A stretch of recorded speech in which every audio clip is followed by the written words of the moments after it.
Oh, that mic's sorted now.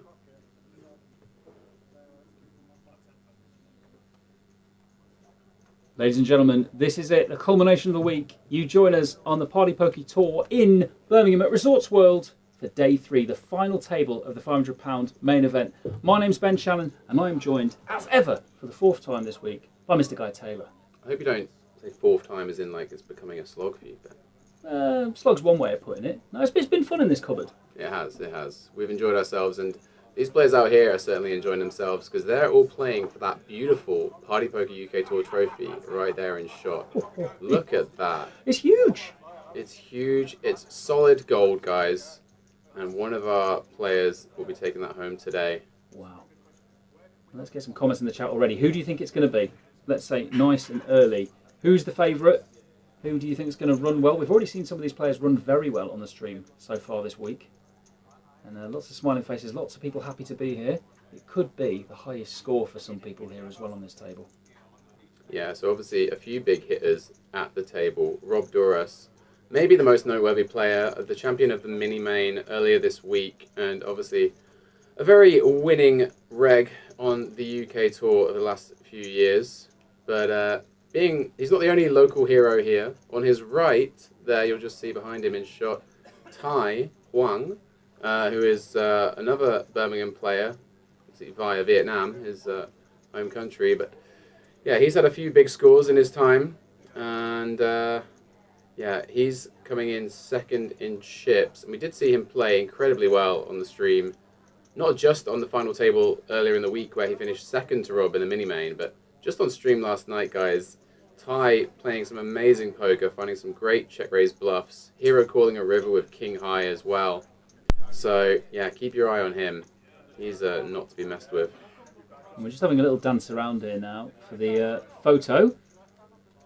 Oh, this is getting exciting. This is when you know the big money's up for grabs, when everyone is getting told to squeeze into the shop.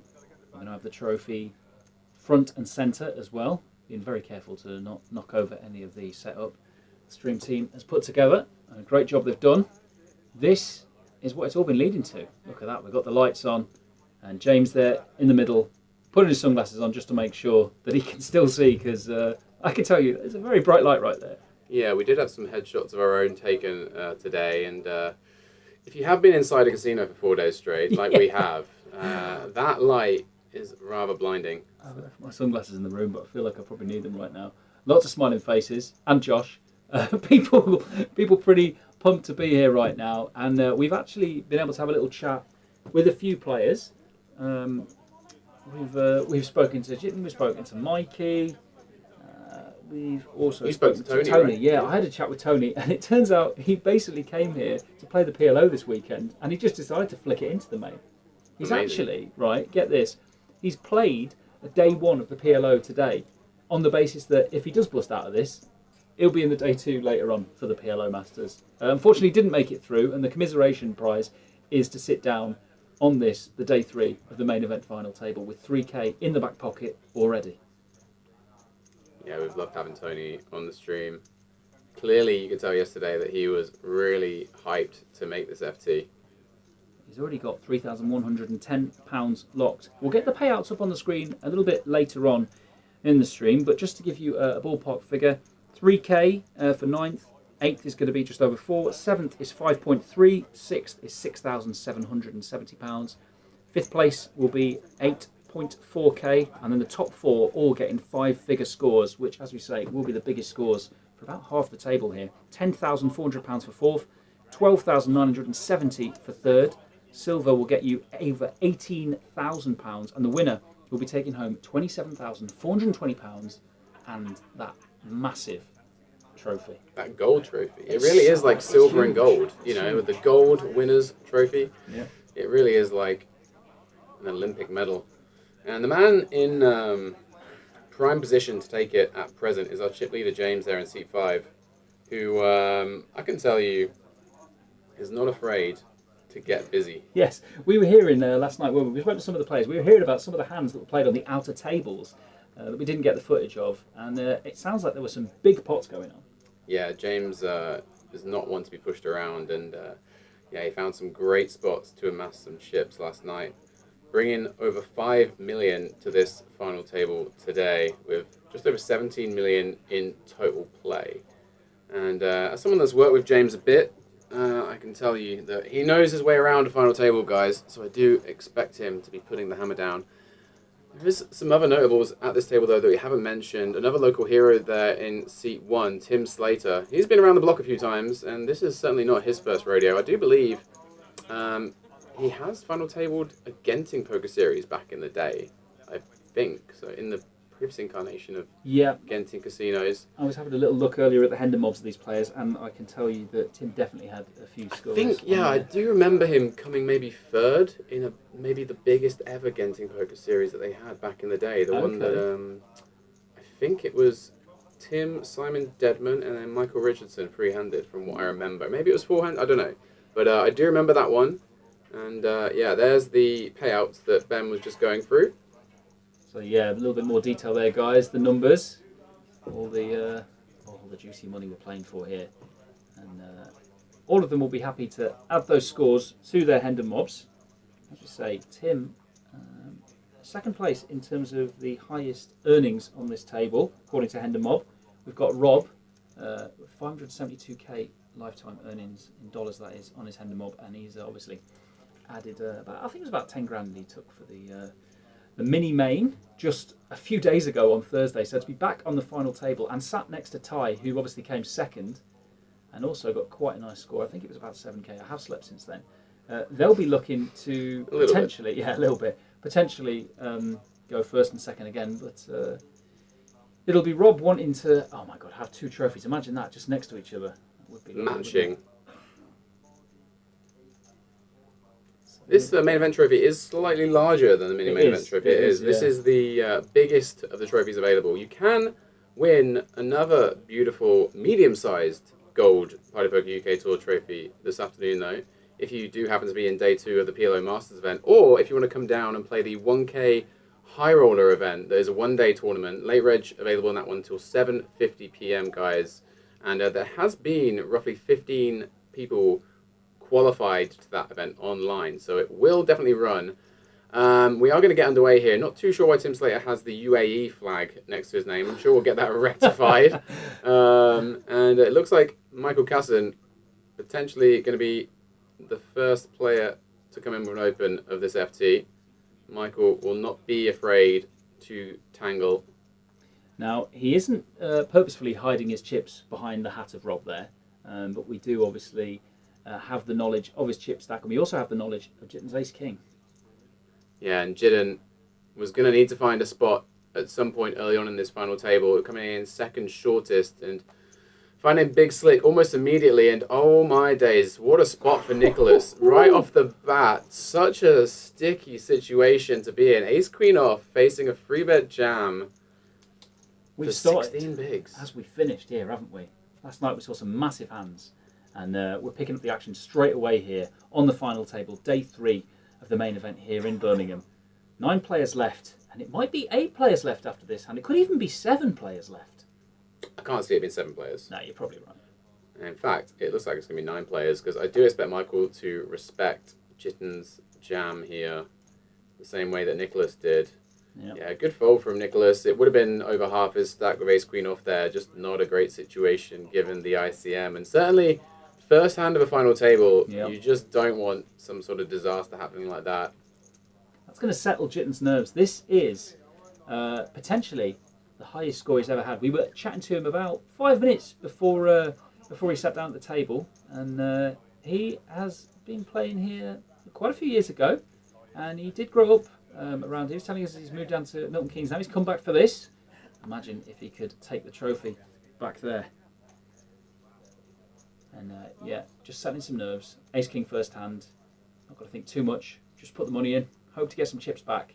And that's what's happened for him there. He avoided the flip. He's added a few big blinds. And just gives himself a little bit of room to breathe. Have a little sip of his drink. Move on to the next one. Is that... yeah, this is actually Tony in seat 4, right? Not James.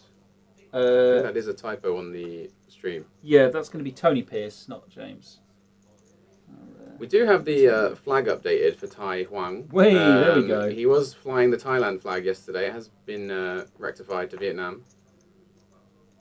Everyone else here flying the flag for the UK. And it will be Tony all in with the King 10 suited. Under the gun. Nice pickup for him. Getting an ace to fold. The chip distribution here, it looks like the short stacks both getting their jams through. Yeah. Adding to those starting stacks and just kind of levelling it out ever so slightly. Yeah, a lot of stacks here in the sort of 1.2 to 1.6 mil region. Those middling stacks under a fair bit of pressure with 2 runaway big stacks and then a couple of short stacks. Going to create a lot of ICM pressure for those medium stack players. Some of those situations can be so hard to navigate.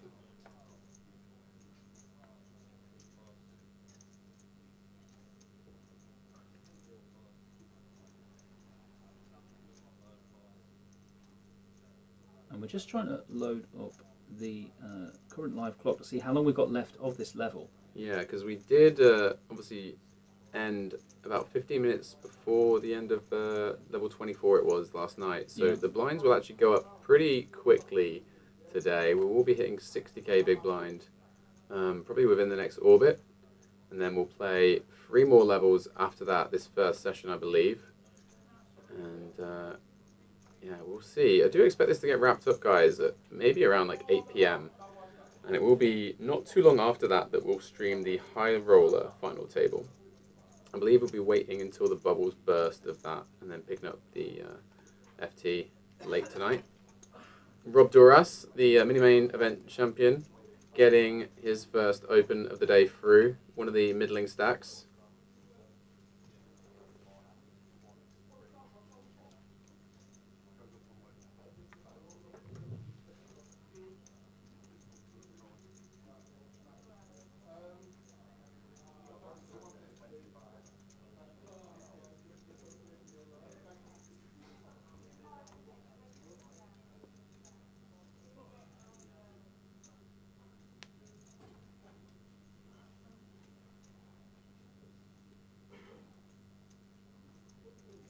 All smiles from the staff here this Sunday afternoon. It's been a long week for a lot of the team here. So much going on. Chilled face from Tom Kong there, who is overseeing one of the side events. And Tony's name's been updated, guys, so we did get that rectified sharpish. He's under the gun here with the ace 10 off. Going to come in with a small raise, and Jitten's found Big Slick again, and in it goes. 2 dream reshove spots for Jitten early on here on this FT, and I'm sure Tony will get out of the way. It's exactly what you want when you start as the short stack or one of the shorter stacks on the final table. Some situations where you don't have to think too much. You find some big, pretty cards, get it in, add to that stack. Yeah, nothing to think about really for Jitten. Just always going to be sticking it in. And Tony giving it a bit of thought here, but I'm sure his plan was to raise, fold this one, or maybe try and play a heads-up pot against one of the blinds. I mean, he could be eyeing up the PLO, and he is. Oh, He's he made went the for call. a reach. Did he call? He called. Wow, he's gone for the gamble. We're going to gamble, Jim. Yeah, obviously hoping Jitten was on a pocket pair or a suited Broadway, but he's going to see the bad news here. And, well, hearts and clubs working for Tony. But he's perhaps not wanting the other short stack to get too far ahead of him here. He is the shortest. Jitten's second shortest. So it is the clash of the shorties. Are we going to lose our 9th place finisher here, or is Tony going to turn it round? 25% underdog. Still behind after the flop. Some backdoors, but it's looking unlikely. Opportunities too, of course. 110 discarded as well by another player pre-flop. So only 2 10s in the deck for Tony. Ooh, but hello. He's just upgraded from 2 outs to 6. Sorry, 5. I think there was a king discarded, right? Oh no, it's 2 because he loses the 10. Oh, isn't sorry. Of course, ace king, yeah. There was a king discarded, yeah. So still 2 outs. Can he find the king now? And it's a 4, so no good for Tony. And we do lose him in 9th place. He did go out on his sword. £3,110 locked up. A great run there for the local man, who we did chat to just before starting, and I imagine he's going to play some side events, get in the PLO, and hopefully he'll lock that up, or maybe he'll play the high roller, and we'll see him again on the feature table. Yeah, I mean, he couldn't wait to get away there. He was straight to the red desk for the PLO. He did say he's very much a PLO player. So really impressive run to get to the final table here with so many good players in this field.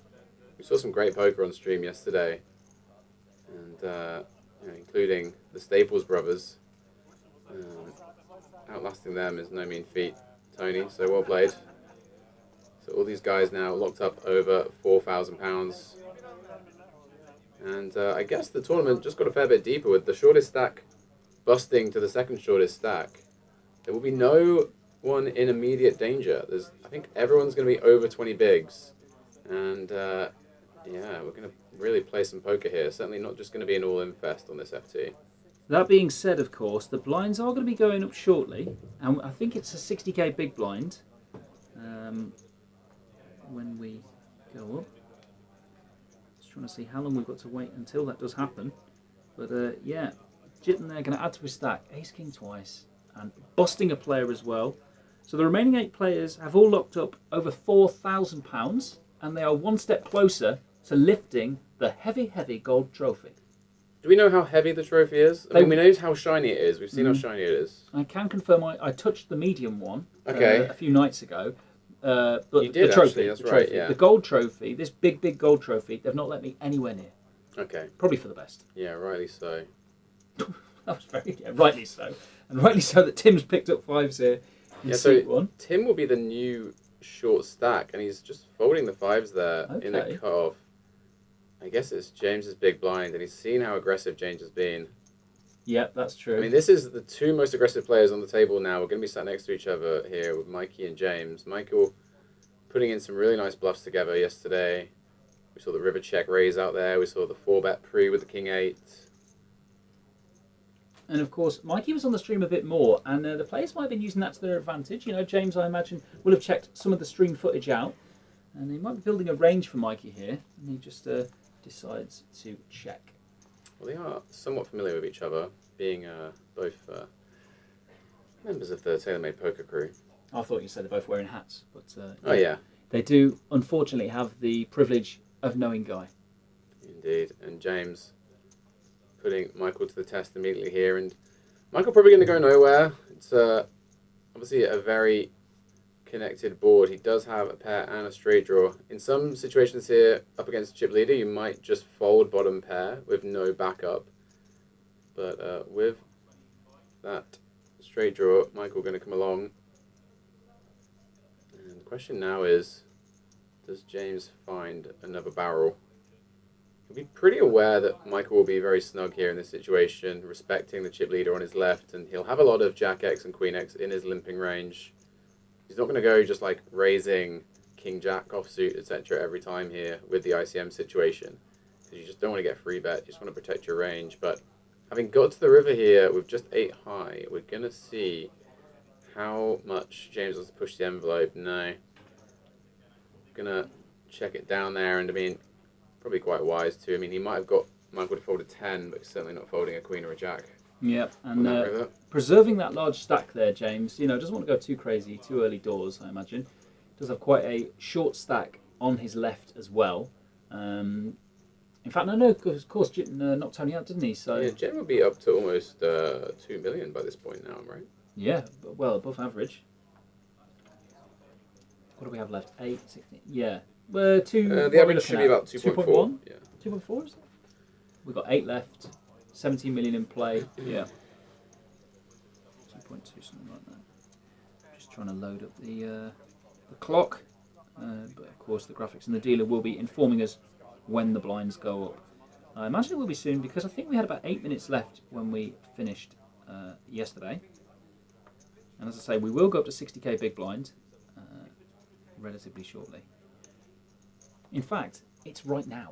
There you go. And we're going to see what Nicholas's plan is going to be. He's now one of the shortest stacks, having come in as one of the medium stacks. Did see him on the stream last night. Found a couple of bluff spots post-flop, but was generally pretty snug pre-flop. Queen Jack suited, very good looking hand, and he will come in for the open here. Not going to meet any resistance from these hands. And yeah, he's going to take this one down pre, I'm sure. So let us know in the chat if you are supporting anyone in particular today, if you're going to be making your way to Resorts World to cheer them on as well, or perhaps play some events yourself. We do have several things on. As Guy has mentioned, we've got the High Roller starting at 4 p.m. and it is a 7-max tournament. And late reg open until 7:50 as well. All this information available on the Poker Lens app. And we've got a few other events. I believe there's actually a satellite to that which has started. Oh, so we satellited in quite a few players online, right? But now, how many are we satelliting in today? Is there a guarantee on that? I think it's at least 2. I think it was 3, right? Or is it 2? Just trying to see. It might be 3. Yeah. Let me just find it again. There's at least 2 seats guaranteed. Okay, 2 seats guaranteed. So that's going to be a total of 17 qualifiers, roughly, we believe, for the High Roller event today. So if you are perhaps traveling around, down from another event perhaps, or if you do fancy playing live today instead of online, get over here, grinders. There's a 1-day 1K event with a beautiful trophy up for grabs. There's also a 1-day PLO, the 456 PLO Masters for £150. That's starting at 5 p.m. Oh, that is dealer's choice or round of each? It's 456, so I'm gonna. I would imagine it's dealer's choice. Yeah, you'd have thought so. Yeah. I know some places do like a round of each where it is a case of each level or whatever, or each orbit and stuff. But yeah, you'd have thought it's dealer's choice. And we're going to go back to the player's choice here. Ty's going to decide what to do with his 9-2 offsuit in the big. Ty comfortably second in chips. Well, they've played against him a lot. These two playing around the Midlands for many years. And yeah, giving him a bit of credit to not defending the 9-deuce offsuit. Tim did go down super short on our final table bubble yesterday on the outer table, but did survive and find a double late on, having been crippled with ace-queen into the aces of Michael Casson. But he is still alive and kicking here with roughly 20 bigs, and if you've got 20 bigs, you've got a chance. Look at the smile on Jitten's face there as well when some photos are getting taken. He's loving life, isn't he? I mean, that first level for him. Ace-king twice, Yeah. buster player, ladder up. Wishing him all the luck. Yeah, really big spot for Jitten. He's only got to come 5th to get a new high score for his poker career. $20,000 is his total lifetime earnings as well on Wow. Endermob, so he could double that today. Amazing. James hasn't been getting too out of line with the chip lead and won't open up 69. Ty and Rob, another 2 players from Birmingham who know each other very well. These two were heads up in the mini-main event earlier this week. Rob, though, was simply unbeatable that day. Don't think he lost a single all-in on that final table. 7s were hot for him, and he's got a 7 in his hand here in the big blind. Yeah, a little over 20 bigs to work with for Rob. He's got to decide if he picks this one as a check back or a bluff raise.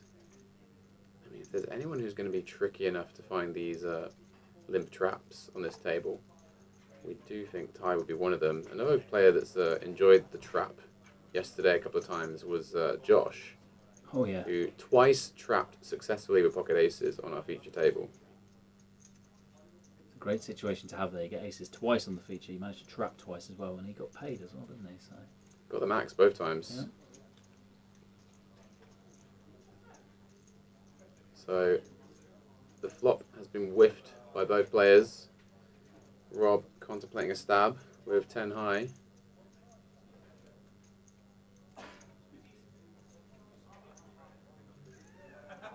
And he will turn a pair, and Ty has turned a gutter.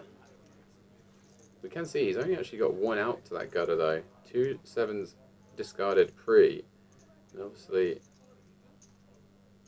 sorry, yeah, 2 7s discarded pre, and then Rob's got the 7 of spades. So actually only 1 out for Ty here. He's going to come out firing.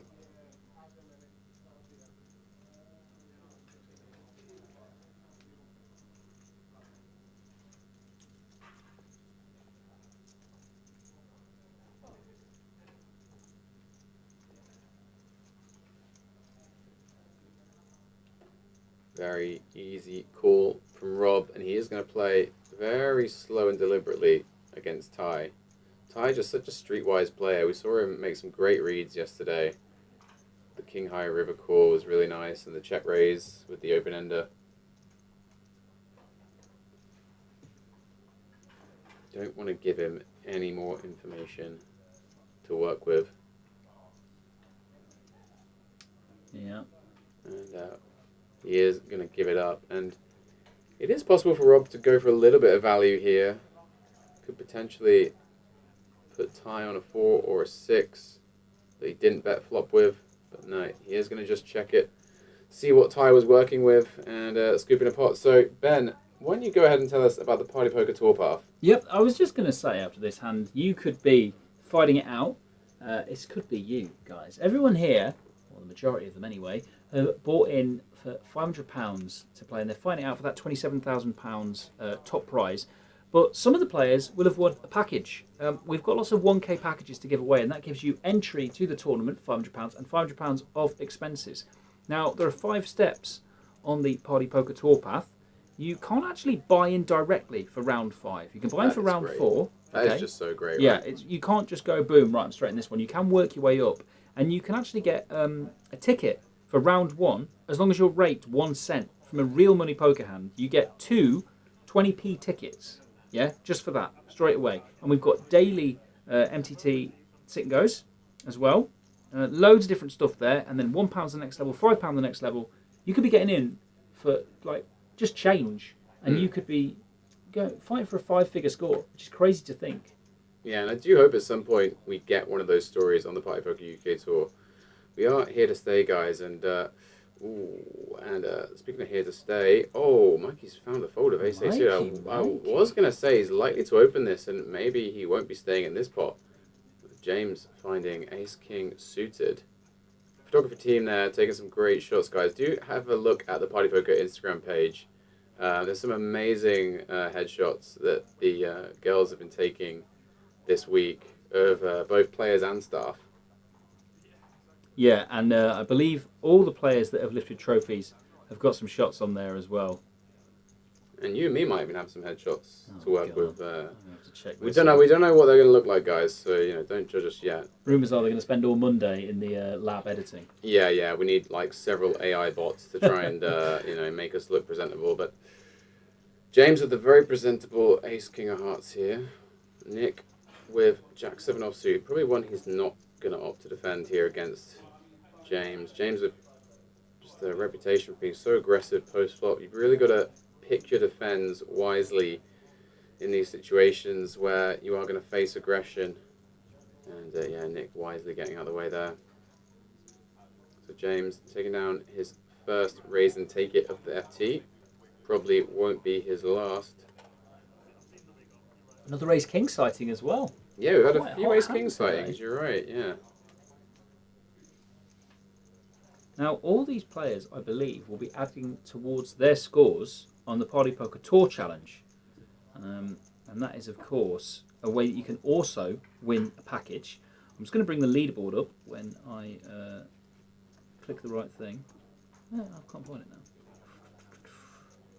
Again, you can win a 1k package, which is the £500 ticket and £500 of expenses. Here we go, found the leaderboard now. I think £5,000 package is the first prize. Sorry, yeah, you are right, yeah. That is quite the prize, by the way, guys. Quite the jump, yeah. And I would like to mention that this is all added value that Party Poker put out there. That's correct. There's no hidden fees in the Party Poker UK Tour. No league fee, no staff fee. They simply pay the staff the right amount and don't take it from the prize pool. So the lowest rate you're going to get for a major UK tour. Yeah, and it's actually the top 7 finishers in the leaderboard will all get £500 tickets at least, and 4th is going to be 1k. So I believe that's 2 tickets. Basically, if you win it, you've got 10 tickets, 5k up top, and we've got Alexander Georgiev, who won the Svitten a few nights ago here, who's currently top. Wait, before you go anywhere, just explain the rules of Svitten for those that are new to the stream, because We've been talking about spitting all week, guys, but this may be the first time you've tuned in. Right, okay. And spitting might be I'll do an my best. unfamiliar game to you. It certainly was an unfamiliar game to me when I first learned about it. Okay, so you've got 5 cards. Mhm. It's a drawing game. Mm-hmm. It's PLO. Is it an artistic drawing or a No, card drawing? there are no pencils allowed in this game. They take them off you when you walk into the casino. Okay, rightly so. After the flop, there is 1 round of drawing. Okay? And in that situation as well, if you only take 1 card, that card is face up. And you can decide to keep it or swap the card. I see. So that's the only way you get the chance to draw twice. You then play the hand as normal, 5 cards, and the pot is split at the end. It's a mix between Omaha High, so 2 cards from your hand, 3 on the board, and the best 5-card holding that you have.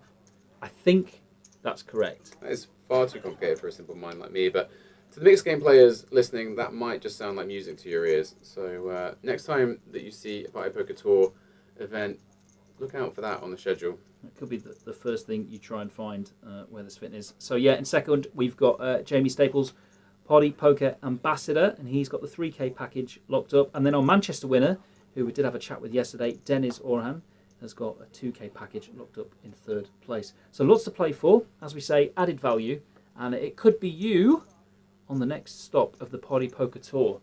And we'll tell you where that is at some point in the future. Don't worry about it. Don't even worry about it, guys. You'll find out. Well, let's focus on Birmingham for now. Here in October 2025, 8 left in the field from 343 starters, £500 each. So we've smashed that 100k guarantee, £150,000 in the prize pool, and the winner, one of these 8 players, is going to be taking home over 27,000. We're going to see an open here on the button from Nicholas with the ace-6, and he's going to be met with a little bit of resistance from Mr. Josh Curry in the big. Ace-10 off. It wouldn't be out of this world for him just to send it here. Yeah, and Josh going to come in with a not all-in free bet here. Both of them working with just over 20 big blinds. Josh slightly covering. Looks like he's made it 325 there. And it's interesting that he's gone for the not all-in free bet here. You could just jam this, but Josh and Nicholas may have some history. Josh may be thinking if he free bets, Nicholas would potentially ram in a hand like the ace-6 off. So I don't imagine Josh was free betting to fold there. The free bet will get the job done. A little wry smile from Josh. Happy to get off the mark on this final table.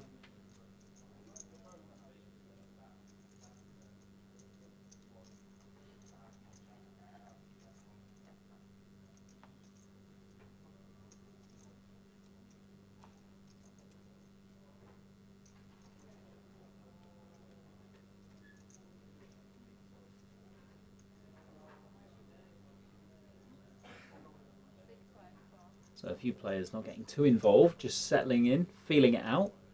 And it is only the 2nd level of the day after all. Card distribution is going to be kinder to some players rather than others, but it depends what they do with the tools they are given.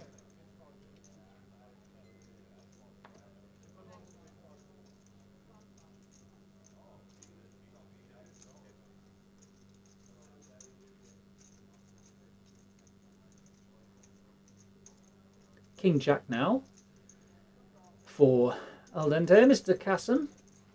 And it's going to be against Josh Curry, getting involved again from the small blind. Yeah, there's a couple of ways Mike could proceed here. It isn't necessarily a mandatory raise blind v blind here, because you don't really want to raise this hand and get jammed on by the likes of ace-5 offsuit, for example, when you've got a hand that plays so well in position. So you can either check or go in for a small raise. Mikey does have a pretty aggressive reputation though, and he will bump it up and take it down. It's a nice hand, King Jack suited. Yeah, it'd be interesting to know if he was planning on raise calling or raise folding there, or just maybe raise deciding. Well, Josh is planning on popping a little order in here, a couple of drinks perhaps. Oh, he's settling in for the day. Yeah. He's ready to grind. He's ready to trap. Mikey on the water, consummate professional. Tim going to get an order in as well. And the players, pretty relaxed atmosphere here, even though they are battling it out for some pretty serious money. No one's going to grumble when they are at the cash desk if They are taking home probably one of those top 4 spots. Don't imagine Ty will want second and second. He'll be going for gold this time, and he does have the suited big leg, but he's going to throw it away. Rob's got a much prettier hand, and it is also in a later position. So let's see what he does here with Queen Jack of Diamonds. Yeah, even though Rob will be somewhat handcuffed by ICM being one of the middling stacks, I don't expect him to play super tight, but he is going to let this one go. And some great instincts there, Rob, because Tim Slater's behind him and definitely would have ripped it on him. Tim here in the cutoff, ace-queen suited, just under 20 bigs to work with. Doubt he'll be going anywhere here. Mikey gonna get out of the way. Oh, and James has ace-10, and this could be a spot where he'll put the pressure on. If he thinks Tim's opening wide enough, he may put him to the test here for just under 20.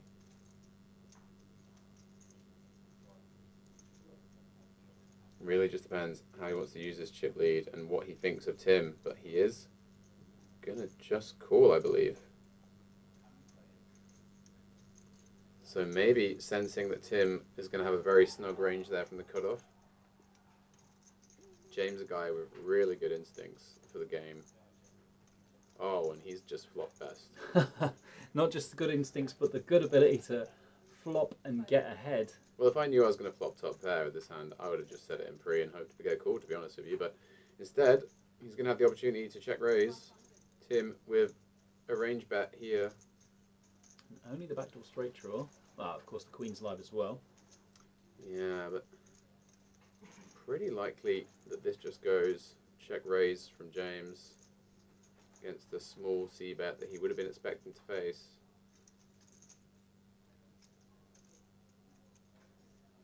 What kind of sizing do you think is going to be coming in here, Guy? Pretty small. You just want to induce stuff like, you know, ace-8, pocket nines to still stick it in. Well, it's a perfect check raise 3x there. 300k. Tim won't be enjoying this spot.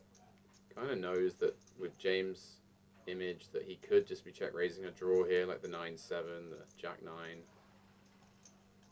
Not a lot you can do here with no backdoor flush draw, just ace high. You got to think James is really getting out of line to want to just send this back on him. Maybe a bit of TV time here from Tim as well. He's definitely thinking about doing something. I don't think you'll get much Hollywood out of Tim, but there you go. It's the biggest stack you're playing against there, though, as well. And Tim is now the shortest, so he's got to take that into consideration too. Yeah, I mean, it's one of the things I saw a lot of, actually, when I was playing out in Asia against some of these more aggressive Asian players. Then 4-bet jamming hands like this on these kind of flops, just because I think there's a propensity for the big blind players nowadays to check raise those kind of boards a little bit too much, perhaps. Yep. And congratulations to everyone that had 39 minutes on their bingo card for when Guy mentioned that he's just come back from Asia. I haven't mentioned my jet lag yet, have I? So that's a house for some people, I imagine. Can I talk about jet lag? I can't believe you've got that written on your T-shirt today. Oh yeah, speaking of T-shirt, I didn't change out of this one. Well, thankfully we're only audio at this stop. Yeah, we may have Cam in the booth for the future stops on the Party Poker UK Tour, guys. So you'll be able to see our wonderful withered faces. Slowly deteriorating as the days go on, yeah. I mean, I think I might have even improved, actually, from the day one. What, your face? I mean, my day one actually, face was pretty rough. You were in a I'd state. had about 4 hours sleep in the prior 70 or something like that. But that day was an interesting one. Not alone for us, also for Ty, who came second. And he's got a hand again here. A pair of tens. And he's opening under the gun there. James? He's not going to get any resistance. James getting out of the way there with the Queen 10 suited. Doesn't want to tangle too much of Ty, it seems. And yeah, I can't blame him for that. Ty, one of the trickiest opponents you'll come up against in a tournament like this in the UK. What about if he's in the big blind there with Queen 10 of clubs? Is he flicking it in? Oh, 100%, yeah. Yeah, he did have jitting in between them. And yeah, you don't really want to go three ways out of position with a hand that can be dominated by the under the gun range fairly often in this kind of situation. So, yeah, with a slightly worse price. Pretty wise to get out of the way there, but you can sometimes free bet it if you think your opponent's opening too wide and going to succumb to the ICM pressure. It would have been second in chips versus first in chips there, and Ty would have had to probably respect that. Also, we've got to look at the form here. You know, Jitten, he's doubled his stack basically with Ace King twice, so you'd be pushing against the tide if you did call with the Queen 10 and then Jitten work up with something in the big. I'm going to see Josh fold this one, waiting for the order.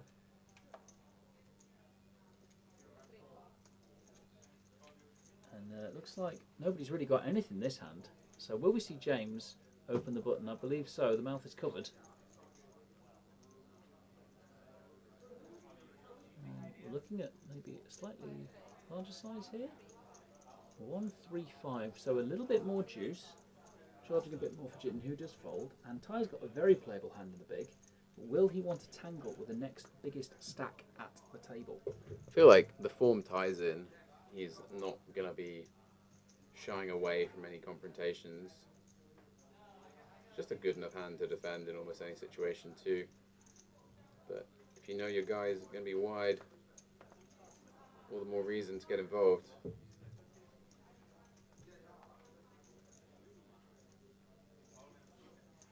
And there is a little something for Ty there. Backdoor straighting and flushing, but depends on the c-bet size we get from James here. I do expect him to bet always on this board. It's a dry one, yeah. Yeah, the 4 and the deuce shouldn't ever really hit Ty. You should be defending so tight in this situation when it's second v first. James immediately putting out just over 200k there. 250 it looks like. I do think that would get the job done. Ty though, if he wanted to, this is a candidate to check raise. Obviously in this ICM situation, you do have to respect the big stack a little more. But he could turn any 10, any king, any club. An awful lot of options there. Any 8 Yeah. to find a draw. But yeah, it does get out of the way on this occasion. And I don't blame him because James, as we saw yesterday, capable of just putting the pressure back on against those check raises, isn't necessarily just going to yield. He might even flick in a 4-bet occasionally on that kind of flop. So And we may also then have seen, you know, a big bet on the turn and potentially a bluff on the river. So Ty's got to plan ahead and think about the later streets. So what's next to talk about, Ben, in terms of the Pie Poker UK Tour? Well, I was just what looking do we at need to mention? what's next in terms of the blind level, but I've spoken to you about the path. I've spoken to you about the leaderboard, which is part of the challenge. How about the Pie Poker Tour team? How are they getting on today? I did see Sam in the PLO Hyper Turbo. He did have a stack. He could be bagging up for day 2. Yep, we also saw a trophy lift from Lady Staples herself yesterday. I believe the photos will be online soon, but let's go back to this table for now. We're playing for a trophy. Tim's found the Ace Jack +1. He's going to be jamming 900k, 15 bigs. Just an open jam. What do you think about that, guy? Is that what he's got to do? Yeah, I mean, he is the shortest, and I would say if it's suited, you could just open, because it's going to play a lot nicer post-flop, but with the offsuit, it does kind of feel like he just wants to go in and run it. You can still get called by worse occasionally. You can fold out a lot of flips, and just avoids, you know, the likes of Ty and Rob defending from the blinds, who are obviously very competent players post-flop and going to put pressure back on you if they're able to defend. And oh, the timing of it all. I'm loading up the payouts because I do not like the chances for Tim here, unfortunately. Tim versus Ty, and yeah, it's going to be Ty that's the favourite. And he's just thinking, right, how do I possibly also get Robert involved here? I think a flat would be just so suspicious. I do expect a That's tank true. and then a jam, and here it comes. Yeah. Rob going to get out of the way, and we are going to potentially lose our second player of this final table. Tim and Ty will have played so many all-ins together over the years. I don't know who's run better in that particular battle, but today it looks like it'll be Ty. He's not standing though, is he, Tim? Tim's not too pessimistic. He does have the diamonds working for him as well. And I didn't see an ace discarded, so I think No. there's still 3 aces to hit. Any barriers around? He's got an ace on his jumper there. It is the ace of clubs as well. Maybe that's the one he finds. Imagine. He's found a jack. He has found a jack. So you're saying there's a chance. Also a backdoor wheel available. Yeah, it's possible. 5 outs immediately. And all the aces and jacks are left in the deck. Oh, and that will end it. So Ty finding the set on the turn, and we're going to lose Tim in 8th place. Valiant effort from Tim Slater, another local hero of Birmingham.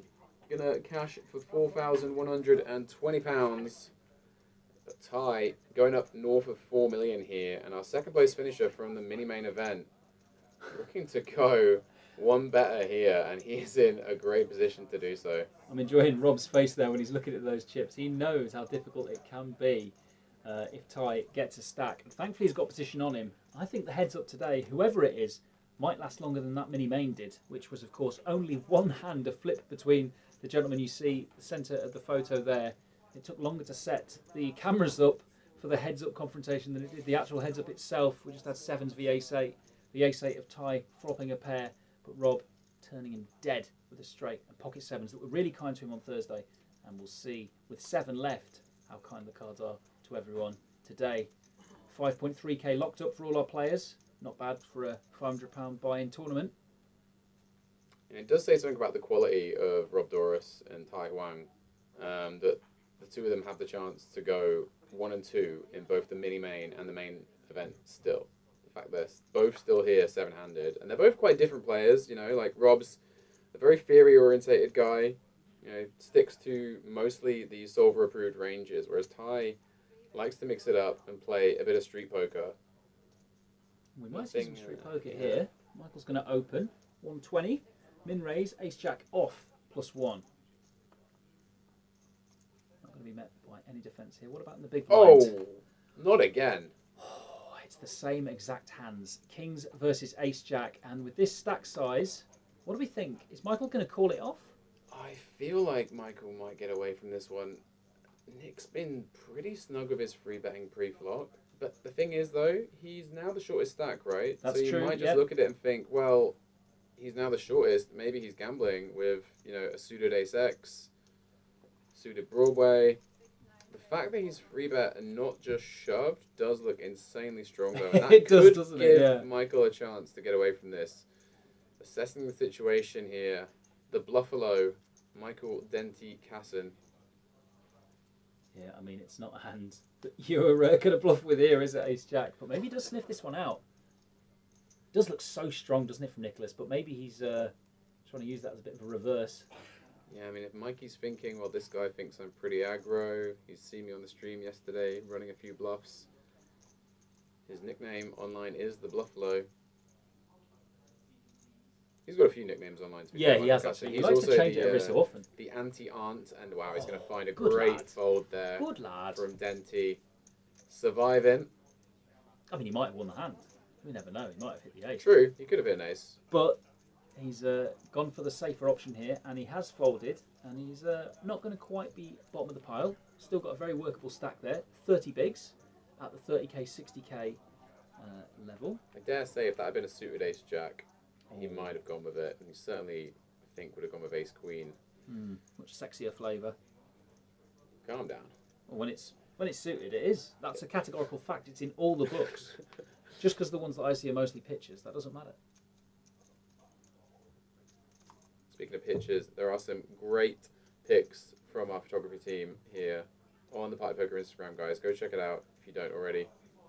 Yeah, everyone having a great time here, and they really have done a super job of capturing that.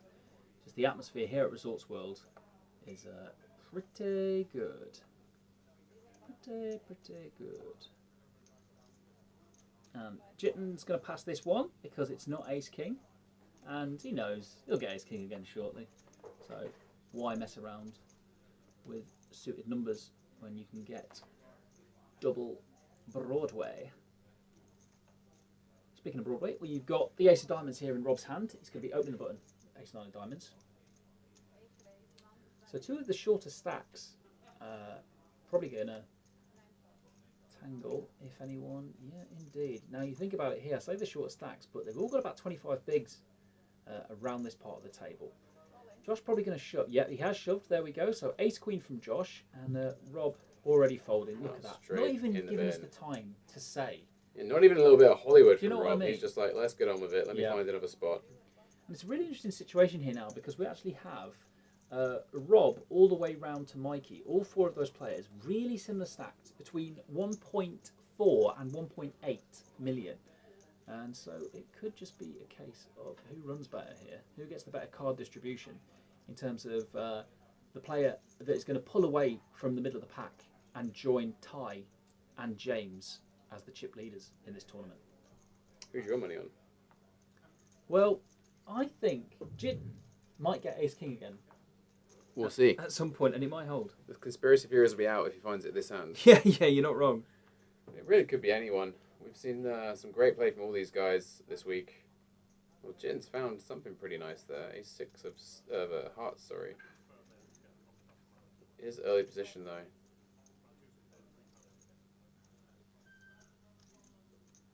He'll come in with an open.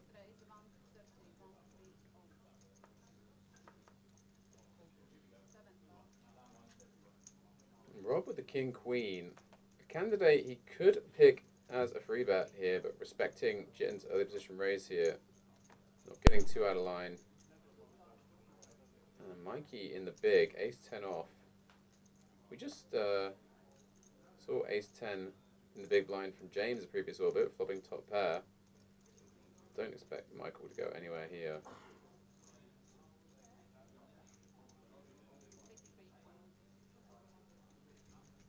Now, we've seen the worst ace get there earlier on in the stream. Let's see if ace 10 retains the lead post-flop. Nope. Scratch that. Middle pair and a backdoor flush draw for Jitten. One you could either bet or check. He will come out with a bet straight away though. Wants to protect his hand. I think Mikey will get out of the way given Jitten's image. Yeah. Dry flop as well there. Not really much going on for Mikey, unfortunately. Yeah, you got to get real sticky if you're going to call ace 10 of nothing there. Really opening up his range there, Jitten, and playing a lower ace than ace king. Got to respect it. Yeah, it's been a flying start for Jitten. Not only has he pretty much doubled his stack, but he's also just watched two other players bust before him, so already laddering close to a new high score. Yeah, I mean, let's have a little look at what he's got locked. Yeah, so in fact, I think it might be the highest score for Jitten. He's got 5k locked. I think his highest one was about $7,500. So you do the conversion, guy. I mean, I've got a great app for it. I'm not plugging that app as well, though. I've not even got a kickback from Lens. Let me just see. Say it's that. Yeah, pretty close. What has he got locked so far? 5,340. Yeah, so it's just over $7k dollars. So he's very close. Definitely, if we lose one more player and it's not Jitten, it will be his highest score to date. And Ty might be helping with that. He might knock someone out here with the sevens, the hottest hand of the week. Josh on the button, king queen offsuit, has a couple of options here. If he thinks Ty is opening up a bit too much, it is one you could free bet, and he is going to go for it. Looks like 325. Going to put Ty to the test here. Josh been relatively quiet on this final so far, and we'll see here how Ty wants to proceed.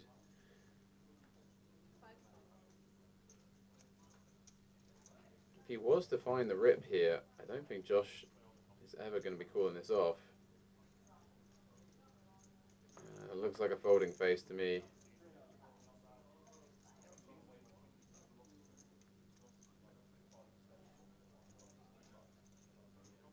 In these kind of situations, you really want blockers in your hand to find the 4-bet rips. You'd see ace 7 suited probably doing more shoving than pocket 7s in this situation. But Ty gonna look at a flop regardless here.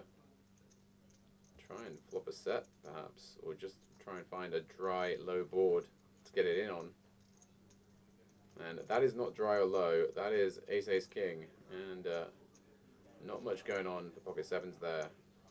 Be interesting if Josh knuckles this one back. plays it as a bluff catcher, perhaps. He might be a bit concerned about Ty occasionally having a suited ace or something. He's going to come in with a tiny c-bet here.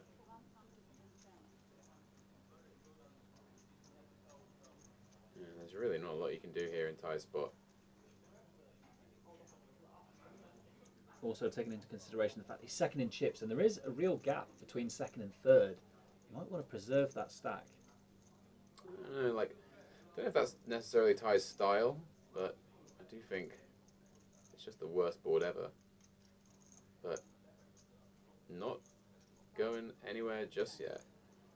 Ty, maybe with a bit of a plan here, or maybe a bit of a live read. We've seen him make some sick live reads already this week. Deuce on the turn. And this will probably go check-check. Josh maybe blocks again, just to try and get called by like the King-Jack suited, the King-10 suited that Ty could have.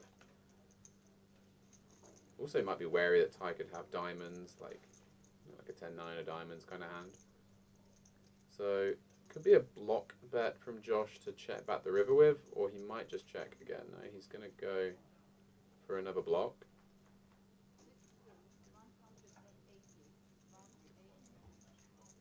What does Ty make of this?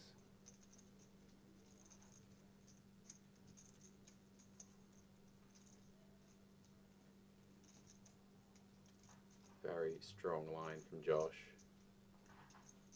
You've got to have a real nailed-on read to do something frisky here. He does. Just let it go this time. Kept him honest for one street. Ben, why don't you explain to us how the final table clock situation works here at the Party Poker UK Tour? Because we did have this for the mini-main event final table as well. We don't go for a traditional clock system here. We have our own system which prevents stalling. That's very true, yeah. So basically, we're going to be playing 20 hands per level, and the dealer has got a hand counter there as well. So the dealer is well aware of how many hands we've played. And yeah, it does prevent stalling. It does kind of mean that we're not too sure when the breaks are going to be, but essentially the dealer will be letting us know when we're going up a level and how many hands we have left of each level. We might get a little counter on the HUD maybe after the break, but for now we'll just be letting you guys know when we go up to the next blind level. I think we are probably about due. Maybe we'll keep tracking here as well. But we are still, for now, on 60k big blind, I believe. It will be 80k big blind next, but we've got a few more hands to play before that happens. It's a good system. I do quite like it.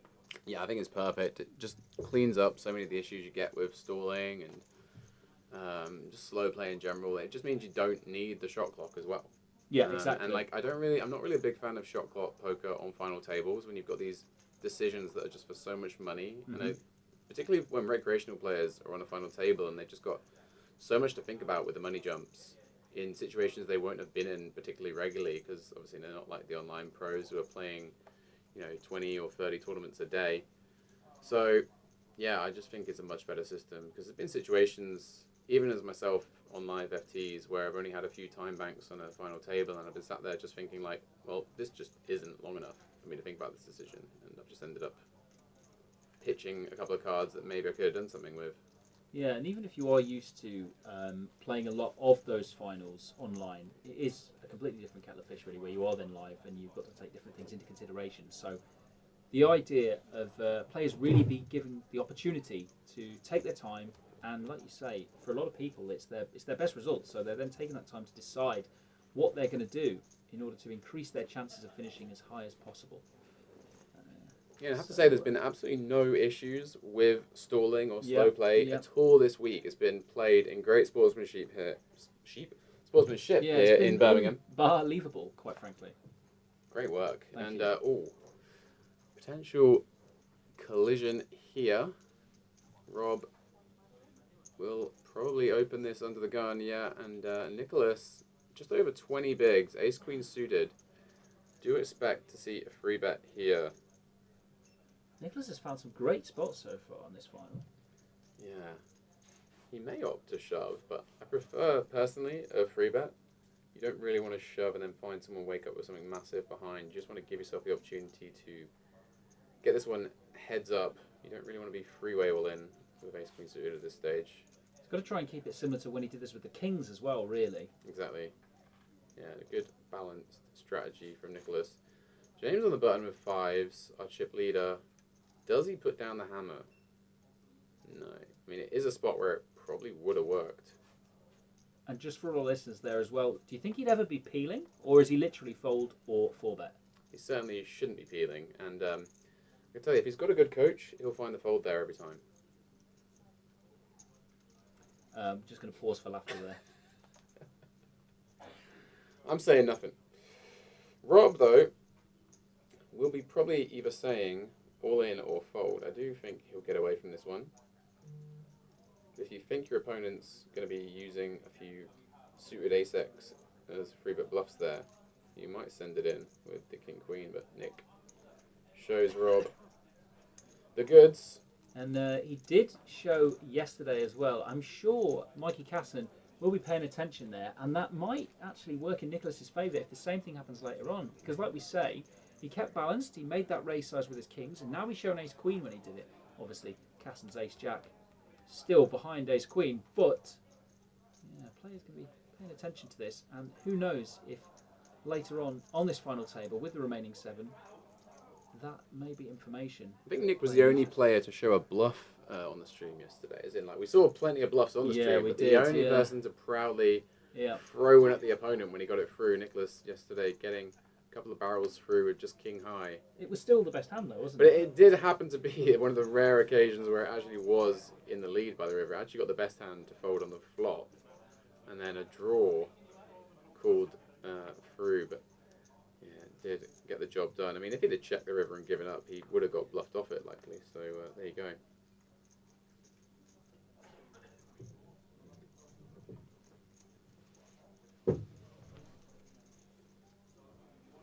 We're going to see these two tangle again, as they have several times already this week. Small blind on big blind, Ty versus Rob. Yeah, we're going to see a lot of this battle today, I think. We might be seeing it all the way to the trophy lift. And Ty putting that big stack to work here. Just this situation where when you've got a medium stack in the big blind and you want the big stack on an FT in the small blind, you just get to open super wide and just put that pressure on your opponent. But Rob, with a suited queen, gonna get sticky. And he is gonna flop a 4. But Ty, it's flopped a gutter. And it's just always going to be a c-bet for Ty here. Keep the pressure on his opponent, I believe. And Rob with bottom pair, but no backdoor with it. Depending on the size of the bet, could be forced to make a tight ICM fold here. We'll see. 200k from Ty. He's got the overcard to the jack, though. It's not going to be loving life, but he's quite possibly going to peel one off here. Ty's a man that you need to keep honest in these situations.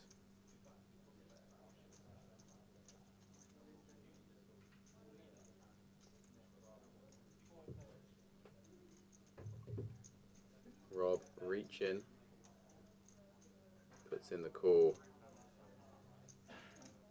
Any turn cards here that Ty's not going to be continuing on, what do we think is going to happen on the 7 of clubs? Oh, it's a pretty good one for Ty. I mean, Wow. He's turned up and down. The problem is, though, is a lot of Rob's range when he defends the big blind here versus small blind open in this situation is going to be suited combos. And we've seen that, obviously, he's defending queen 4 of diamonds here. He wouldn't have defended queen 4 offsuit.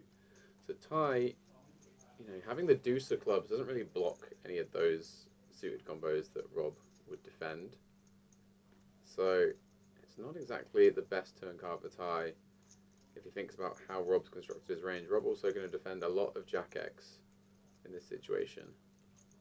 So you are going to be betting into a player that's going to have a pretty strong range now. As we can see it is one of the combos that Rob would have had to fold on the turn if Ty would have kept barreling.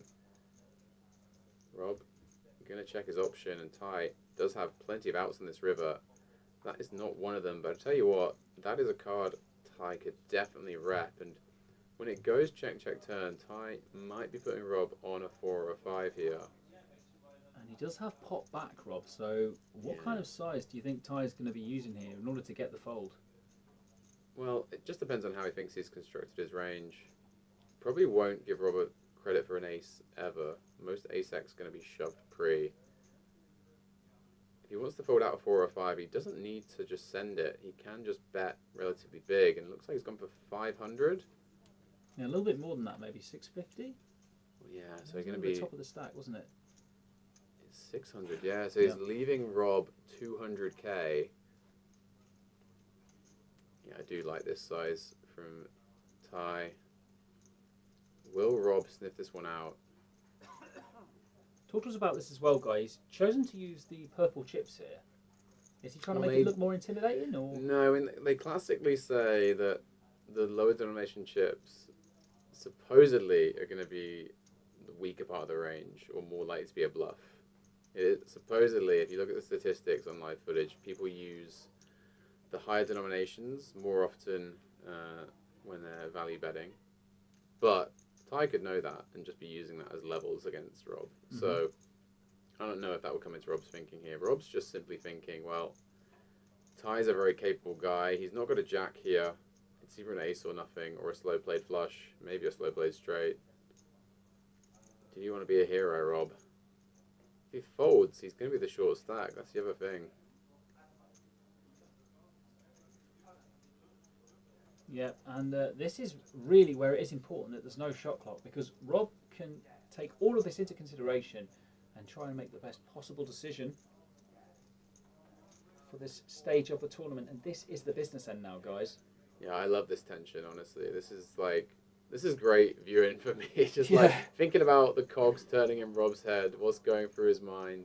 These guys have so much history together. They've played a lot over the last couple of years in the Midlands. Let us know. What do you think is going to happen in the chat? Is he going to make the call here? Yeah. Or is Ty going to get the better of him? And look at Ty, just giving nothing away here whatsoever. Oh, it looks like a fold. It does, doesn't it? Oh, oh, you tease, Robert. It's just double checking how much he would have back if he calls, I think, here. That's why I can tell you, it would be 3 and a bit big blinds. Would be in the small blind as well the next hand. He'll be taking that into consideration. And it might actually be the blind's going up next hand to 80k. Oh, yeah. It's definitely soon. It's within this orbit. Another peel there, probably. Sick spot, and he gets the job done. Any shows from Ty? Of course not. Imagine. No, I just want to see him flash the 6 of hearts. That's what I'd like. Well, Deuce of Clubs is a good one. Yeah, it's a good one. Either of them are good. Yeah, that would be a classic. Yeah. You can pick one, mate, kind of spot, right? Oh, you accidentally can pick one. Yeah. Accidentally on purpose. So Ty up to 4 million there. Just showing the kind of street poker he's capable of. Do the really cheeky one of you can pick one, and then they pick one and you show the other one. I'd love to see that. Okay, TD just explaining the, I believe the blind increases. Yeah, potentially. Although it does look like it's still 60k there, so it's not going to be this hand that the blinds go up.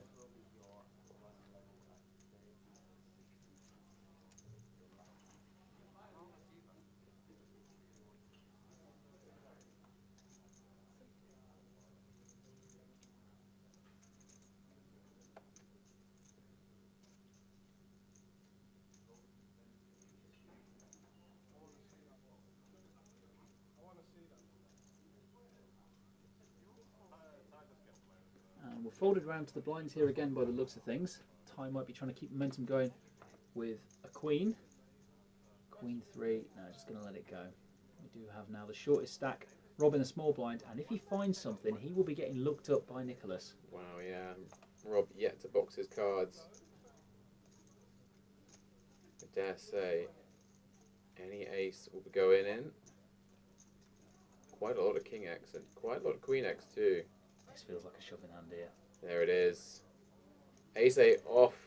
Oh wait, we read the wrong. It was an No. RFID error. The slow It's roll. a different one. Oh, and The now ace it's a of hearts. really close Wow. one for Nick. Yeah, the ace of hearts. It was saying that Nicholas had the ace queen of hearts, but Oh, actually wow. it must have passed over the wrong box there. Yeah, so the RFID refresh shows us that Rob has the advantage here, but Nick with such a nice looking hand. I mean, for chips, this is just obviously a call, but when it's half your stack on final table ICM, it's a lot closer, but he is going to flick it in. Wow. He will be a little upset to see what he's up against, but still got 40% equity here and a chance to bust the mini main event champion and perhaps propel himself over 2 million. Could take us down to 6 players here. Let's see what happens. Will Rob stay ahead? Any chance of back-to-back for Rob Doris? Oh, It's well, a sweaty flop. it is very sweaty. Open-ender for Nick. Any queen, any jack, any ace, any 9. We've lost a few, but 7 on the turn. What's it going to be on the river?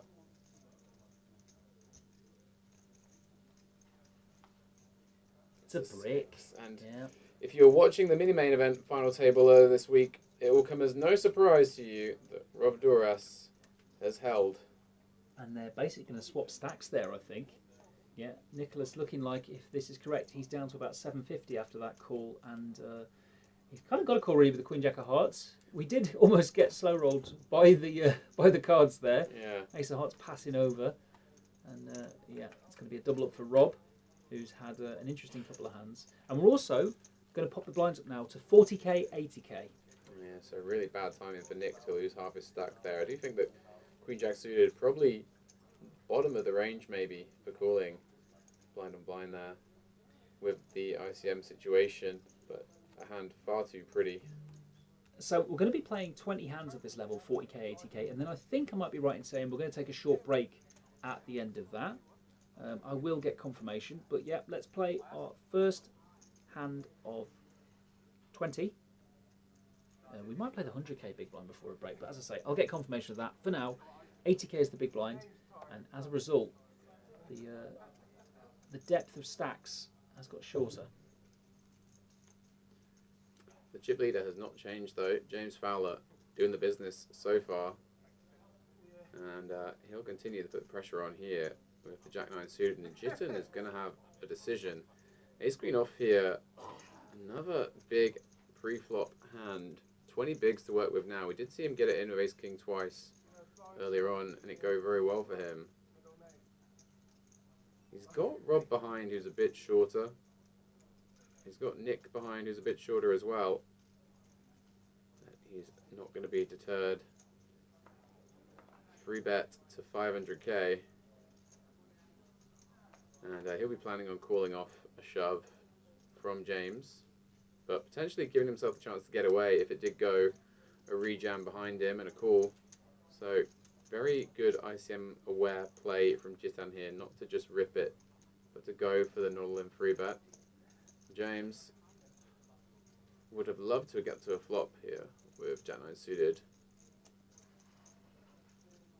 He'll probably give Jitan the respect here, but you can see him eyeing up his opponent, and yeah, does rightly get out of the way. Really solid play again from James. Yep, and it looks like Jitan really is loosening up now with the ace queen. Yeah, I mean, before he was only playing ace king, right? It's true. We did see the ace 6, but he probably misread his hand. Yeah. Thought it was aces.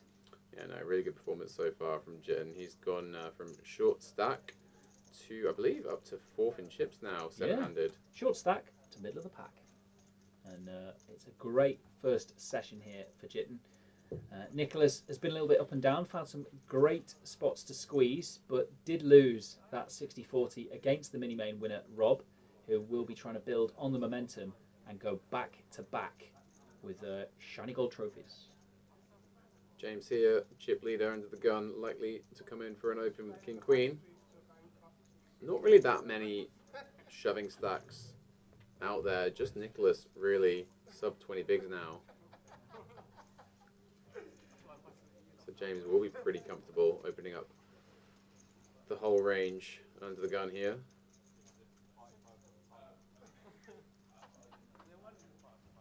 full smiles from Rob Duras there. Having a pretty good week, my guy. He's going to be looking down at the king 2 there and going, I'm not getting involved here, though. Oh, Josh has found a monster. No wonder he was giggling. He's got Jitten's hand. So Josh, just under 30 bigs here. Likely to just go with a not-limb free bet. He's flatted. He's trapped again. Flatted. This is not one I advise flatting, guys. Out of position, ace king offsuit. I mean, Doesn't play that great. 3 ways as well. If it does come king high, then James could be in trouble. But do you think James would have been checking out the stream? Will he be aware of the fact that Josh is quite often out of position as well, flatting these big hands and trapping? Well, we saw him flat the aces as a trap twice yesterday, but ace king off is a one you don't expect people to trap too often. It has allowed Mikey to come along from the big blind here, and he's actually flop best. But James with a gutter and 2 overs as well. Really poor flop for Josh. He'll be regretting not going for the free bet now. And James will just check his option here 3 ways. It is a board that's just going to connect so often with these ranges that flat from the blinds here. And the Bluffalo, Michael Casson, upgrades the trips on the turn. I do expect a big chunky bet to come out from him here on a double flush draw board. And it actually turns out that James is the player that would be leading because the Bluffalo has decided to check and potentially trap here. You've got to imagine if he checks this turn, he's got to be thinking of check raising because there are a lot of rivers where he loses value or goes behind. He's gone for the check. And it looks like we've got a bet from James. Is that correct? That's what I've just said. Yeah, I think Michael basically is checking 2 check raise and he's going to find even more money in the middle here. It's probably going to be a jam from Michael, no? It really could be, yeah. He's got pot behind here. Not a big fan of this call from Josh, to be honest with you. He's really not got much going on for him. And Castle's going to get this through because I don't see how James, I mean, with a player behind as well, such a suspicious call from Josh. Yeah, you're going to put Josh on a range like kind of king-queen, maybe queen-jack, jack-10 suited, maybe a 10-9 suited kind of hand. Pocket 10s wouldn't be opposed to just flatting the small blind here, but as you can see, Josh just drawing dead. He is going to be drawing dead a lot of the time on this kind of board 3 ways. And Mikey, yeah, I mean, maybe you're worried about the occasional better raise, There we but go. just no other option really but to send it. I was just thinking he has to, unless there's part of him thinking, wow, what has Josh got jack, something like that? He could be thinking he's trapped a big hand. Yeah, of course. 9's 88%. definitely something you can have, but and James is going to ask for a count here, thinking if he's up against the jack, he's getting a pretty good price, but against an 8, only 12% equity for James, only a 10 working for him. James, I imagine, was betting this turn with a plan to probably bluff on a diamond or a spade river with the king, queen of diamond, blockers, spade specific, and they will both get out of the way. And yeah, Josh will be regretting not just free betting that one free, but the benefit factor of that, the Bluffalo, Michael Casson with essentially a double there without showdown. Great spot for him, and he'll be appreciative of Josh's flat, allowing him to come along in the big blind there. This is the danger when you do trap, as Josh chose to there with the ace-king. Of course, like we say, if it did come a king-eye flop, he might have found himself doubling, but yeah, as definitely played, would have. It's a case of chips go to seat 3. And, yeah, I mean, the traps worked so perfectly for him yesterday with the aces. Both times he got the absolute max as a result of that. He's probably just thinking to himself, well, it's been working. If it's not broken, no need to fix it. Perhaps thinking that Casson might be squeezing from the big as well, knowing he's a very aggressive player and just wanting to trap that. Yeah, so the big stacks have all leveled out a bit here now, with James taking a hit there. I think he's down to about 4 mil, which was what Ty had gone up to. And Mikey up to close to 3 mil here. So no runaway chip leader anymore here, all to play for on this final table. And we're looking at about hand 4, I believe, of this level. I'm just waiting for confirmation on whether we'll go to a break after this level or if it's going to be after the 100k big blind level. Nick, now the clear short stack, looks down at a decent ace high, is going to send it. Josh with a really sticky spot here with the 7s. Oh, he is straight in. He's heard how lucky 7s have been on this final table, and they may claim another victim. James asking for a count before he peels his cards. Is that the GTO approved? You know, just so you know, if you do have aces, you definitely call it. Well, you can always just get a little bit of a read on your opponent, maybe. But yeah, he's going to get out of the way, and we are going to have an all-in confrontation here, and potentially losing our third player of the stream today. We did see a couple of aces discarded pre, so bit of a fake flip here. Sevens out in front. Will they hold? 57% favourite. As we said, sevens were running real hot earlier in the week, but they did cool down a bit last night. Let's see if it's fully cooled down. There's the 8. They're going to need to get some of that heat back if they want to send a player to the rail in 7th. Nick currently surviving. Oh! How do you like them apples? So, Nick still with 2 outs, but the sevens continue to run hot here in Birmingham. And a deuce on the river. Sevens full of deuces. Will take it down for Josh Curry. It's unfortunate there for Nicholas. The dream flop, but the nightmare turn. And it's going to be a 7, and it's going to see Nicholas hit the rail. Good for 7th place, £5,340, which means the remaining 6 players have locked up 6,770. That's nearly £7,000. Definitely the hand of the week. And we're now playing a 6-max tournament. Yeah, incredible that just as I called them maybe cooling down, just instant service, 7 on the turn. We do assure you there are only 4 sevens in the deck, guys. If you've been watching the stream closely, they have been coming out so frequently. Josh, very happy to pick up that pot after losing the one prior with Ace King. He's up to 2.5 million or so now. Sounds like the players just discussing how many aces and 8s were folded pre-flop as well. So what does that do to these chip stacks? Looks like Rob is going to be our shorty now. He needs to spin at this point if he wants to be laddering to 8.4k up in 5th. Yeah, it's no one in the danger zone though. Everyone over 20 bigs here, so plenty of play left at this final table. And Josh, with plenty of hand in the cutoff, Ace Jack of clubs versus ties open with the Ace 7 of diamonds. 2 really good looking combos. Going to be slow playing this one. He is going to come along with a call. Yeah, not the kind of hand you want to 3-bet and get 4-bet with and miss out on the chance to go to the flop. Jitten! Oh, James, I'm sure, is going to get out the way here, but Jitten, who has been running hot this final table, looking at the kings right now in the big blind. He's probably misreading his hand and thinking, this isn't Ace King. I don't want to play this. These cards match. And they're big. What a spot with the kings here for Jitten. Yeah, just over 20 bigs facing under the gun raise and a flat from the cutoff. And, you know, Josh has got to be really snug with his flat in the cutoff here. He could have some really big hands here, like pocket 10s, pocket jacks, stuff that, you know, doesn't necessarily 3-bet every time here. So it's just a dream spot for Jit, and he goes for the not all-in 3-bet here. This looks insanely strong. It looks crazy strong. When all we've seen turned over is Ace King, he's going to be betting. What is that? 700k from there, so about 40% of his stack. You know, the thing is, though, in these ICM situations, there are going to be combos that you would 3-bet here and then fold if both players get it in behind. Like, you know, we've seen Josh trap quite a bit. If it went, like, shove, and then Josh shoves as well, you can get away from hands like Ace-Queen off in Jitten's spot there. But obviously, he was going to go nowhere with the kings. And another good pickup for Jitten, going up to 2.3 million. And the stacks leveling out even more. We're so condensed here with these stacks on this final table. It really is anyone's game at this point. Yep, and it might come down to who wants it more. Josh there having a good time now. I hope his order's arrived. Well, if not, there might be a valet position open for me. Future job opportunities. There we go. Well, I mean, you did bring some lovely coffees across earlier, so I may go and get some more coffees momentarily. Depends how many hands we've got left of this session. I will go and check that momentarily. I'd say about 10 of this level. Okay, well maybe I'll still be here. Maybe I'll wait till the break. Yep, just waiting to hear if this is the final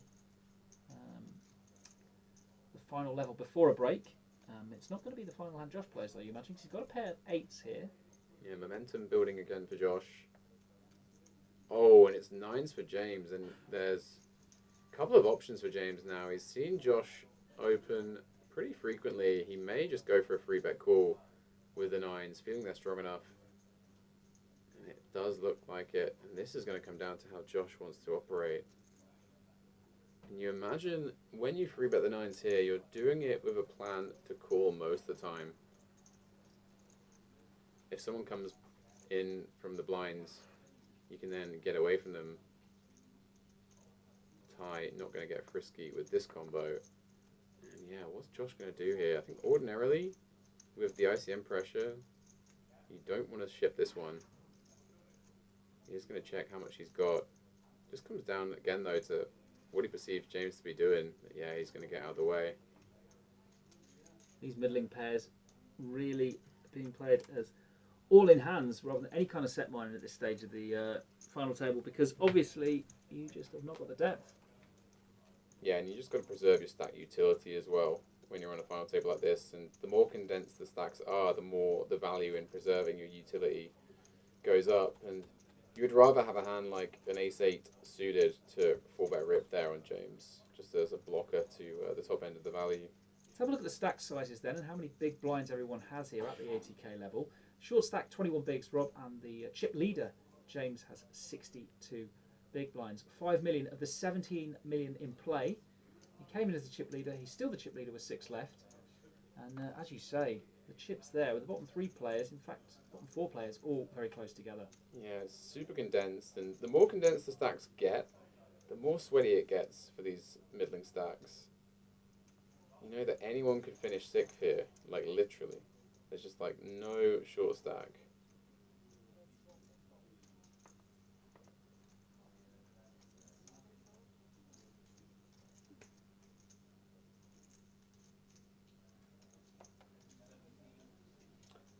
You know what I'm going to do? I'm going to find out if we're playing another level after this one. Yeah, I've not had any response yet, so if you'd be so kind, I'll take hot water and honey as well if you're going, dear. Oh, really?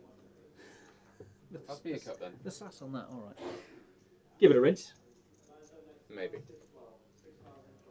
Rob's got a pretty hand there in the big blind. Oh yeah, we're just, what are these gremlins saying? He's in the big blind. Ty has folded. It's Rob that's called there with the 8-9 of diamonds. And can't quite see what Michael's hand is. Yeah, there we go. Ty's folded.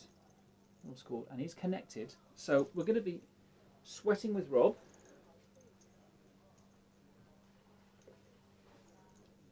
It's the kind of board that hits Mikey's range more than Rob's. We have the luxury of seeing both hands now, and we see that Rob has flopped best. Mikey has a backdoor straight flush draw. He's going to be continuing on there. Let's see what kind of resistance he's met with. Rob could check raise this one. There's a king out there. Maybe just wants to call and let the Bluffalo do his thing.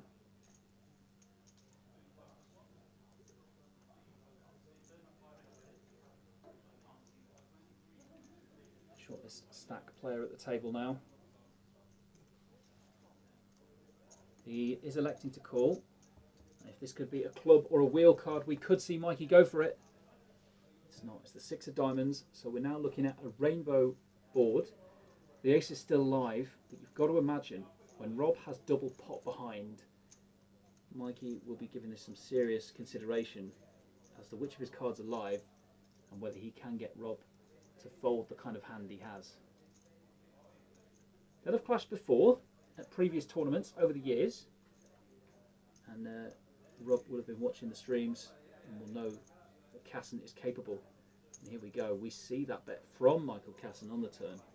375 into 690, and Rob here having to make a decision. You've got to think if he calls the turn, he's calling the river, failing it being a very wet one. We saw him make a fold earlier when Ty bluffed him. What is the mini main event champion going to do? Again, no shot clocks on the final table, really getting the maximum amount of time to make his decision. And he's going to let this one go. The Bluffalo runs rampant, and he'll be eating tonight.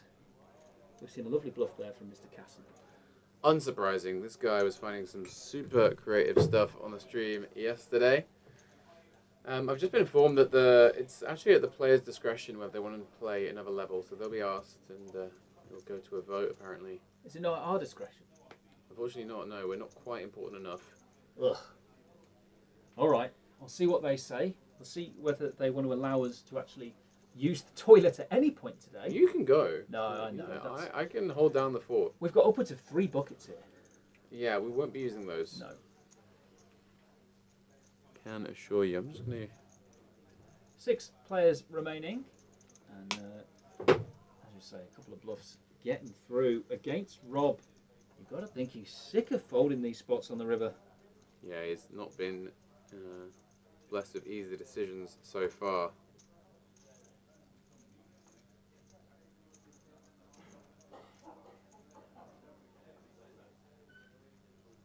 Yeah, it's not been a jitten kind of day where you just look down at ace, king twice, ace, queen, kings, ace, 6. And James is going to find another pair here in early position. Hijack the lucky 7s. Yeah, 7's the hottest hand of the week, and with a chip lead, not going to be afraid to come in with an open here, James.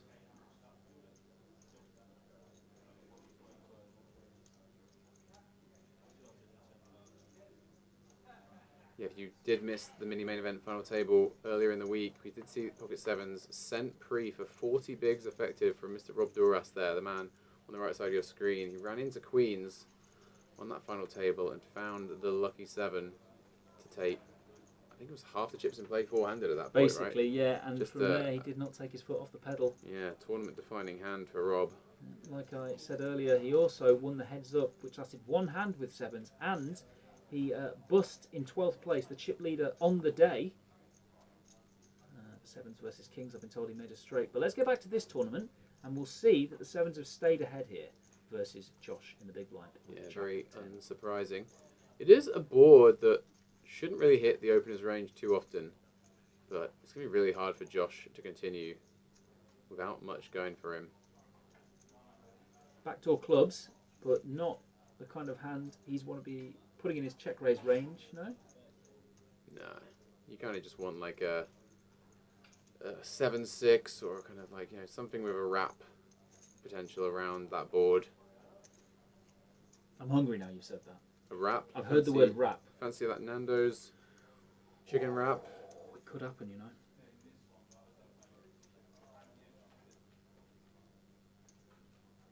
Might be a little food stop in between the main event and the high roller, which will be starting, or it may have even started at this point. Yeah, quite a few players qualified already. Has the satellite concluded for that high roller? Look through the lens.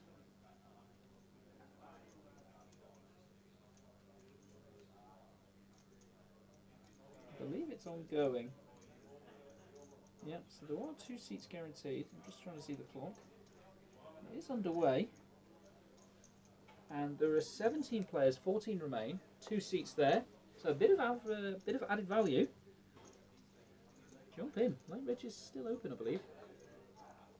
Yeah, and there was quite a few added value satellites for the high roller, which has resulted in quite a few players being qualified online for it. Got to imagine a few people may have arrived a bit early, and rather than jump straight into the high roller, they've gone, oh, is there a satellite? I'm up for that. Yeah, I did happen to bump into someone on the walk over here this morning who was in that situation. Came for £115, yeah. a bit of lunch at the Resorts World complex here before playing the high roller, and then noticed the satellite, flicked it in, and Michael's going to flick in a defend here with a 9-7 suited.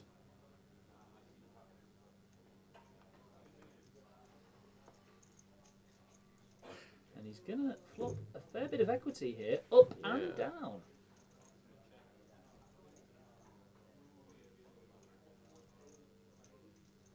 James will come in with a range c-bet here as the chip leader gets to continue just to apply the pressure to the middle stacks. And Michael, I think, is currently third in chips with 2.7 million, right?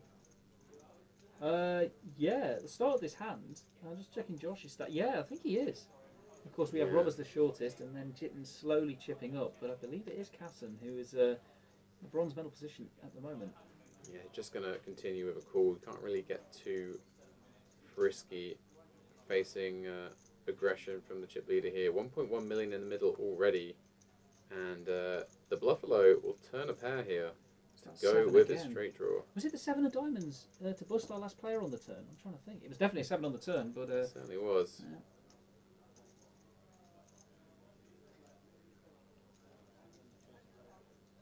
Mikey not going to start leading here, which you would see a little bit of in the computer. James with absolutely nothing, going to just keep piling on that pressure. And a really close spot now for Mikey, because ordinarily, yeah, you're always going to continue your up and down in a pair in this situation, but as we've been mentioning, when it's such a large portion of your stack on a final table where you just want to preserve your stack utility, it just becomes so much closer. And obviously, he could get there on the river and hit a straight, but what if it comes the 5 of clubs? Do you love it? What if it comes the 5 of clubs? And it's a 6-7-5 bet, like you said. Quite a chunky bet. Yeah, I mean, James repping the queen.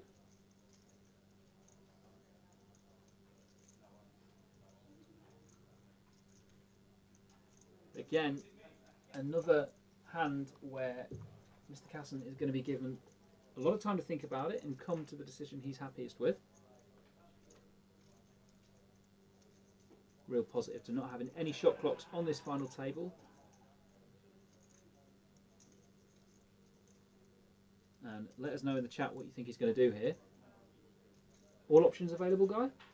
I mean, Michael's definitely capable of all options. I think the most common would be a call, and there it is. And he's going to have less than pot behind here. Big river coming here in the context of this final table. Anything could happen. It's another queen. That's actually a really good card for Michael, because it's less likely that James has a queen now. James might be worried about Michael having the queen, and yeah, he does give it up.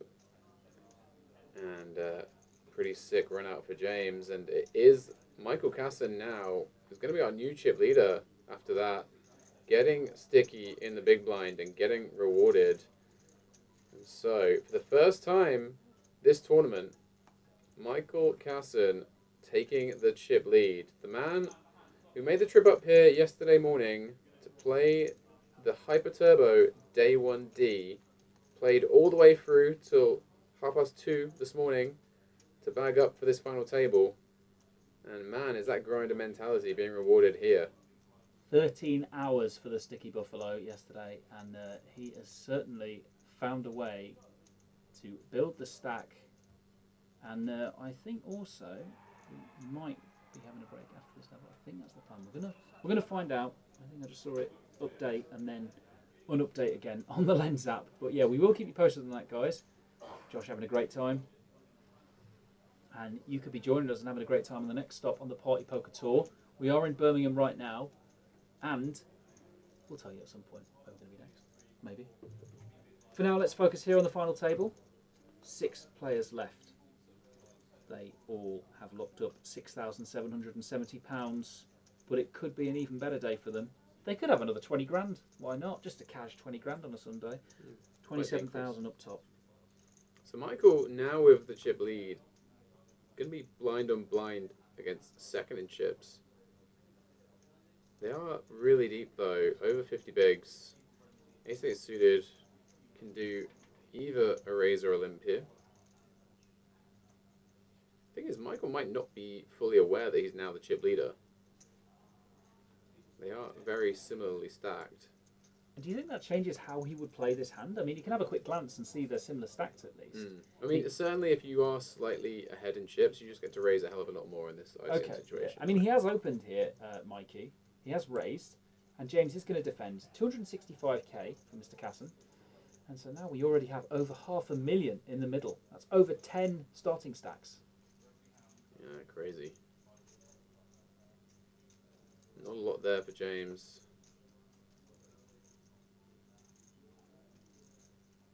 Wettish board though, and it's going to go check. A little surprised Michael not c-betting this. And that's why. He just knew it was coming. And having checked the flop, he may continue to check on this turn. Yeah, what's really calling on the turn if he does decide to start betting now? Is he really assuming, yep, there we go, that is the check.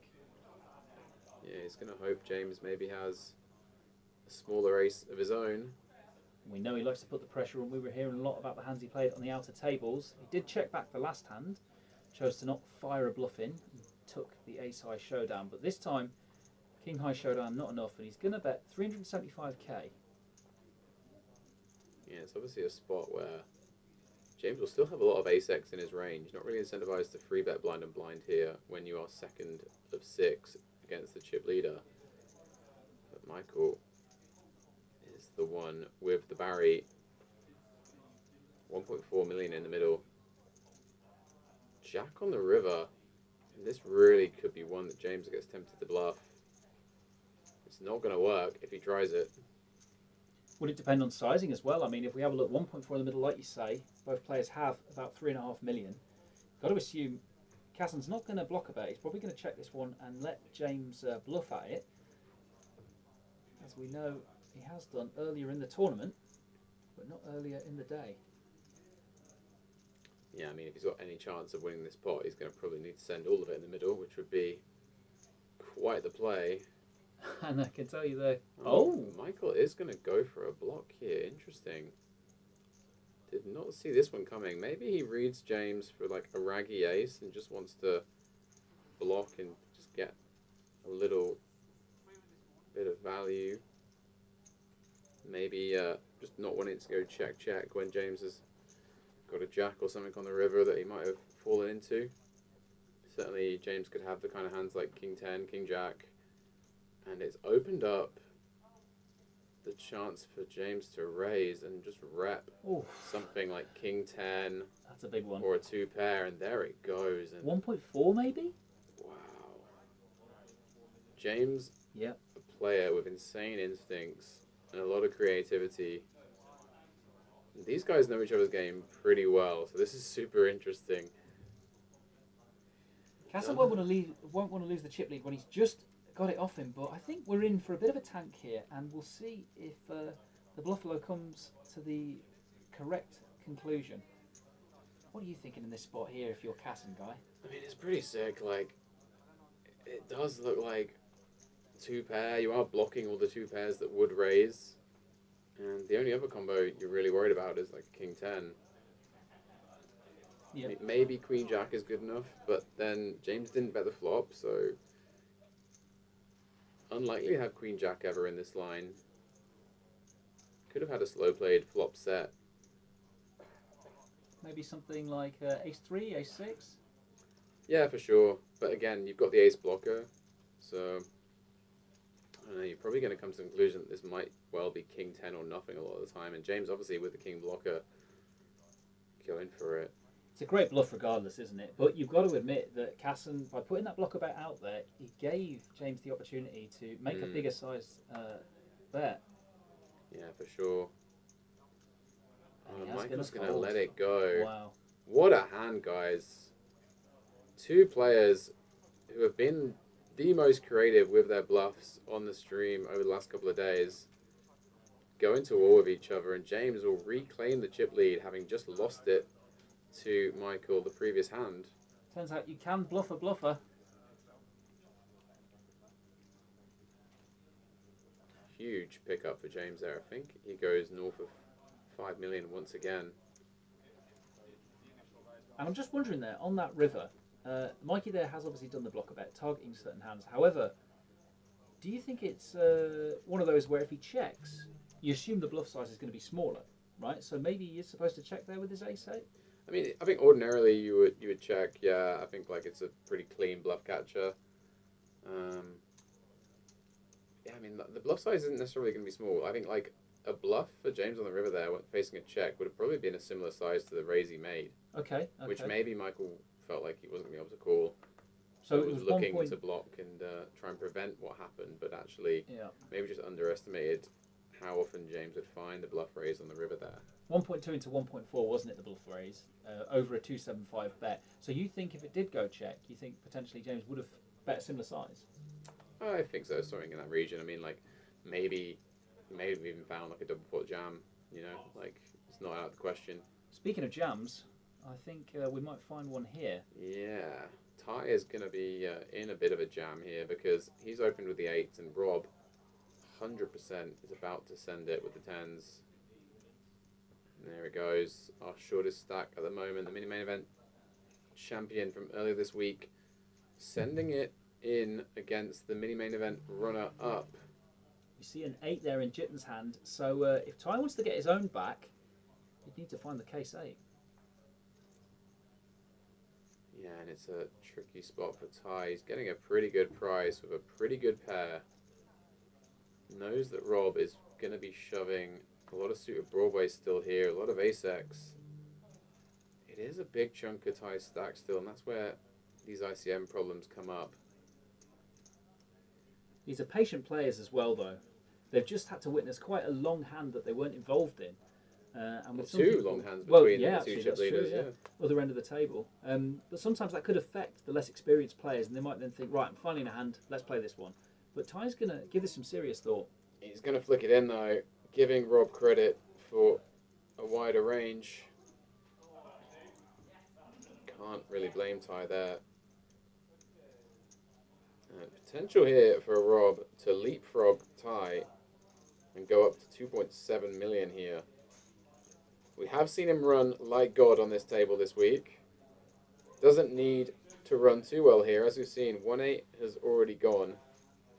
Oh, actually, I think both 8s have been discarded. Oh, really? I didn't see the second one. one. So it's actually just hearts working for Ty. Or a straight. Needs a lot of help here, Ty. 7's hot as ever. Yeah. And yeah, Ty will be praying for an 8, but as we can see, this hand actually is already over. It's a foregone conclusion. There are no 8s left, and Rob is sweating needlessly. So Rob Doris is gonna double, which will be as no surprise to anyone who's been watching the stream this week. Yeah. And he is gonna be a dangerous man now, rivering a needless full house with the 10s. So it is dangerous Doris up to 2.7 mil.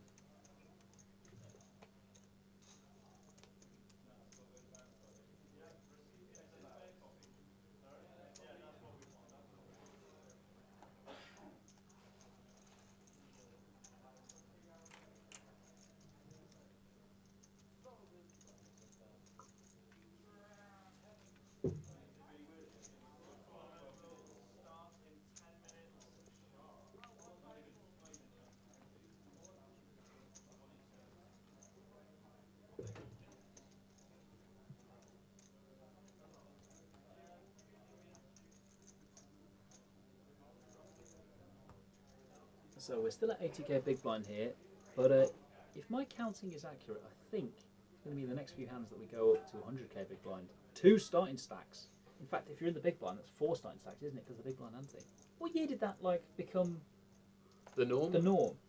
Do you remember? Well, I remember briefly we had button ante, right? Oh yeah. When we got rid of the traditional ante, that was like 2016 or something, right? That sounds about right. And then we flirted with the button ante, and then certain tours used the big blind ante, and then there was a little bit of a discussion over which was better for a while. Mm-hmm. And we eventually settled on big blind ante because obviously you can fairly often have a dead button, but you can never have no big blind. That's very true. And the big blind is going to have a decision when the small blind gets involved here. Jitten has 10s. Well, Michael's opened with the 10-8 suited here, so Jitten going to go for a free bet again. And Jitten's had some great starting hands on this FT. We've seen him play them all aggressively, and he might be forgiven for thinking that he's getting a little out of line, because this is maybe his 5th not all in free bet of Yeah. the final table, right? Is that ace king, ace queen, and then kings? Interesting All size of them as got well. through. 640. I kind of like this size. Yeah. Seems kind of nice. Just it's going to price out Mikey with a lot of his range. Can't take too many flops here with this ICM situation, but does give him the chance, obviously, to free bet and potentially fold if it goes all in from Ty and then a call from Mikey.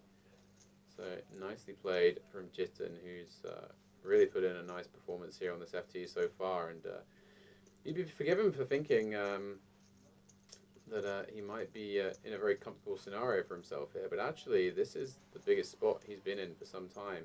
We did speak to him earlier, and I think he may have already equaled his best cash. Yep, I was going to announce that when he next won a hand, and he's actually surpassed it. Nice. £6,770. Let me just put that into the beep boop boop boop and see how many dollars that is. Oh, dollary dues, if you will. So, what do we say? 6770. Go on, take a guess. How many dollars is that? Off the top of my head, that'd be like 9k, right? I hate it when he's right. It's $9,088. Oh, I missed out on $88 there, didn't I? Story of your life. So let's go back to Casson now, who's playing another hand, and it's Ace Queen of Hearts. He's going to make an open from the hijack. It's a min raise. Yeah, the dollar signs lighting up for Casson here. Ace Queen suited. He'll be going. We're not quite at 100k big blind yet, but certainly a hand that he wants to go to war with. Jack 3 suited from Rob, who will also be aware of the blinds going up soon. Yeah, Rob with a few chips to work with now, but he's not going to tangle with Mikey. Obviously, seen him play pretty aggressively yesterday, and perhaps not wanting to tangle with him. And like all of these players, the remaining have not been shy post flop throughout this tournament when we see them on the stream. So got to tread carefully. They've really put a show on, haven't they, for us when we have seen them different styles and of course different amounts of exposure on the stream. But yeah, we've seen lots of bluffs. We've seen a fair bit of trapping from Josh over there. Josh the Trapper in seat 2. Some massive hands from Jitten, and not necessarily got value on all of them. And then of course the clash of Ty and Rob, first and second on Thursday. It's sort of some battles. So there's like a little bit of a battle between Casson and James Fowler here. Mm-hmm. Those two have both found some really creative bluffs on the stream. And then obviously the battle between Ty and Rob has been going on all week. These guys heads up in the mini main together. Yeah. And they are sat together once again. Jitten and Josh stuck between these individual battles. Just getting it quietly. They really are. Rob, the 5-3 suited here, does cover Josh. Could come in for a raise here, just apply some ICM pressure. I think Josh might be our shortest stack now. Yeah, it's going to be that way. 1.8 million, and when the blinds go up to 100k, that of course would be 18 bigs. So we're going to see a raise here. Yeah, from Rob. it's a chunky one. 240. Going to take it down. Yeah. Not a lot Josh can do with the 9-5 off. And again, he's juiced it up a little bit. It's a pure 3x the big blind from a small blind to the big blind. Just trying to give an even worse price for Josh to defend.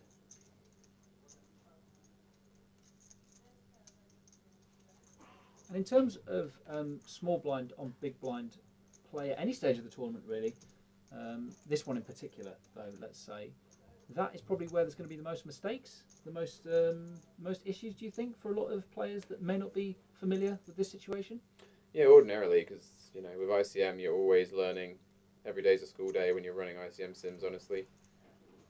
But no one really blundering so far today, right? Yeah, for sure. It's been a really good display of high-level poker here on the final table of the Party Poker Tour in Birmingham. The £500 main event. We should say, though, on this stream this week, we have seen a lot of fun play on the stream table. Yeah. You should not be deterred No. from thinking that every table is playing as solidly Definitely as not. these guys. We've seen We quite saw a few links, some, haven't we? Yeah, we saw some stuff. We saw some things this week. And The Ricky bluff, I remember that.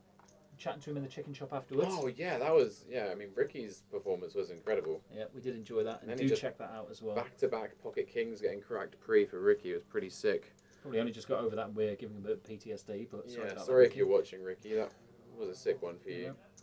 the same ace as well on the turn, both times. I will shut up about it soon, I promise.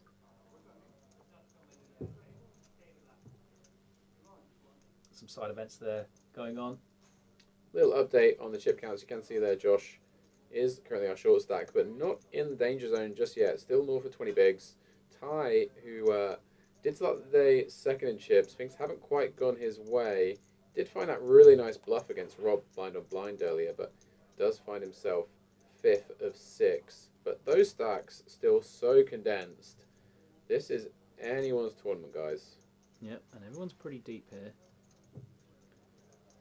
Couple of familiar faces here in the foreground. David Lappin there on the left. One of your favourite TDs on the right there, Ben. Oh, Tom, he's disappeared. Yeah, He's just a good right one, on Tom cue, Cole. he's exiting. I think Yeah, of course. RTD, Sean there, just discussing with the players about the level change and how many hands you'll be playing per level.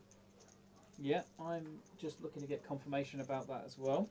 It looks like it might be every 2 hours once a level is completed. But again, I don't want to feed you false information. If that is correct, that means we'll be taking a break 6 hands from now. And yes, I can confirm that. We're going to play 6 more hands, and then we are going to take a 20-minute break. So yeah, enough time for you to grab yourself a drink, maybe a bite to eat, drop a few comments, and we'll get back to you. But let's get back to the action now. Really, still some good stacks here on the final. Going to be a 15-minute break, actually, I've been told. Yeah, why have it too long, you know? Yeah, let's get on with it, guys. Yeah, we want to crown a champion. We've got a high roller to stream later as well, you know. So yeah, how's the high roller looking, by the way? It's going to soon be starting. I guess they might be waiting for the satellite to wrap up. Yeah, they're going to wait for the satellite to finish first. I think it will be running, I believe. We'll get back to you about that after the break, but I think it will be underway, certainly by the time we're back from the break. We're going to update the chip counts as well on the break. So maybe it will go to 20 minutes, but if you just stay tuned to the stream, then, you know. I can tell you, actually, that the high roller already has 16 players pre-registered before the start. Lovely stuff. And some great names in there. Heribert, who was on our our stream table yesterday, in there. I'm not really seeing any known tour pros on this player list. A lot of online qualifiers who have qualified for as little as $10 are here. And you look at this list, that is not a typical high roller player list. Whoa, hang on though. For the UK. Who's that at the bottom of the list? That is no stranger to a high roller, Mr. Gary Spinks. He is in the field. He's in the Chris field. Johnson, probably the standout player here. Macapac, he was on our stream during this week. But yeah, looking like a very interesting field. I mean, if I was a grinder, which I am, but not today, I would definitely be on my way over here to play that one. I mean, I would love to play that one myself right now, looking at it, but I am stuck in the booth. He's locked in the Ben. booth. Yeah, he is in between a rock and a hard place. And I'm not just saying that because one of the names that are pre-registered is a Mr. James Buckley. I thought you were going to say someone with the name Rock. No, it was a really good reference because Okay. James Buckley is the name of one of the actors from In Between Us. But maybe a bit of a niche. That is very niche. Could actually be him as well, you never know. Could be. Probably isn't. Well, I thought you maybe were going to say, and one of the players listed is Dwayne Johnson. No, he's actually playing the 4-5-6 later on. Oh, cool. Yeah. Yeah, it'd be good to catch up with Dwayne. You know, we go a long way back. It's true. Speaking of wrestling, do check out my Instagram story for some very haphazard content creation, guys. The one when you're in the vest? No, not that one. Don't worry, you won't subject you to that one. But I've been playing with my green screen app this week. Excuse me? Oh, right, okay, yeah, the story, sorry. Yeah. Okay. And yeah, I tried a Bruce Buffer on the story. It's actually on the Pie Poker Instagram as well if you want to follow along with that. So we are just waiting for the action to restart here. Not too sure. I think we're just confirming number of hands before we go up in blinds, right? Yeah, obviously the clock is not going to be running because we are doing the hand system. So I think we're playing 6 more hands before the break. I'm just getting confirmation of that. I don't imagine they're doing a break and staying sat down there, because if you're having a break, go and have a little walk around, maybe get some fresh air. Yeah, we have resumed play here, so this is going to be the first of 6 hands before we go on a break and they let us use their facilities. We're also going to have a dealer change. I know, mate, but I'm going to stay for these 6. Okay, go. So we're going to have a new dealer for the last 5 hands as well. So yeah.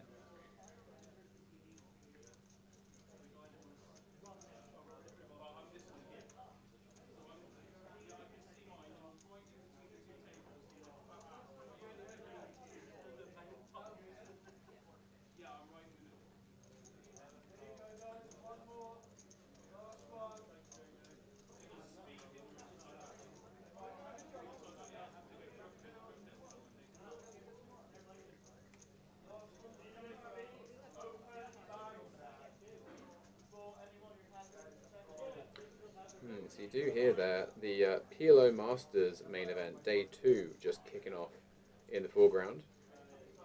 A few familiar faces in that field. Did surpass the guarantee, I think roughly about 25k prize pool. Do we think David's asked for that exact seat so he gets a bit of TV time?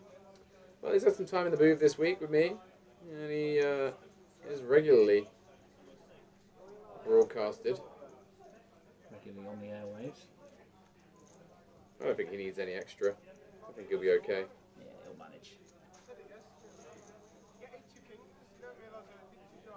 Right, so last few hands here. We are going to sort the cameras out so that you see the action. I think we've got 3 left. Tom Kong just walking into shot again. And there we go. Can't let him have too much exposure. Folding round here to the button. James, our chip leader, 5 million. That's how he started the day. And that's how he might end this level, because he's going to make the fold. Ty is in the big blind, and we're going to see Jitten open the worst hand he's found all day to open. It's pretty. Small blind and big blind. He's decided to limp here, and he does actually now, for the first time today, cover Ty. The tie is covered. Yeah, Ty, unfortunate to run the pocket 8s into the pocket 10s of Rob a little while ago, and yeah, he's in a bit of a handcuffed spot stack-wise now. He does flop a gutter here.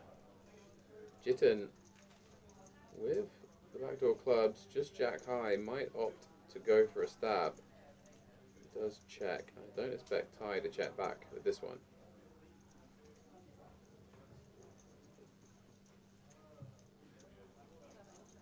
He does just check. Maybe sensing... Oh, maybe you're sensing that. That is a doozy. And Jitten here is going to have to pull something special out of his hat to win this pot. Yeah, plenty of chop outs for Jitten, as you'll see there at the top of the graphic. But there is some serious cooler outs as well. An 8 would upgrade Ty to a straight.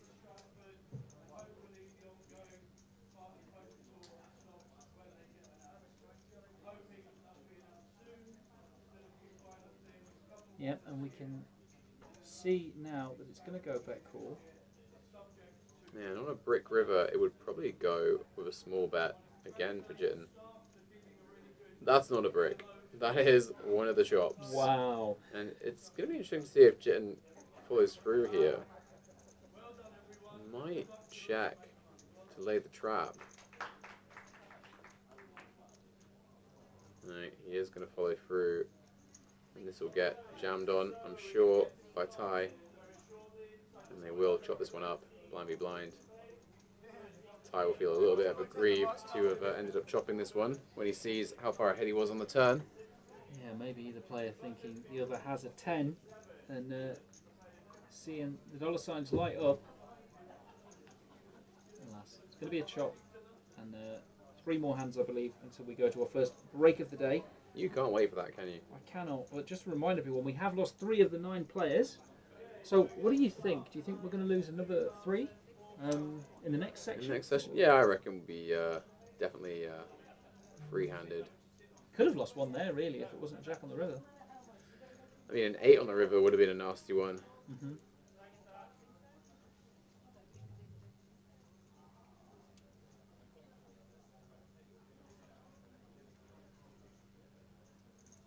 it's going to be a chop there. We've seen all those. There we go. Nice little shot there. The 7 of clubs on the flop again. That's 7 of clubs. I know it's a lovely hand. Really good for the props. That's why I keep noticing it all the time. So a couple more hands, then we will give these players a chance to have a little walk around. Do you have any kind of things that you do in particular on break? Because you make so many final tables, Guy. Not lately, actually. It's true that I've been very good at making the last 2 tables and not following through with a final table. But I will say, the best thing to do personally is go outside, get some air, get some sunlight if you can, get yourself loosened up, go for a walk, maybe do some stretches, because you are going to be getting tense when you're on a final table, not just because you're sat there, but just the tension that builds in your mind as well. And the best way to get rid of that is normally to get some fresh air, some outside space, and a little bit of quiet. Different for everyone though, isn't it? You know, these runs you say in the last 2 tables. For some reason, in a lot of these 2-day tournaments, I can't stop finishing in the 20-somethings.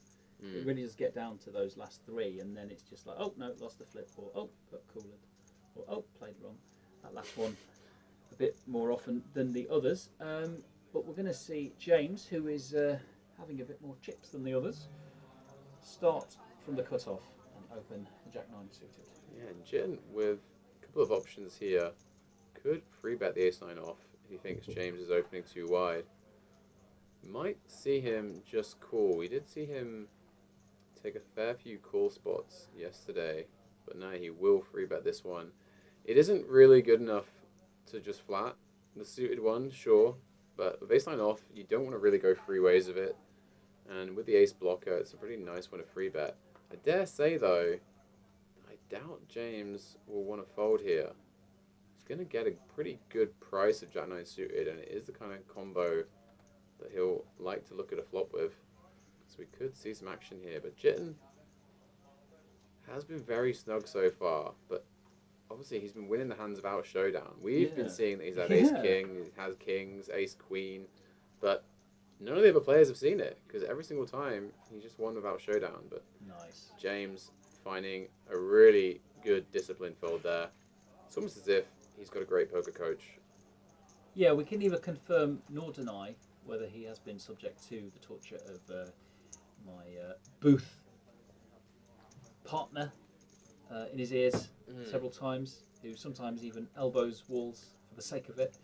What we can confirm is that Jitten is really going through the gears here, and he's found the raise there on the button to add to the stack, and I'm sure at some point we will bring the image up that tells us who's increased their stack the most, and I think it may be the gentleman in seat number 6. Yeah, certainly in terms of proportion of what he came in with. I mean, he's more than doubled through today, right? Very much so. Yeah, there we go. There you have Look at it. that Yeah, he came in with just under a mil, and 2.1. Wow. And Michael Casson doubled his stack through so far today. That'll be of no surprise to anyone that's tangled with the bluff low. He is a man that likes to go big or go home, and one man that will be getting involved again here, tie on the button with the delightful King 10 suited. It's a pretty one on the button, yeah. He does like to go big, and he will probably be going for a slightly bigger than usual raise here, just applying the pressure. I think Josh is the short stack in the big blind, and we don't know his hand just yet, but we do know Rob is quite unlikely to get involved. Unless he really has a speculative 3 down there. Yeah, Josh, I don't think he's going to be folding this one from 20 bigs. Yeah, Josh could just send it here. It isn't the kind of hand that plays that well post-flop out of position, and you just do a great job of getting hands like this out of the way that aren't too far behind you. He has shoved. And do play better in position. So yeah, you can see Josh with the best of it pre-flop here, but if you play this one out post-flop a number of times, it is actually the King 10 suited that's going to come out on top so often with the positional advantage. So wise move from Josh to rip it here, and not a lot Ty can do. Player's not really putting a foot wrong here so far on the final. Not seen any major mistakes. Yeah, pre-flop everyone's been playing pretty well. Josh with a bit of a misstep with the ace-king off earlier on, choosing to trap it in a pretty unorthodox spot, and wasn't rewarded, but Yeah, I mean, we've seen some creative stuff post flop, some great bluffs from both Casson and James and Ty. But everyone playing pretty well pre. And that will even the stacks out even more again with our short stack getting a shove through. And that might even put Ty down to the bottom of the pile here. Speaking of stacks as well, you can see Sean there's just trying to eyeball how much everybody's got. And I assume we are going to have just one more hand. So if he's updating the stacks, where would they appear then? A little app called Poker Lens. Poker Lens. That's Surprised you haven't heard of it. Do they not have it in Asia? I don't think they do, funnily enough. It No, is they very probably much a don't. European Yeah, it poker is a app. European, And yeah. yeah, we do recommend it, guys. There's all the information about the tournaments that are running here today in there. Hey, it's great for your seat draws as well. Yeah, exactly. You can see what's going on. Can tell you also that the Mystery Bounty side event that got going here earlier today is at the final table. And you will not believe who is on that final table. Is there an ambassador from Party Poker? There is. Our ship leader is Matt Staples, but even more impressively, our 9th place finisher from the main event, Tony Pierce, is on the final table of the side event. He jumps straight into the Mystery Bounty, and he's currently 3rd in chips. Wow. On that Mystery Bounty. So it could be an amazing story for Tony, having busted just in time to max late reg it, and he is there battling out with Pipe Poker ambassador Matt Staples for a trophy. Yeah, he came in for a trophy this weekend, and he will take one in any tournament he can play. And that's for this tournament. We're going to see the blinds clash here. Josh with the Queen 8, Mr. Casson with the Jack 2, and nothing really but a backdoor straight draw here for El Dente. Barry on the turn, so we're looking at high cards now, and Josh is in a significantly better position than he was on the flop. Yeah, it's a pretty close one for Michael as to he might be thinking that he's not going to get a queen or a king to fold on this board anyways, so just opting to check back and take the showdown, knowing that he doesn't have much showdown himself, but with not much other option. I do expect this one to just go check, check on the river. Yeah, and a nice fast check, check. Nobody getting any crazy ideas. A few more registered for the 7 max high roller. We're up to 23 players there already. A lot of people were saying that they didn't think that this would necessarily run because of various other things going on, but you've got all the Midlands players coming out and supporting it. Ryan Mandara in the field now, Paul Grummett. Oh, the Grum. And yeah, Dara O'Kearney in there. And a lot of players still in the satellite for that one, guys. So if you are thinking of coming down to play, there is a great value to be had in that 7 max £1,000 high roller. But it looks like it is time for our first break of the afternoon. We always knew it was going to run that high roller, and you can see in shot there, serial bubbler Brandon for the PLO. Hopefully he doesn't bubble the day 2 here, and he's just getting some words of wisdom of how to get to a final table from Rob. We're going to get some words of wisdom of how to go on a cheeky break. 15, 20 minutes, something like that. We've got to get these chip stacks right for you so that it updates Poker Lens. And when we come back, the remaining 6 players will fight it out for the trophy and £27,000. We will see you in just under 20 minutes. Yeah, see you in a bit.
Lovely stuff. We are back in the booth for the conclusion of the Party Poker Tour Birmingham main event.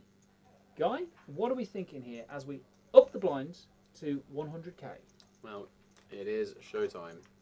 Things about to get serious. Average stack around 30 big blinds, still plenty of play for these guys, who have all been playing really good poker on this final table, has to be said.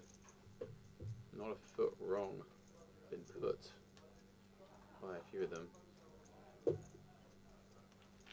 You can see the profit and loss for their final tables there on that top graphic. Jitten, who came in as one of the short stacks, has been taking a lot of pots down pre-flop without showdown. Michael Casson as well, he's doubled through his stack since the start of the day. And our chip leader from the start of the day, James Fowler, remains the chip leader, but he is down on the day. Yeah, and we're going to be able to see that for the rest of this final table, I believe. A really nice graphic up there that is just showing you the recent form of these players.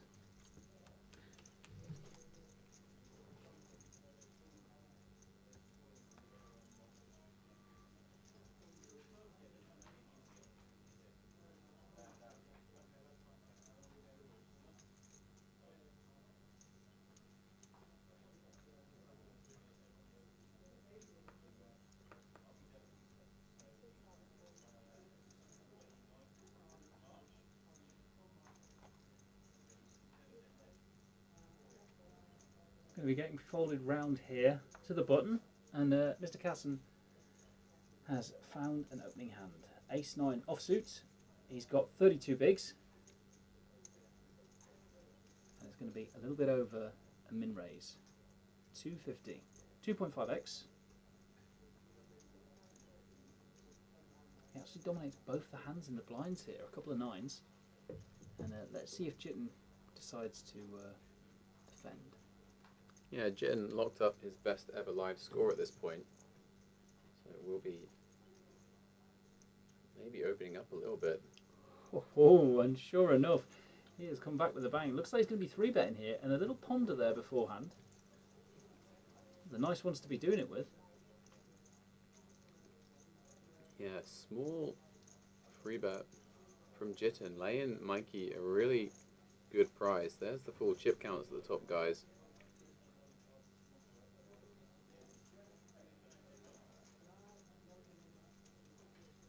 Michael could go either way here. With an offsuit ace, doesn't play as great in position. May feel like he wants to just 4-bet, try and take it down here and there. Sorry, here and now.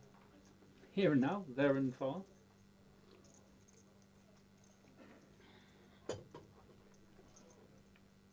Yeah, all the options available for Mikey. He is just going to take a flop.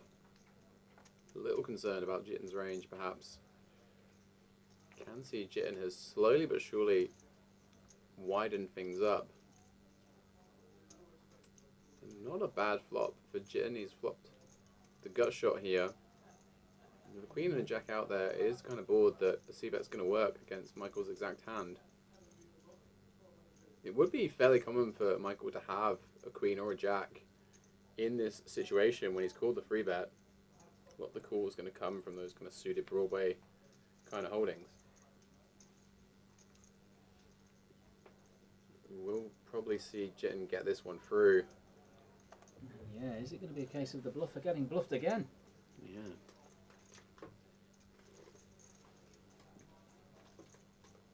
And if you can hear any rustling, don't worry too much. We're just making sure we're nice and fueled for the end of this tournament.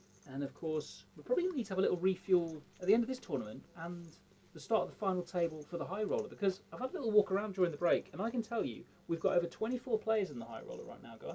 And late reg is open for what, another 3 hours? Something crazy like that. And also, we do have the satellite just concluding.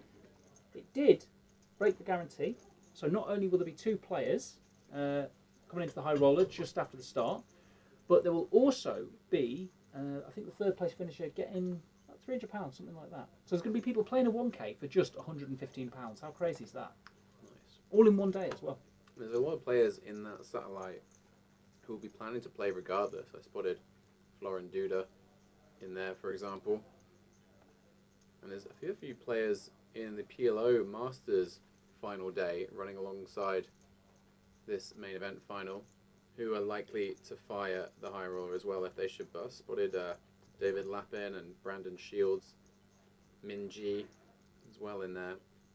We'll come back to the action here on this final table though. James, our chip leader, finding a nice combo to free bet the button with here against Josh. Gonna put Josh to the test here, opening just over 20 bigs.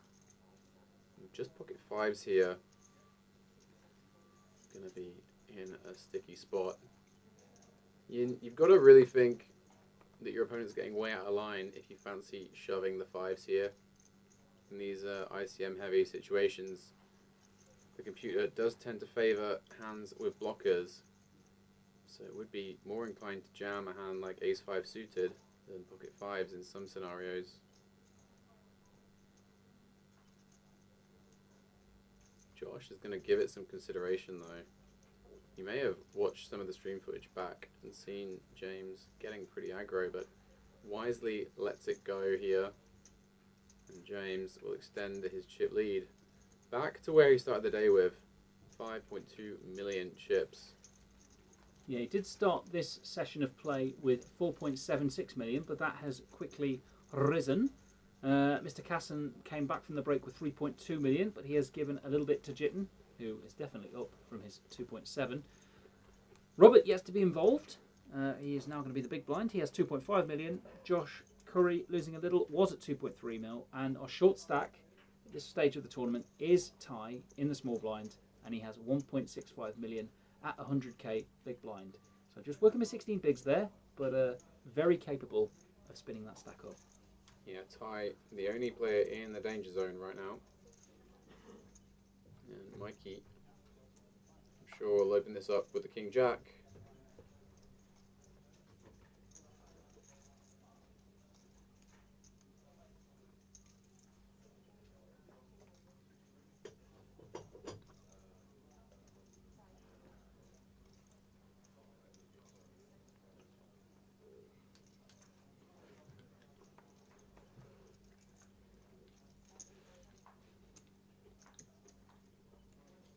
So just a reminder, £6,770 locked, and they are fighting it out for the £27,000 top prize and the large gold trophy that you will have seen on the socials.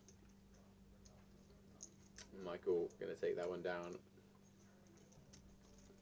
up to just under 3 mil. A little bit more comfort for the Bluffalo, or Auntie-Aunt, or Denty, depending which nickname you want to give him. Thatcher, could that catch on? No, that one did not. We'll That one didn't that catch on. Tyrone? I like Tyrone didn't really catch on either. It's a shame. If you are wondering what we're on about, last night it was revealed that Michael's middle name began with a T. We did try a guessing game before coming to the obvious conclusion of it being Thomas, rather boringly. MTC is a good little nickname though, a nice abbrevo. BTC, MTC is the new currency. The currency for him is bluffs. Oh, and James with a premium here and the chip lead. Ace Queen.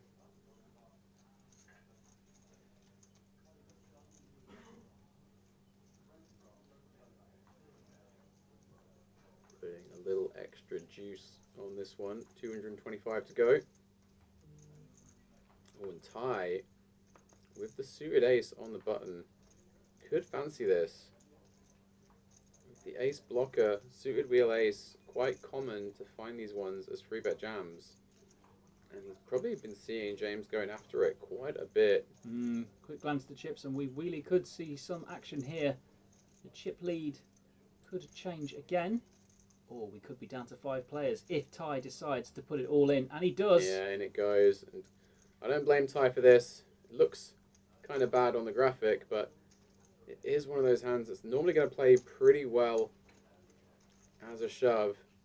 James going to be going nowhere here. Just going to ask for a count to be confirming it. But yeah, we're expecting to see a call here, and if he holds, he will be far and away the chip leader. If he loses the pot, however, wow, we've got a game on our hands.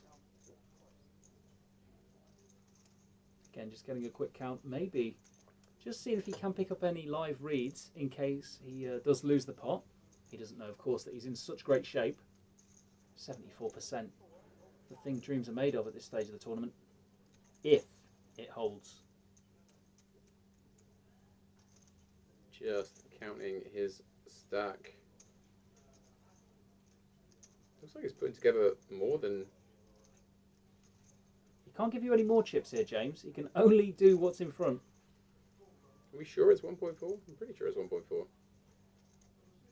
He's got 1.5 in his hand. Yeah, because he came back with 1.675, and he's in the he was in the small blind, big blind, and he folded. So yeah, I believe it. I believe this is correct. 1.4. Yeah, did just hear Rachel say as well.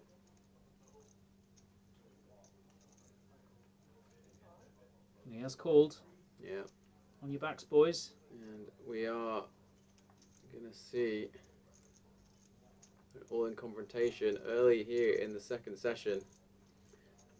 And like with this shove from Ty, it does occasionally get a better ace to fold. Not gonna fold out ace queen on this occasion, but given how long it took James to call there, he might have folded a hand like ace nine offsuit, etc. Stuff you're dominated by, and that's why these suited wheel aces are such great shoves. And there's the deuce.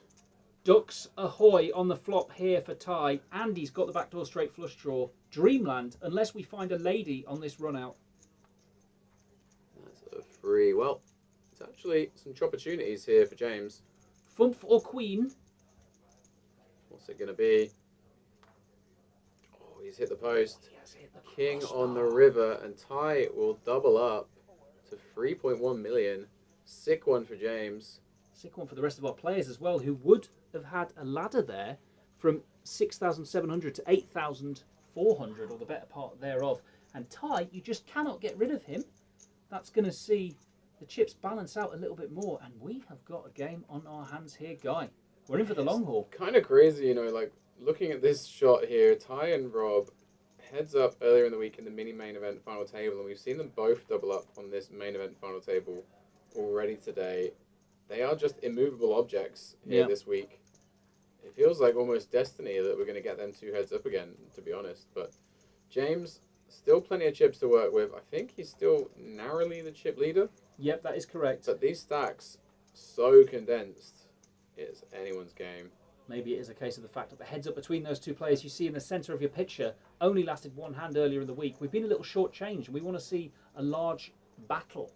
Well, the battle's going to continue here. Jitan finding another premium in the hijack. 33 bigs, ace queen off, and he may run into some resistance.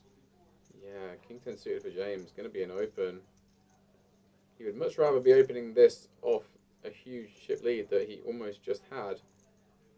Jitan, I imagine, will come in for a small free bet. And he has free bet so many times in this final table. Yeah, it's true, yeah. He's just had a spot to do it with. It feels like once in orbit minimum. Like just ace king, ace queen, pocket kings, just premium spots to do it each and every time. The important thing though, Guy, how many of those hands have actually been seen by the other players at the table? Absolutely zero. It's literally, he's had it, got through every time. And that might play on the mind of James here, who's got a hand you could potentially turn into a 4-bet bluff. And he's just saying there, have you got it again? What is this? Yeah, he's thinking, is this real? Have a bit of table talk here. Actually, Jitan did free bet the ace 9 against James. That's true, yes, on the before button. the break. Yeah. He's got a 3-bet out of position with the king 9 as well, and that was after the break. So James obviously aware that Jitan's very active and going to make the fold here. Discipline lay down by James. Again there. Making the right choice pre-flop. He newly lost the chip lead and probably didn't want to play a bloated pot out of position. It's And pretty do you know as what that king 10 means? suited is. Jitan, who came into this final table 8th in chips, is Oh. now our Wow. chip leader. Everything has been going his way so far. He hasn't had to win all ends. It's just taking it down pre so many times after the initial double he got.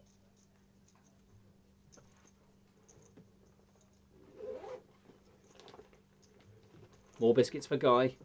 No biscuits. I'm just doing my job, getting the old headphone out to monitor the stream.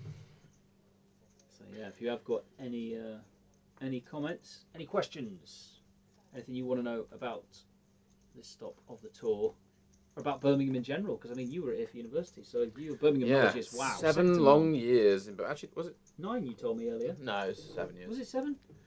Yeah. Exaggerating. No, 9 years. I said 9 years. You said that was 9 9 years. years ago. Oh, 9 years ago you did 7 years. Yeah, that I left. PhD chat. 9 years ago that you left. Wow. Okay. Don't do the math on that. No, we have not got the kind of time to work that out. Not when we're looking at dominated aces on the screen, blind on blind. Oh, baby. And Rob opening King Queen here off 23. Michael with a hand he could elect to 3-bet bluff. And he Put does. the pressure back Yeah. on Rob, and here it is. Could honestly ship this if you think Rob's opening too wide, but Rob been pretty snug so far, but it's a good hand to have in your 3-bet bluff range. If there's a man that's got a bluff for almost every situation, it's the Bluffalo there. Michael Casson in seat 3, and Rob, he's not going to like this situation much. He might make a stand at some point though, because Rob has been bluffed off a lot of hands today, and no doubt people will be feeding that back to him when he does get to go on breaks. Yeah, he'll be pretty sick from the one that Ty ran on him earlier today, blind v blind. That one's going to make the highlight reel, the 6 deuce off, but he'll get out of the way here, and Michael Casson taking one down pre-flop, maintaining a plus 3 mil stack, but that's only good for 31 bigs. Everyone's really bunching up in this final table. Just makes it so much more sweaty when these stacks get all bunched together like this. Why didn't he show the deuce guy? True, true. I mean, Rob's probably not a guy you want to show a bluff to. He's playing live at almost every stop in the UK the last 3 years. I imagine he's picked up the odd live tell reading ability.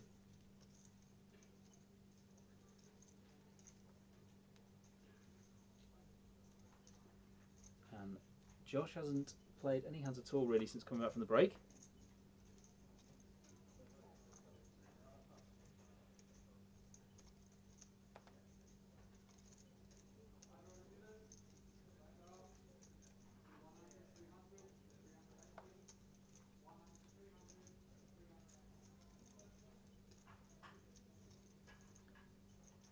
We're going to see Mikey open the button here with a suited king.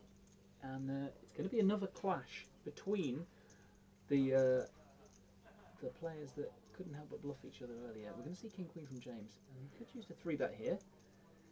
Just a min open from Mikey on the button, trying to play the rush. And James, King Queen off, he is going for raising chips. Yeah, throws out. Looks like about 750 there. Sorry, 650. Pretty good candidate to 3-bet here, blocking the ace kings, ace queens. Michael would occasionally find a bluff here with the king 4 suited though. Depends on his read on James. He's obviously seen James play really aggressively. Yesterday these guys were at the same table, last 2 tables of this tournament. And obviously today James not been afraid to get busy. Might be the one, you know. I mean, it's the kind of hand that you love to find a 4-bet jam with, because if you think your opponent's 3-bet bluffing, like the offsuit ace-x here, that would be quite common ones to use, like ace-7 offsuit, then you're unblocking the bluffs, but you got a bit of equity if you're cool, but no, throws it away, and James will take down another, and I think that allows him to regain the chip lead. The chip lead is just changing almost every hand. It really right is, here. isn't it? It's back and forth, and such a sick game we're playing here when the stacks are this close together. Casson getting the 3-bet bluff route, and then shortly after getting 3-bet himself.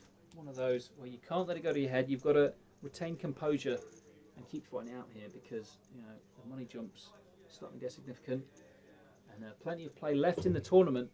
But with every hand that passes, the blind levels are getting closer to an increase. Just seeing some great poker on this final table, we really are. Everyone's getting after it. Everyone's fighting to survive with some aggressive play. I mean, the way that it's going with a 3-bet almost every hand, you're just going to have to get in the mix. Do you think we need to see a cooler guy in order to lose our next player? I don't think it will take much of a cooler, because everyone's playing so aggressively. Eventually, you just kind of loosen up your range, right? And you just know you're going to have to make a stand. So we're not exactly having to wait for a massive collision of monsters. Could even be something like this. Pocket 4s, 10-7 off. Possibly not, though. But I do expect Ty to sometimes shove here and just try and take it down pre. Against James, button open. He's been opening very wide, as we know. Ty not afraid to put it all on the line. It looks like he will just defend here, perhaps hoping to flop a set. I'm sure if he does, he'll probably slow play it against James, the way James has been approaching things, but it's not a great board for Ty. Not a great board for anyone, really.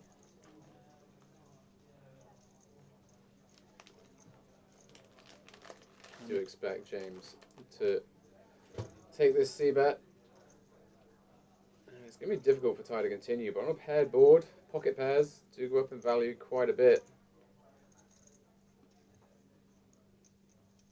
So will Ty get sticky here?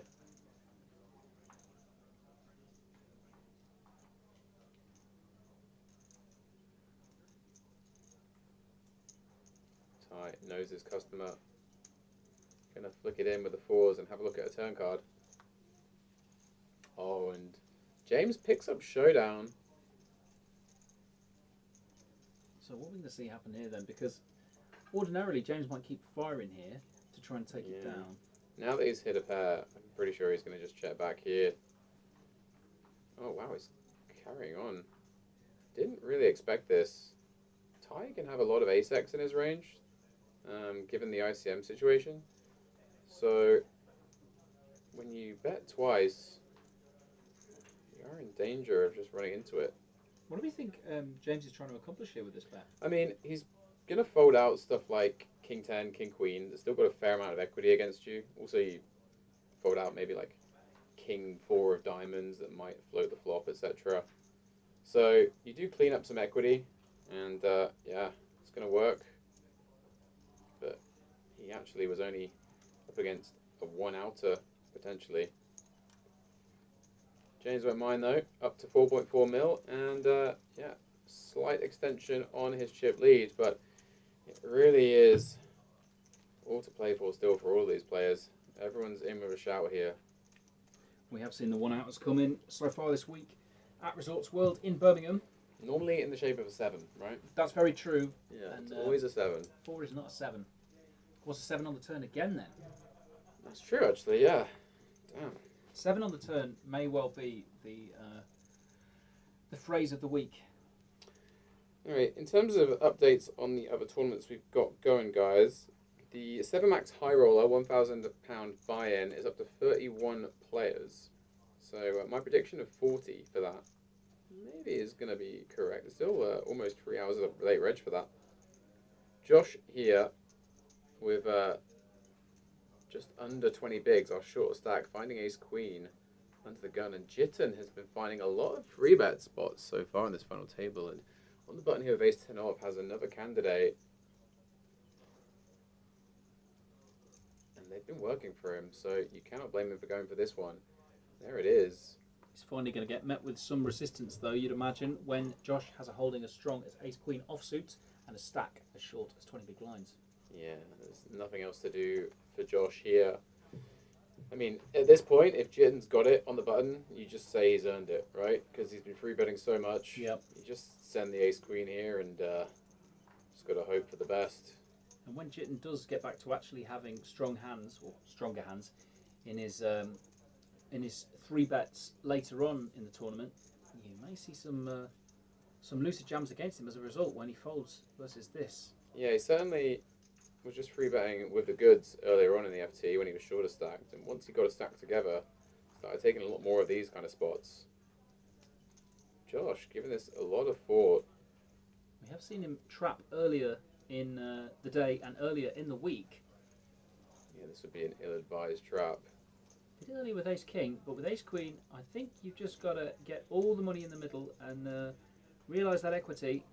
Yes, it's kind of a see you at the river spot. Wow, he's found the fold? OMG. I did not expect that. Off 20 bigs. Not loving going up against Jitten's free betting range there, but yeah, this goes to show that, you know, with the stream on a delay, Josh unaware that Jitten had started opening up quite a bit with the King 9 off, the Ace 9 off free bets, and still getting credit for Take a sip. taking a sip of the Corona as well, you know. I mean, You got a man sipping Corona and free betting the button, and you're folding Ace Queen. I'd love to know his the amount of times he's 3 bet basically. I mean, I wouldn't be surprised if in the chat the people are smitten with Jitten, because he is really putting on a masterclass here. He's had the goods a lot of the times, but he's just getting it through. Yeah, I mean, he's taken a lot of free betting spots, and they're just working for him every time here. It'd be great to see his actual statistics, like his free bet frequency. That's the word I'm looking for. Never mind that for now, though, because Michael Castanen under the gun with Big Slick. Probably one of the highest V-pips at the final table. Yeah, I would say Jitten certainly the most frequent free better we've seen probably all week. Mikey under the gun, going to take this one down, you'd imagine, and Yeah. a bit frustrating to not get any action from it, but at the same time you're about to be in the big blind and you're not the largest stack at the table, so anytime you can add chips to the Cassell, you'll take it. The Casson Castle, I like that. Yeah. There we go, just making sure his head's on correctly. Don't want to lose your head at any point during a final table. In the foreground there, you'll see Brandon Shields and David Lappin at the PLO Masters main event day 2. We'll have a quick look at how many players are remaining in that. Well, we know it's not the bubble because Brandon's still there. Yeah, no, if it was the bubble, he'd be gone. A serial bubble boy this week, Brandon. Just seeing that there's 24 players remaining. So actually, I believe that means they are getting close to the money. I think it was 16 paid from what I heard earlier. And we could be getting close to another confrontation between these two chums. Wow. Ty and Rob, it's a pair versus a couple of Broadway cards, and let's see how this action plays out. We're going to start with a raise from Ty in the cutoff. Min raise. I think Rob's not going to love the situation, but he is going to send it. Yeah, on the button. Ty's going to have a decision, really. With King Queen off, it doesn't play great against a shove in these scenarios. Even a shove from the button, though? Yeah, it's just going to perform pretty badly against... If you think about, like, a lot of those suited ace-x wheel cards, they're going to jam, and... Yeah, I mean, maybe you're ahead of King Jack suited, Queen Jack suited, but you're not dominating much. Michael's just going to pretty quickly get out of the way there with the threes, reading the situation well, and Ty's going to have a decision to make, but it doesn't look like he's going to be calling. He's pretty casual here with the King Queen. He might be tempted, though, just because the history these guys have. Does see that Rob is joint shortest with Josh. Flush draw is working for him as well, obviously. Just slightly behind in equity. Obviously, in chip EV, this one often goes in, but with the ICM situation, it becomes so dicey here with King Queen. Certainly King Jack off would be in the bin by now. And another little peel. This one may also be going in the bin. Oh, you tease. He's having a little look at his customer. I mean, these two have played so much with each other, not just this week, but, you know, over the last couple of years. Ty is going to get out of the way. Rob avoids flipping for it and will take down 450k pre-flop, keep himself above 20 bigs. I'm going to ask the question. I'm going to ask you to dumb this down as much as you can for some of Okay. the people that might be listening. Radio. So, the abbrevo we're going to talk about there is ICM. And I'm going to say to you, God. why, Guy, are we looking at those numbers and you're saying in this situation ICM? Let's just try and explain it as simple as possible for people who might be tuning in essentially, and often play this situation. Yeah, when you have big pay jumps, you have something called an ICM risk premium on every spot. So in other situations where you might call, when it's just early stages of a tournament where you're playing to build a stack, you have to add the risk premium of potentially busting, and that just means you tighten up your range by a certain percentage based on the percentage risk premium that you're under. And Rob's going to be under no risk premium here.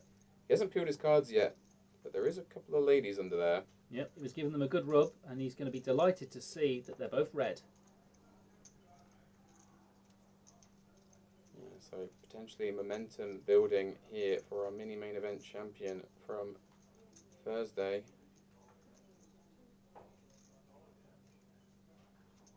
Oh, and Michael has a tempter in the small blind. He's just seen Rob get a shove through.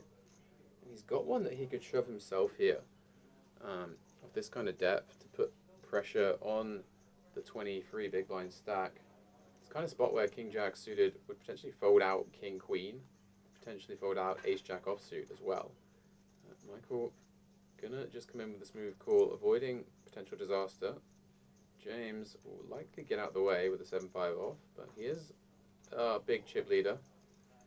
Might feel like he's got a bit of equity against these two tighter ranges. Is he ever thinking about doing a raise here? Anything's possible with James. We've seen him get very creative. Rob is playing off a shorter stack there with 2.1 million. And no, he is just going to complete. And we're going to have a three-way on this flop. There's a couple of ladies there, don't worry. And King Jack of Diamonds, along with 7-5 offsuit. Let's see what happens. Oh, that could spell danger for Mikey. Something for everyone on this flop. Rob staying out ahead with the overpair. Michael, top pair and a backdoor flush draw. James with the bottom pair of sevens. We've seen how hot sevens are. You wouldn't be surprised to see one come on the turn again. It's true. 7 of clubs is the hottest card of the week. I'm sure Rob's going to come in for a pretty chunky c-bet on this board.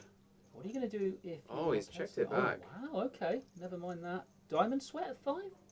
Oh, the sickness. Wow. This could go bet, raise, and then Rob might have to think about folding.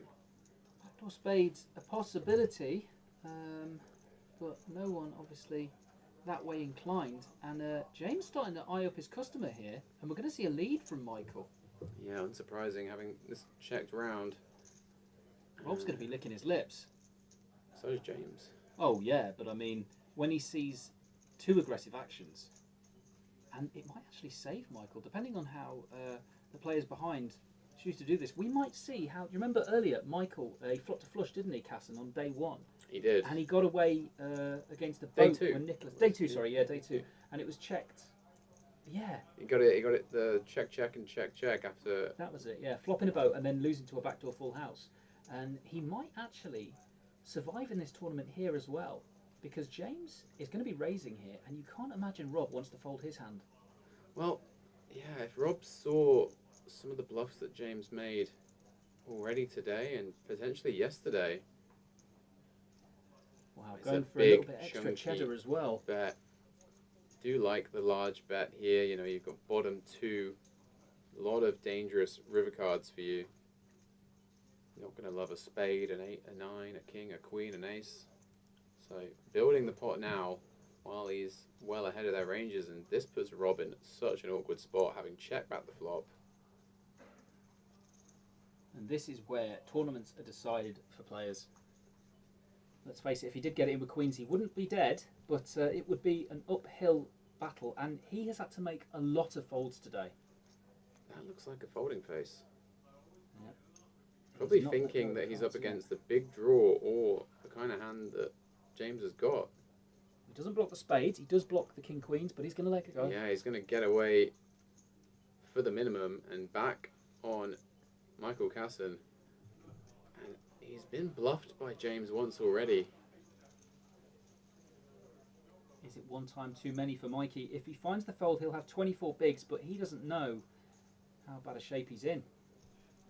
Yeah, you can see at the top left there, 10 outs for Michael if he proceeds to a river here. What is he feeling? It would be almost half of his stack, and I know it's a bit of a silly question, but is he ever just calling here? It's difficult. It's really difficult. When you look at the other stacks around the table, couldn't you be justifying putting it in? It's not as if you have a straight draw 2, even then, you're struggling. Yeah, I mean, Michael's going to know he's either way behind or up against some kind of monster draw here. Kind of hands that you might bluff as James here would be like a queen 9 of spades, or you know, maybe even just like a 7-8 of spades.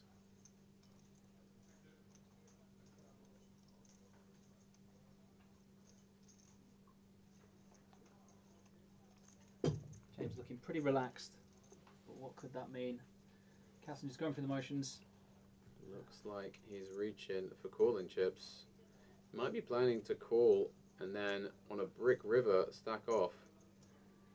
Well, let's see what the river holds. It's the biggest hand of the day in theory, and this could determine who wins the tournament.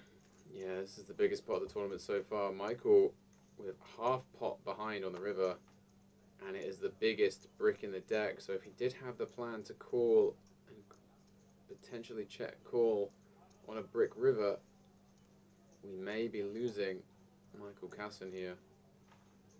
And this is the danger. If you do just check call the turn.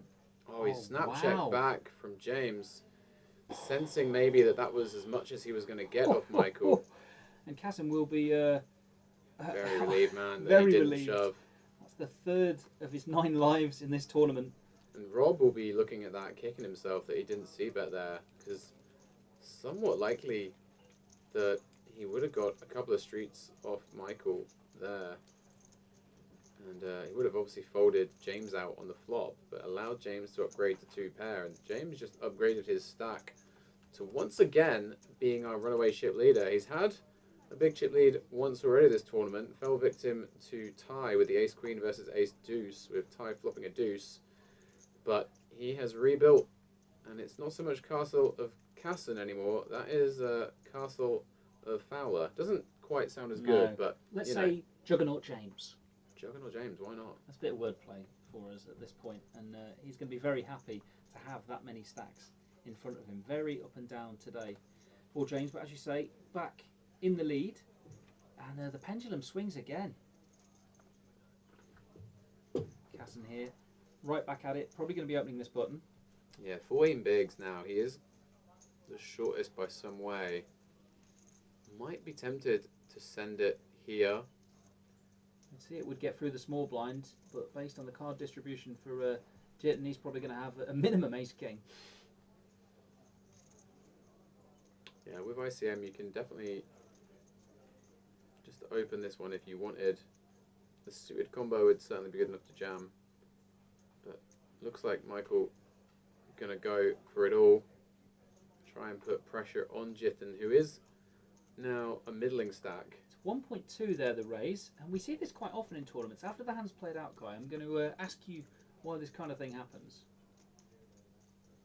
I mean, it is going to get through, so if you want, you can share with the group now, essentially. Why has he made it 1.2 rather than just a pure shove? Yeah, so there is obviously the odd occasion where the big blind and the small blind wake up with absolute monsters there, and if you make it 1.2 rather than shoving, it does give you the chance to then fold, assuming that you would have just so little chance of winning a freeway all in, and that's the kind of hand that just wouldn't be in a great spot to do so. So if it went perhaps shove from James over the top, and then a call off from Jitten, I imagine Mikey would fold and take a potential ladder. It is more common to do that when it's the biggest stack in the big blind and then a bigger but not biggest in the small blind. But yeah. Well, there we go. A little peer into your mind, Guy. Thanks for that. And helping some people maybe understand why that happens, because you do see it quite often in tournaments. About 75-80% of the stack going in spots like that, leaving 3 or 4 blinds behind. And of course, Mikey is in the cut-off now, so he would have had plenty of time to pick his spot and get the last of his chips in. But the raise got through, and he's going to start renovating, rebuilding the castle. James, however, rolls on the Juggernaut, Queen Jack of Spades on the button, and he's going to be opening this one up for 2-2-5.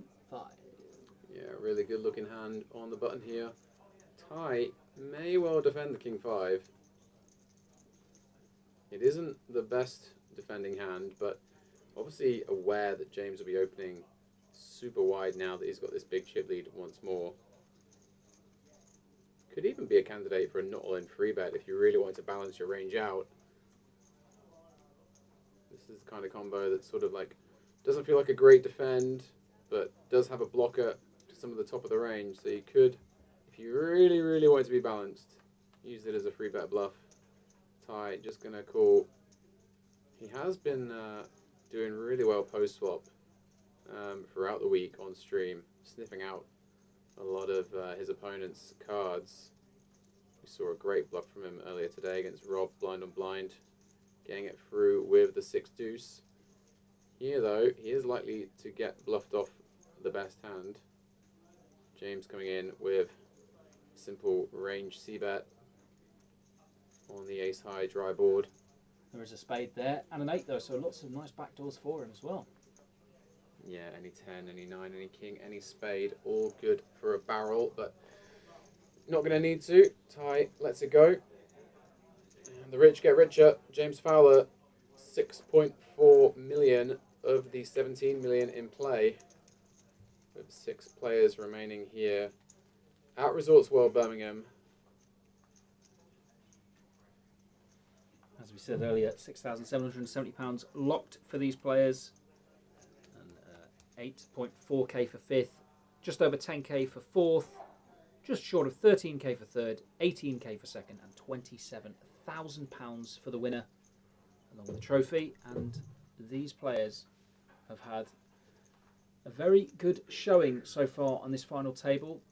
Really good account of themselves on the stream throughout the weekend. And I think it's fair to say that they'll all be deserved winners. But we've got a lot of poker to play before then. And I believe it's going to be James who plays this hand with a pair of sixes on the cutoff.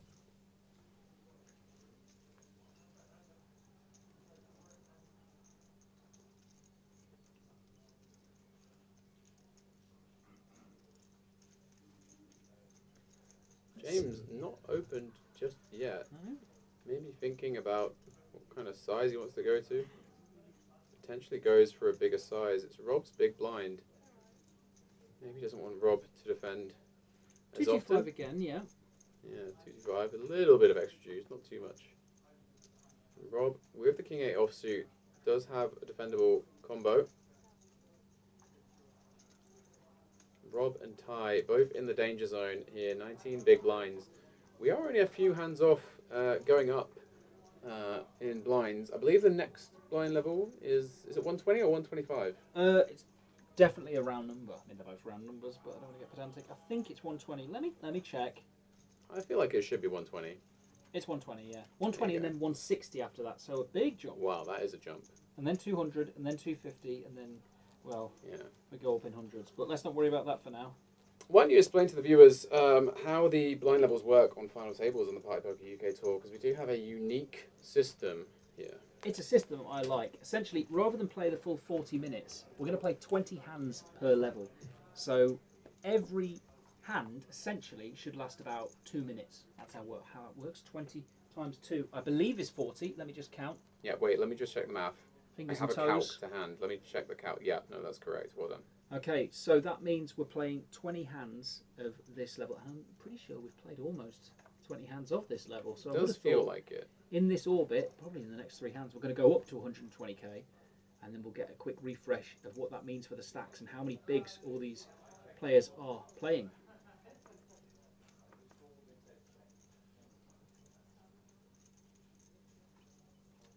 Few raggy hands out there right now. Josh, you can see 12 big blinds, our shortest stack, and Rob doesn't quite have the kind of combo to put pressure on him with his slightly bigger stack, looking to preserve the potential to 3-bet jam those 18 big blinds he's got. Doesn't want to waste any of them with a steal blind on blind.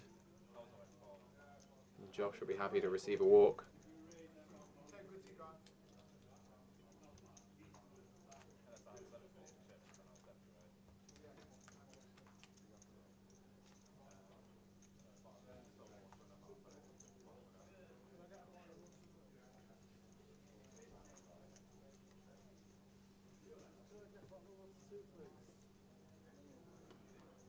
Oh, James, there with the flex of the fingers, ordering the lobster perhaps. He knows he's the chip leader. He's got over a third of the chips in play right now. Is there lobster available from Resorts World Genting Casino? I don't know, but We'll Ace come King back to Suited's that. available. And Ty has got it with a 19 big blind stack. Now it's very much a case of pick your size.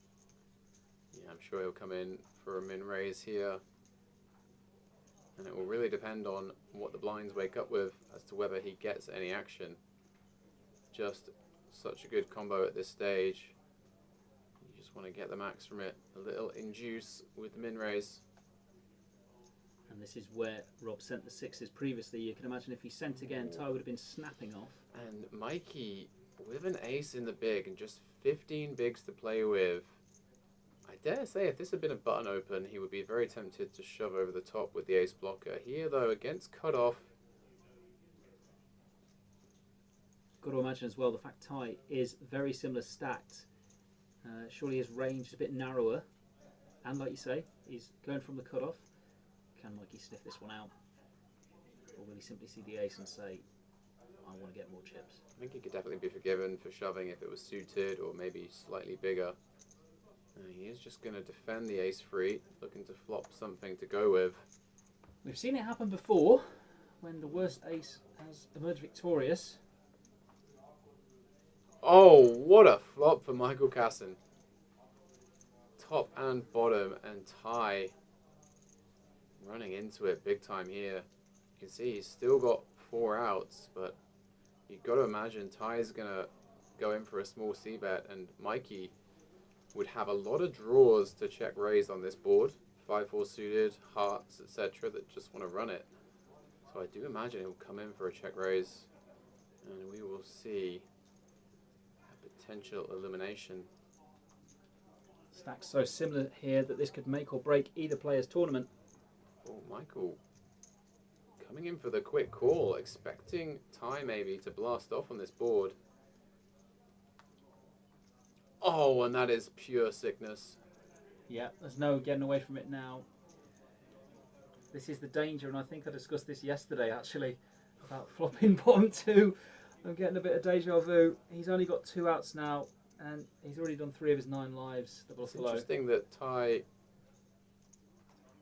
may consider checking back. Such a strong hand now. Michael with playing just over pot.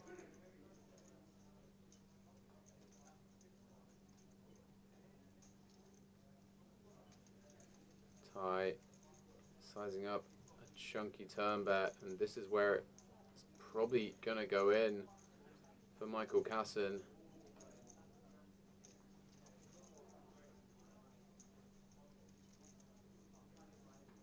That's a really unfortunate turn card for Mikey here. Yeah, he's played so well. He's entertained us on the stream with a lot of good bluffs, creative play, check raises on the river yesterday, and just such a grinder. Came here to play the Hyper Turbo yesterday morning, played all the way through till 2:30 in the morning, but this could be the last we see of Michael Denty Casson. How good does Ty run, honestly? It's insane. Yeah, to turn that. I mean, I had that feeling in my stomach on the flop, but Wow. there's still some 3s left. A couple of trays available. Can Michael find one? Out of his seat, getting the extra couple of Get percent. that extra equity. Yeah, Don't he is blame the him. at-risk player. Oh, we're going to lose the Buffalo in 6th place. Here's the river. It's a 7. It's the No 7 of surprise clubs, there. Yeah. And we do lose Michael Casson in 6th. Really unfortunate run out for him. A great performance, though, from Mikey Casson. Like you say, he came in for the Hyper yesterday, and he's going to be cashing for £6,770. Yeah, great return on investment. Double check there on the stacks. Yeah. So there we go. We are going to be down to our last 5, and like you say, Ty really is running like an absolute god this week. It's actually insane, and we are so much closer to having the back-to-back 1-2 from these two men in shot right here. 2nd place in the mini-main for Ty, 1st place for Rob Doris, and they're just impossible to remove from this tournament. They've won every all-in I've seen them in on this stream this week. Do you think that's what those boys are discussing? How good they run? Yeah, and Yeah. the fact that it's like, do you want to have a break before we go heads up, or get the Yeah, I lobster? mean, both local players as well. Loving having a big UK Tour event back in Birmingham for the first time in several years.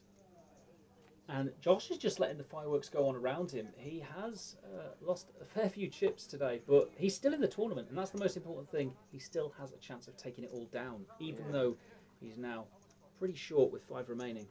And I love the way Jitten's just walked back with all this going on, like, okay, yeah, we lost the player, I've laddered. Did I miss something? Yeah, Yeah. what happened, guys? New personal best for me? Whatever. Yeah, Jitten, 2nd in chips still. In a great spot to far surpass his best entry on Hendermob today. Very fast look at the payouts there. I can tell you that the remaining 5 have £8,390 locked up. And we're going to be playing the last few hands of 100k as the big blind here. What a pretty hand there in the big blind for James, who is going to get the walk, as we did unfortunately just lose Mikey in the small. Yeah, no one really wants to mess with James at this point. They may have been given information by friends on the break about his bluff with the King 9 against Mikey earlier today.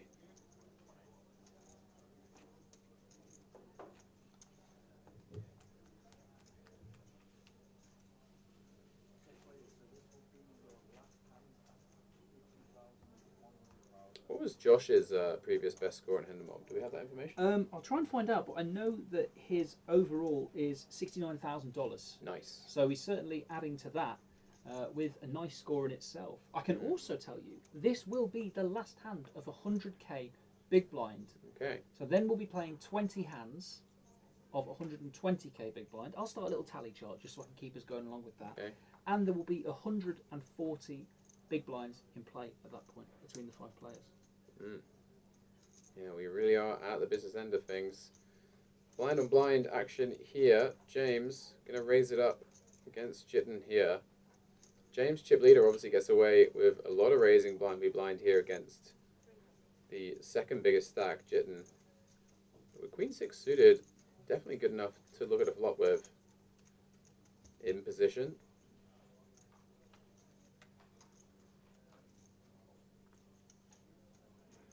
Jack high for James. Jitten, though, does pair up his 6. So he'll definitely be looking at a turn card should James come in for a bet. Looks like a sizable c-bet from James. 375. Jitten with the bottom pair and an overcard to the board. Definitely continuing. No backdoor flush draws. But he'll be looking for a queen. And that is not a queen. Straight draws get in there though. Could slow down James a little bit, but I think I would expect him to still fire with this jack. At least for one more street.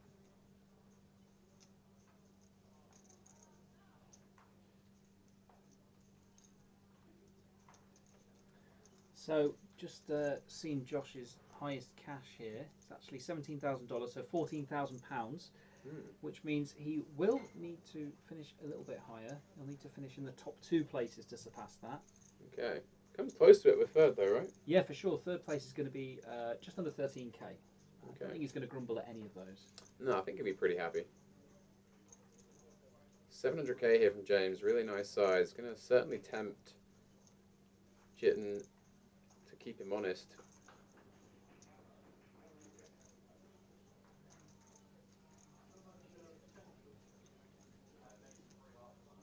Jitten eyeing up his stack, having a look at what he's got left.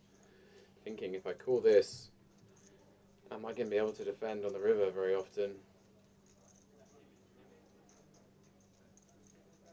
And he does wisely get out of the way. Jitten continuing to play really well this final table.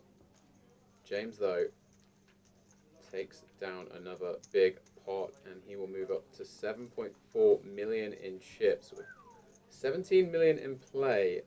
So closing in on half of the chips on this final table with 5 players left. James Fowler, the aggression getting rewarded for the most part. The rich get richer. And the foul get fouler. Doesn't really work. I wouldn't say he's done anything too foul. No. I would Or say 2 gems. I'd say that turn card for Ty was pretty foul against Michael Casson just Oh, now. God, yeah. And then 7 on the river of all the things. And I would say Rob Doris's 7 on the turn the other day Yeah. against, it was against Gokul, wasn't it? Gokul had the queens. Yeah. Yeah, that was pretty foul. This week. Foulest card of the week. That can be a nice little, Yeah. nice little compilation we perhaps put together. Top 5 fouls of this stop of the tour. And no foul here for Josh. He's got ace-jack suited in the cutoff. Just discussing his highest ever cash. And he's got just over 11 big blinds now, with the blinds having gone up to 120. So, yeah, full send with the ace-jack suited. And Jin with king-queen off in the small is going to look at this and think, well, I'm getting a pretty good price, but I've got Ty behind me. A fair bit of ICM pressure. What's he going to do? Decision to be made here, and thankfully that gives time for the Juggernaut to move all of his chips across to a new seat just to give everyone a bit more room. Yeah, it is James's moving castle right there. Very good. Fowl's moving castle. That was what I meant to say. That's what you that was meant, was yeah. what I meant. I don't know. I don't know. Because knew you what can you see, meant. you can see what I was going for. Yeah, of course, yeah. Like, we've been saying foul, yeah. Yeah. It's Yeah. all right. Look, I hate to tell everyone this, but Guy has been to Asia and he is jet lagged. Yeah, and I have been to the Studio Ghibli Museum, which is probably why that was on my mind too. I Yeah, forgot. very I'm actually very exclusive, jealous like- of that. Yeah, I know, it's pretty hard to get tickets, can't lie. Yeah, I'm a big gibbler. You know, you're not allowed to take photos in that museum. Not surprised. Did you see the documentary? It's like a 5-part documentary all about Studio Ghibli. No. I will send you the link. I've really not seen that many of the films even. to be Oh, honest. really?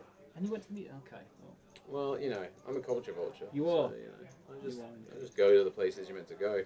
certainly a vulture. Don't know about culture. So 5 left, and that was our first hand, I think, of the new blind levels. It We'll was. start the tally. And Josh tucking into a, what is that, Snickers? Might be a Snickers. We'll get confirmation soon from the floor. Yeah, we need to know. Very important chocolate bar information Yeah, there for the chocolate table. of choice. What's your chocolate of choice if you're after a fun-sized bar, Guy? A fun size. Do they do? I mean, I don't really eat chocolate nowadays. Like, you know, I'm very healthy, conscious kind of Yeah. guy. But So is that no tiramisu for you? no. You still have me a tiramisu. Don't worry about that. I would say like if they have one of those Maltesers bars, they're pretty good. You know, like Oh, That's a yeah, good yeah, bar. yeah. What, the rabbit one? Or? yeah, big fan. And fan of this open from James. Now with a dominating chip lead, gonna put the hammer down on these guys. As their stacks even out, it just allows them to put even more pressure on with the short stacks out there. Rob not going to be able to defend the queen free off. Lets it go, and he will be joint shortest with Josh. Both of them working with about 13 bigs. And it is that man there who is the man to catch right now, James Fowler. I hardly know her.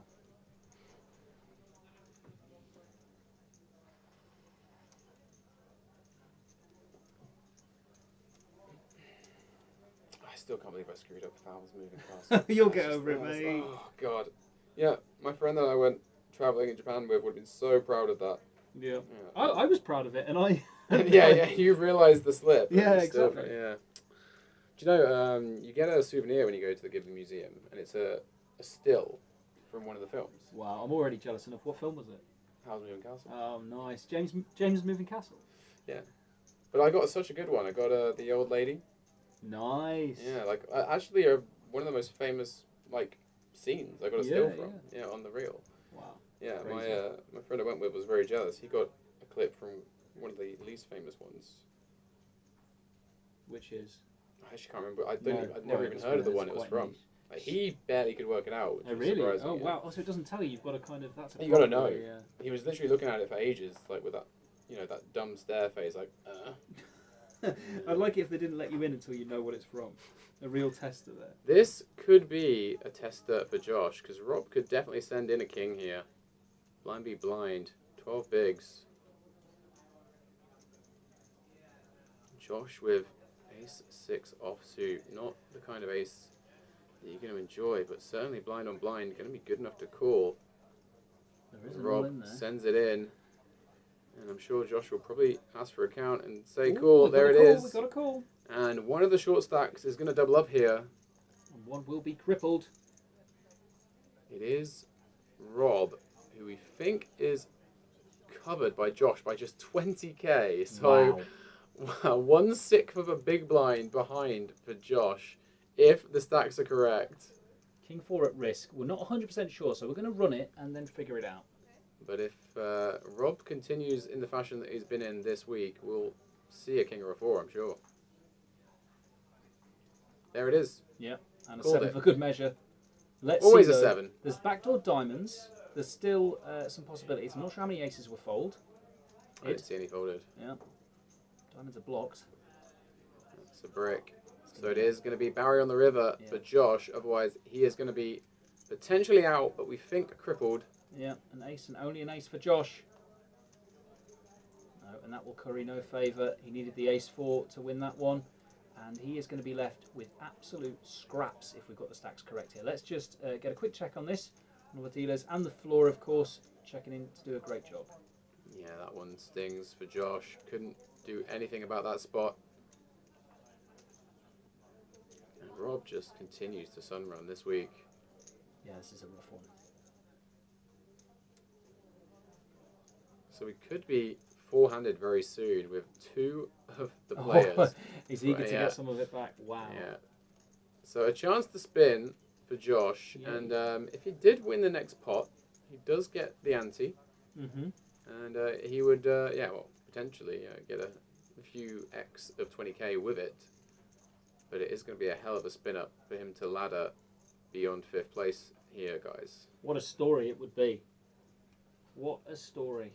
But the vast majority of the time, it's going to be the 4 gentlemen that were in the shot there that take us to the 5k, the 5-figure scores, sorry. They've all locked up 5k scores. They've all locked up £8,390. It's still unreal to me that Rob and Ty are still there. You would just say, get security in here, honestly.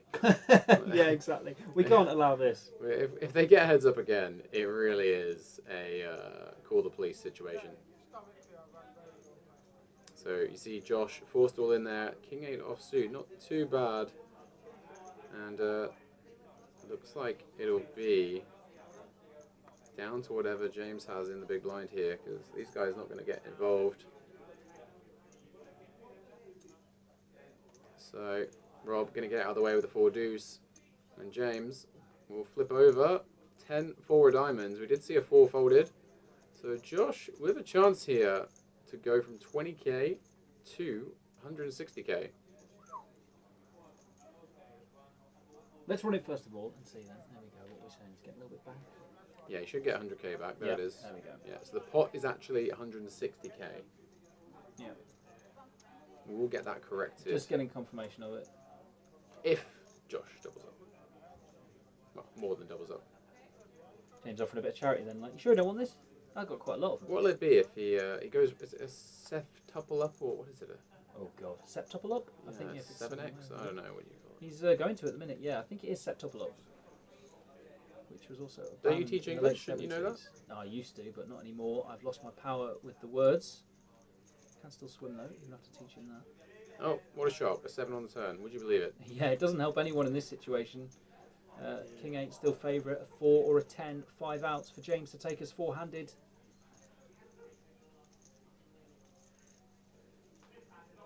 It's an ace. So King High holds for Josh. He will go to, it says 160 there. I think That it is is 160, right, yeah. You can just about see. He's got different chips. That's nice of him to give him a bit of variety there. He can still riffle that stack. What life. Yeah. And of course he is on the button now. So Sunglasses back on for Josh. Yeah, he doesn't want to give unreadable away with any that live stack. reads with the old one big blind stack here. Yeah, and he will be hoping that there is a huge collision and somehow the other 4 players get it all in. Yeah.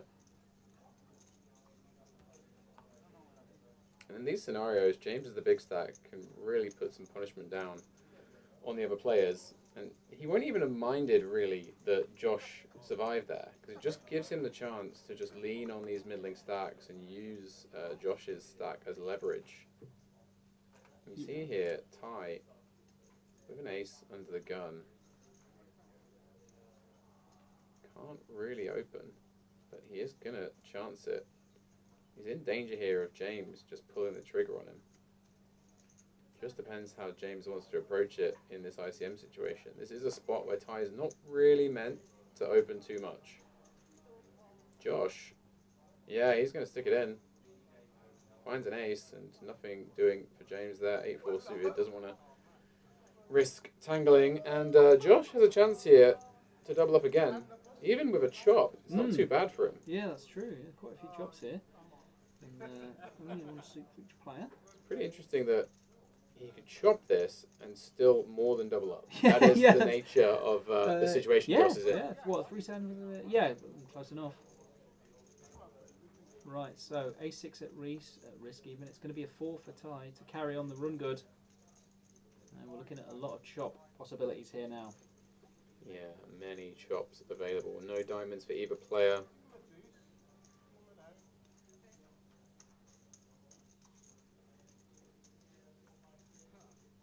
Oh, a straight draw for tie. Wow, okay. So let's wait and see what the river brings here.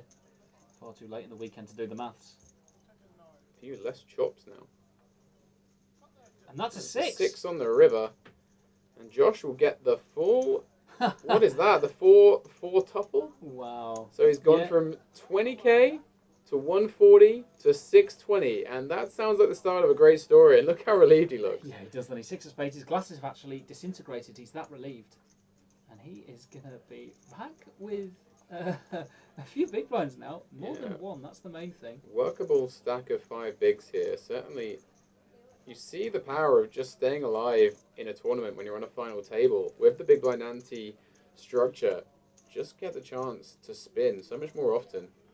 You can see why Mikey Casson earlier, God rest his soul, went 75% of his stack rather than shoving it all, because if there was something ahead, he could have made that stack work. And Josh is really making this stack work. And the shades, he's going to pop them back on. And you know what? He might order another Snickers. Might not still be here when it arrives, but he might order one. True.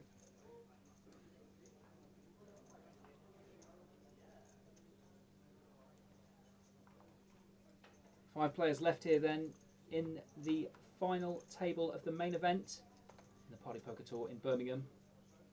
You can see Resorts World there, lots of action going on. And Rob is deciding to fold. Maybe he smells the fact that James has woken up with the boots on the bottom. Wow. And our most aggressive player at this final table, current chip leader, just finding American Airlines on the button. And this would not be a spot for Jin to play back at him. He's found some great free bets so far today, but gets out of the way. And Ty may be tempted to defend. No, he sniffs it out. A little bit more than a min raise there from James, but I can guarantee you that Josh would have been sat there going, someone shove call, someone shove call, please. someone shove call. Because even though he's won a couple of all-ins and now actually has more than one big blind, the blinds are coming around fast to him, and they will be going up as well sooner rather than later. I think we've had about 6 or 7 hands. And my pen has stopped working, so that's exciting. Look at those chips though. They continue to increase, and we're going to get another hand in here. The Cat Returns. Guy, that's my favourite Studio Ghibli. Yeah, I'm a big fan of that one. You like that one as well? Oh, good. Yeah. Shame we didn't get a still from that. And Josh That's is the still one I would have here. preferred, actually. He's And going to Josh has shove. found a Pocket pair. fours, yeah. And he's actually found a really good spot to shove, because Rob in the big blind is going to be the next shortest stack, so he's going to be pretty handcuffed, even to call 5 bigs, getting a good price should it get round to him. He's got to be pretty snug with what he calls. Yeah. If he wins this one, never mind the Cat Returns, the Curry returns.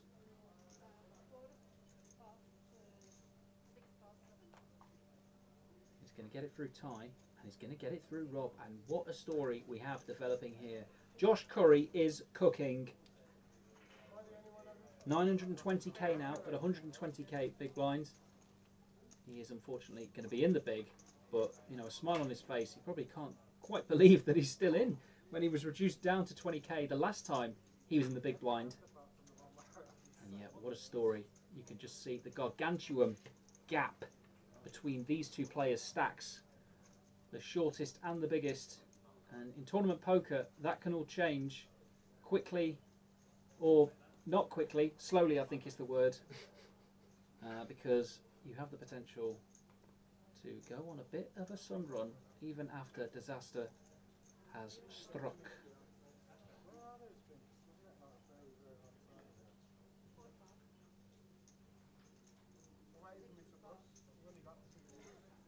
Ty's going to wake up with the 9s here on the button. He does have just over 20 bigs. And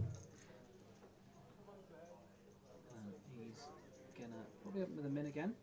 Maybe a little bit more juice on top, considering Josh is so short. 250k there.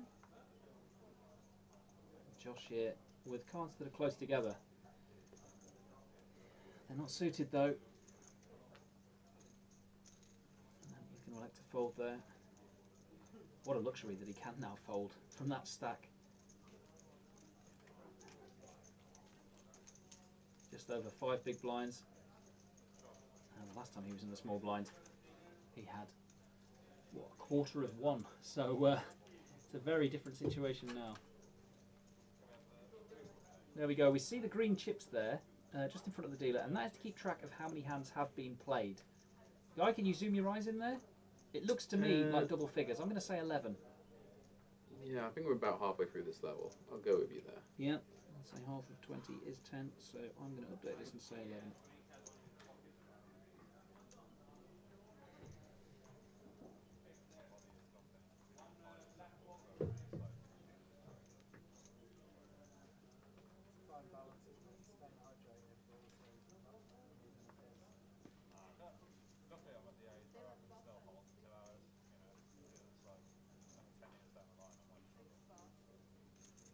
So you can see a lot of the table giggling now, just basically waiting to see what's happening in the curry show.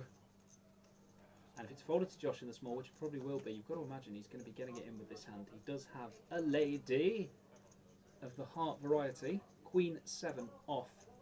And if James does elect to call, he's going to see how dominated he is. Yeah, and it's one he's going to pass up on. The thing is here in this situation, when you're James and you're the big chip leader, there's actually no harm in letting the small stack live. It just allows you to put more pressure on those middling stacks who are gagging for Josh to go away. But he has managed to go from 20k to almost $1 million here. Chip leader, right? Oh, he would have been on certain points of this tournament. Yeah, not right now. This is just going to allow James to potentially open up and lean on his opponents. We'll see how it develops. What this does mean too as well, with a lot of these hands not going to flops, we're getting a lot more hands in on this level, and that means we're going to the deeper blind levels a lot quicker. So potentially the players are going to be a bit fresher when we do get to the business end, which is always nice to see. Also means we'll be a bit fresher, and that we'll be able to bring you the final of the high roller when we are fighting fit. I don't know if I'll be describing myself as fresh at any point this week. Well, we'll have a little break at some point. We'll have some nice food, Guy. We'll come back in here. We'll have a tiramisu, right? So we'll move to this hand now. And you said you don't eat chocolate, mate. I don't know how to help you there. You can't have a chocolate-less tiramisu. I eat coffee. Coffee is in the tiramisu, and jacks are in Ty's hand. He's found wow. another great pair under the gun, open. Any juice on top here? Yeah, this is a spot where James will be ill-advised to try and put the pressure on, because Ty will be going nowhere. We'll see if James wakes up with something he might try it with, and this is definitely the kind of combo he could go after Ty with here. And here it comes. The offsuit ace going to work as a free bet really well in these scenarios with a short stack out there, and James instantly reaching for a free bet. It was a very fast 3-bet, wasn't it? Yeah. Yeah, not hanging around to put the pressure down. 750 is that? Yep. Yep, 750. And after Ty moves in here, I can tell you, Josh Curry will be salivating at the thought of a call and a bust out. Yeah, but he's definitely not going to get it. There is a world where Ty smooths this, tries to trap James, but given the situation, given how aggressive James has played, he may want to just get it over and done with, and in it goes, and James going to ask for a count, maybe Hollywood a little, try and not give away what was going on too much to his opponent here, but we will see a fold. And you've got to imagine that when we do have our next break, which isn't going to be for a while, guys, don't worry, we've got plenty of hands to play before that happens, people will be getting the feedback about how many 3-bets James is making that are on the lighter side. Yeah, James and Jistin have both been going after it a lot pre-flop. Yeah, obviously James has had the right to. He's been chip leader. It's true. But it might be Jitten the one that's surprised a few people. Certainly wasn't expecting him to get as frisky as he has done with the likes of King 9 off and Ace 9 off that we've seen so far this final table. But certainly no surprise to see James going after it here, and I'm sure we're going to see him relinquish the Ace 7 shortly.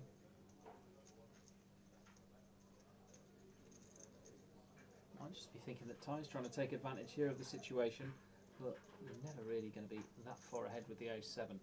Yeah, at best you're looking at like an ace 5 suited in Ty's hand here. And then quite often you're probably going to tie and chop the pot.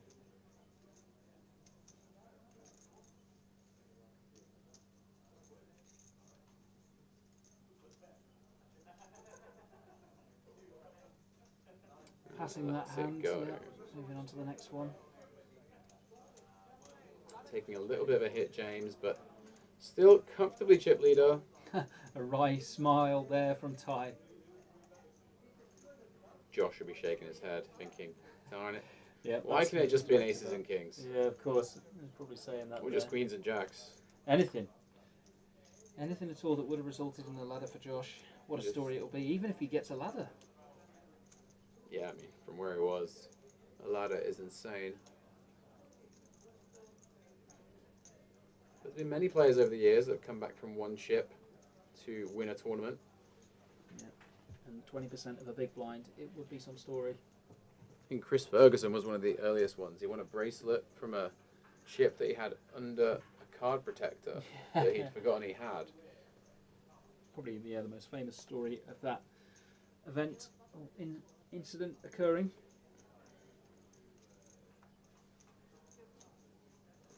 There was a more recent one, I think, at a Triton, right? It was a Triton one. I'm not as clued up on that, but it does. I do think. I think Dan Charlton's had one like that too. The algorithm may have. I think last year, when Dan Charlton won that big event. I'll take your word for it. Yeah, I think with 20 left, he had one chip behind. Wow, Jitten sending it blind and blind with the king 9 off, and not hanging around and waiting for Josh to bust to try and accumulate a few more chips. And it's not a bad spot because such a large proportion of Ty's stack that he's still going to have a huge risk premium against Jitten. Yeah, Jitten has not been afraid to mix it up today. Locked up his best ever live score, and now he's just fast forwarding. Yeah, Jitten going for the jugular here, and he may just be thinking, you know what? I'm seeing the stack sizes here, and if I end up with this stack heads up against James, you know, I'm really going to struggle. So let's try and accumulate some chips. You've got to speculate to accumulate, and we've seen him very active on the button as well. So I wouldn't be surprised if he tries to gain momentum here, depending on his holdings. Ooh, but that might be good enough for Josh, and James is going to have a calling hand here. For sure, when it's 920 and he's got a 6.8 million stack, probably calling and then seeing what happens behind. If you are going to raise, you're going to face a difficult situation. No, he has shoved, so hopefully not running into anything behind in the blinds from our two returning streamers from the final on Thursday. Yeah, but with this shove, it just means that like Ace Jack has to fold, all the pocket pairs, even pocket Jacks behind has to think about folding. So, Okay, yeah. Yeah. Yeah, because they would be at risk. So we're going to see King Queen of Spades against the Ace 7 off here, and that is Josh Curry with the worst of it. James with a chance to go north of 8 million for the first time this tournament, should he find a way to suck out on Josh.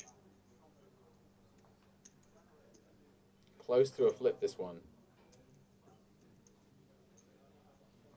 Yep, the folded cards maybe changing the equity slightly. And was there ever any doubt that 7 was going to be on this board? Yeah, very unsurprising 7. Backdoor spades working for James. Still a king or a queen needed. And that is a brick. 6 outs for James.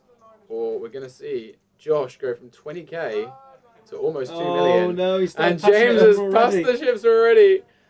Trying to give himself some more. And it is a oh, queen. and it's worked! He knew. Unbelievable! He knew. Josh really does have the worst of it there. So what a spin that was for Josh Curry, going all the way down to about 20% of a big blind, spinning it back up to 1 million, eventually getting it in good, but getting rivered there in the end by our chip leader James. Great run from Josh Curry.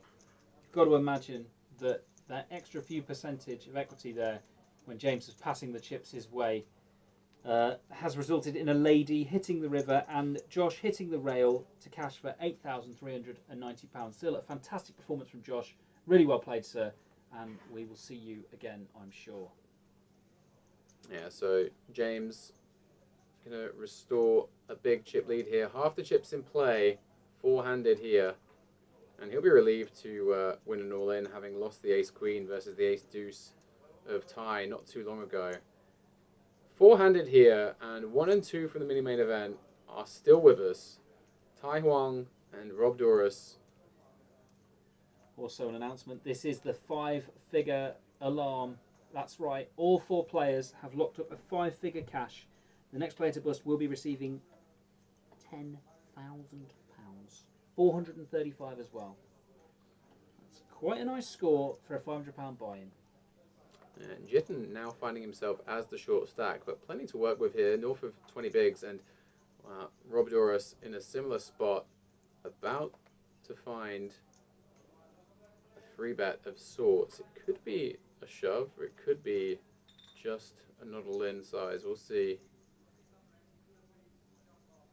Do expect it to open up quite a bit now that we're four-handed. James has a pair in the big blind, but once Rob free bets this, he'll get out of the way. And it does look like a full send. Rob Doras, our mini main event champ.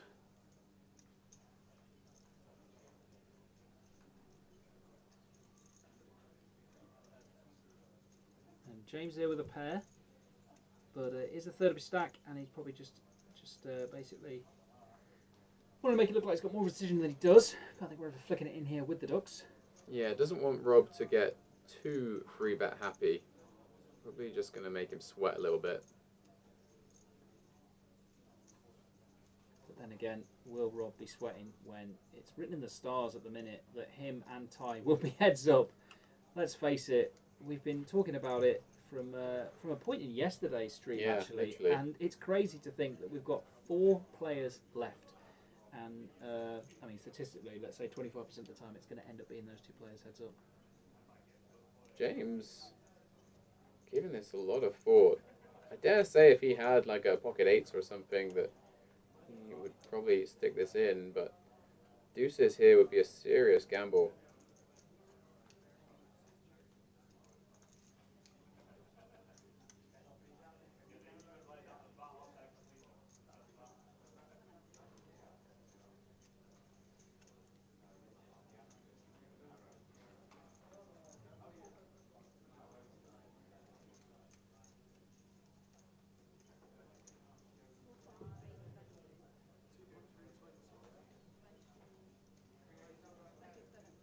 James clarifying Rob's stack with the dealer again, but looks like he's ready to let it go finally.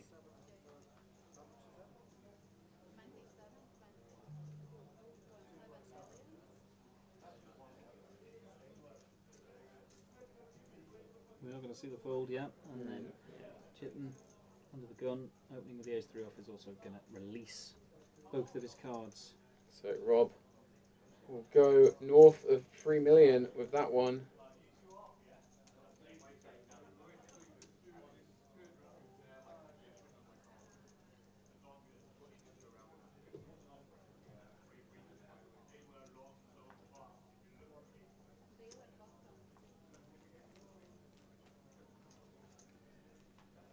So those green chips are stacking up, which means in the next 4 or 5 hands we will be moving to the next blind level.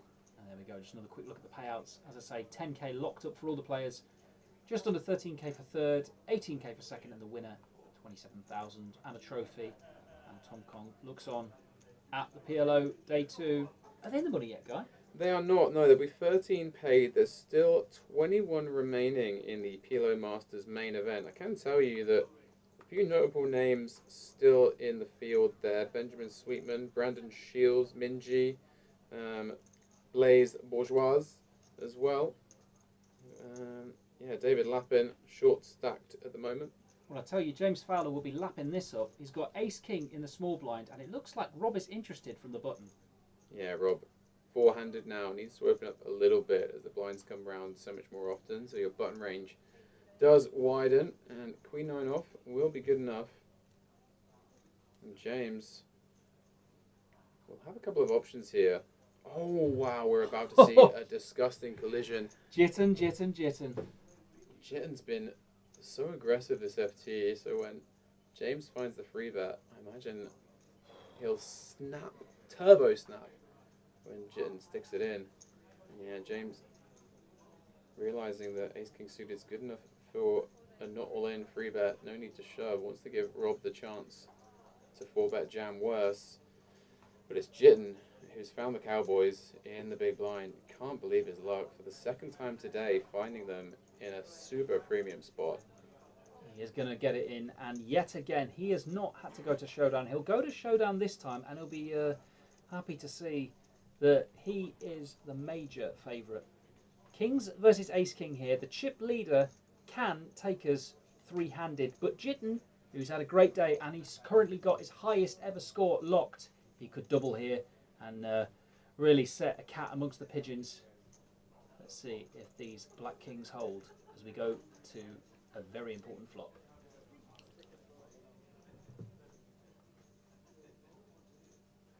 Oh, king in the window, and that's this hand over. Yeah, that is literally dead as a doornail there. Jitten is a lucky, lucky boy. Jitten going to go to 4.7 million in chips after this hand, and James's chip lead still intact, but just far less dominating than it was moments ago. He is going to have just under 6 million still, while the other three stacks even out somewhat. And there it is. Kings full of sixes for Jitten. Nothing James could do there. Now, even if somehow they just went to the flop, the money's going to get in. When you have pocket kings against ace king and you see a king in the window, it's very hard to lose from there. And Ty and Rob were probably hoping for an ace to drop on the flop rather than a king. Yep. No ladders for them yet, but still the chance for a back-to-back 1-2 for those guys. It's still possible. It just depends. If Jitten's run good's going to end at any point, I mean, he keeps getting these massive hands, keeps getting, I was going to say keeps getting action, but to be honest, just keeps winning the pots. I mean, it's just whenever he's got, a marginal free betting hand, just finds the folds, and yeah, he's found the double up of ace king, and now he's doubled up off ace king. A little giggle from the dealer there because she very nearly gave the chips to Ty. She's so used to doing that this week. Yeah, Ty's been earning them. It's really entertained us on the stream. Maybe she knows something we don't. Are all the chips going to end up there eventually? Yeah, who's your money now going to be on, chat? The stacks have evened out. James, not as big a favourite as he once was. Oh, and the boys getting a bottle of water in each. Maybe that's... Oh, look at that synchronised drinking. That's unbelievable technique. That's tens in the broadcasting suite. Wow, look at that was... Can we get a replay of that? That's the most impressive thing I've seen all week. They weren't even looking at each other. No, exactly. It You can tell eye they've been here contact. before. Yeah. Genuinely, that was really impressive. I'm easily pleased.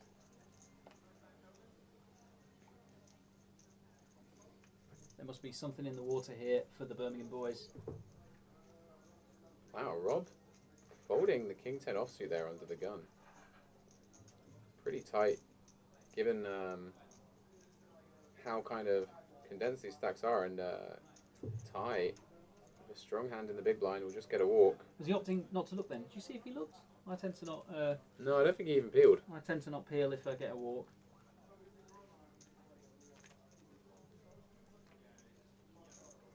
And those chips there, I'm still watching those greens stack up.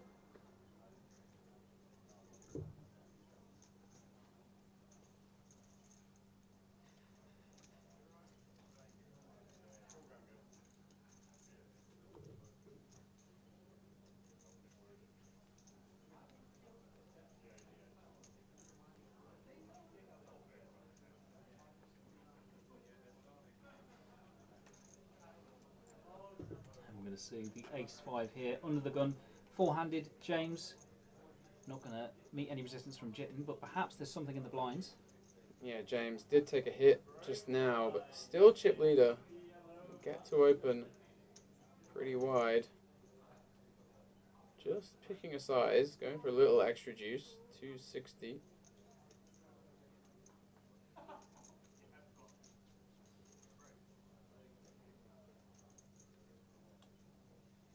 Rob with ace-5 suited could see a jam here off this stack depth.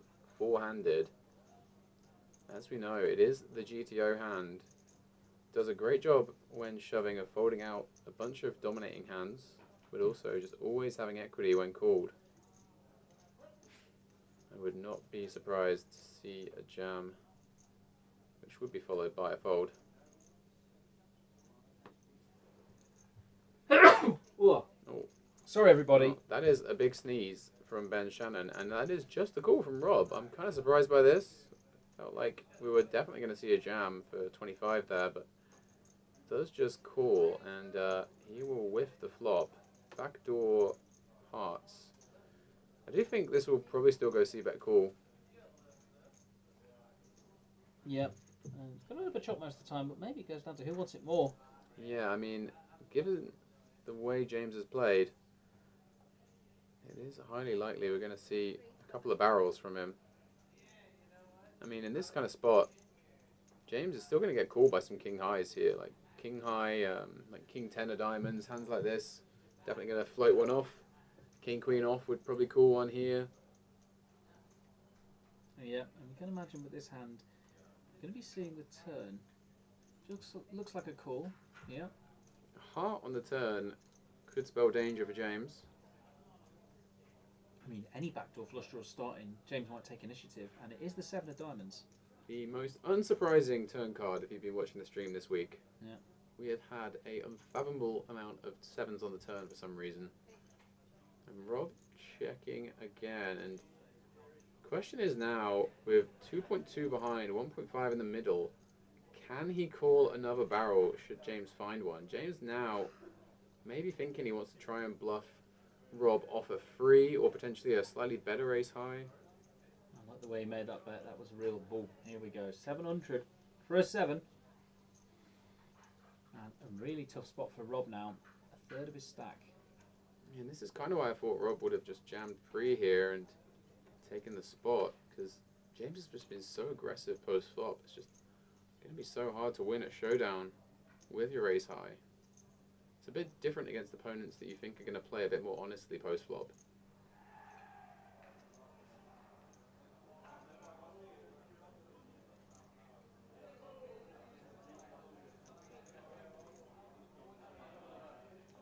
And Rob lets it go. So James re-establishing that big chip lead up to 6.5 million, and Rob going to be the short stack now.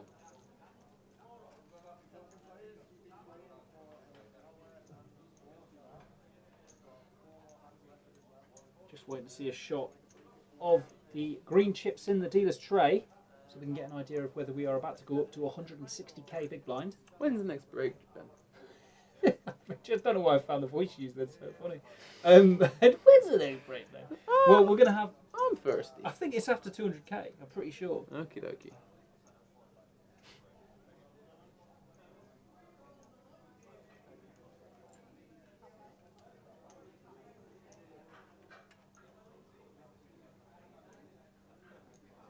Yeah, I think it might have just gone up now, actually. Let's see. The chips going on there. No, it's still 120? No? Yeah, still 120 for this hand. We got up to 150 or 140? What did we discover? I think it's 160. Let me double check. Mamma mia. It's 160, yeah. I wouldn't lie to you, guy. Not about a chip That is increase a that large. hefty increase. And Ty, with a hefty hand, four-handed here on the button, pocket sixes. These pocket pairs, short-handed, in these situations go up a lot in value. Rob with a short stack in the small blind. He might be thinking likely he's going to get jammed on fairly often here by Rob.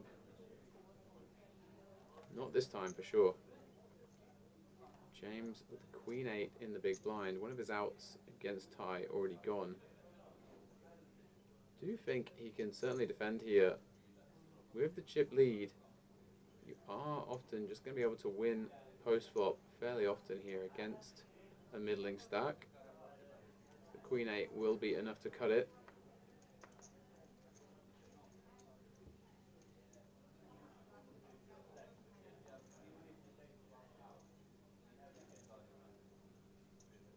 And not a bad flop for the sixes. Pretty safe. James, with nothing but back doors and one over, comes with a lead here. This is interesting. Trying to fold out some king highs and ace highs here with this lead. Does have backdoor diamonds working for him. Backdoor straight draw. Tie. Not going to go anywhere. With effectively second pair here. It'll be really interesting to see if James follows through on a diamond or a 9 or a jack. And there is the jack of diamonds. So Yeah, one of the very best cards for him to go for another lead. However, he was trying to rep a 10. A jack is a bit of a scare card. So if he did go for this, maybe Ty would be a non-believer. It's going to be so hard for Ty to call down though. Now, James playing it as if he's got a 10 here. We have the check.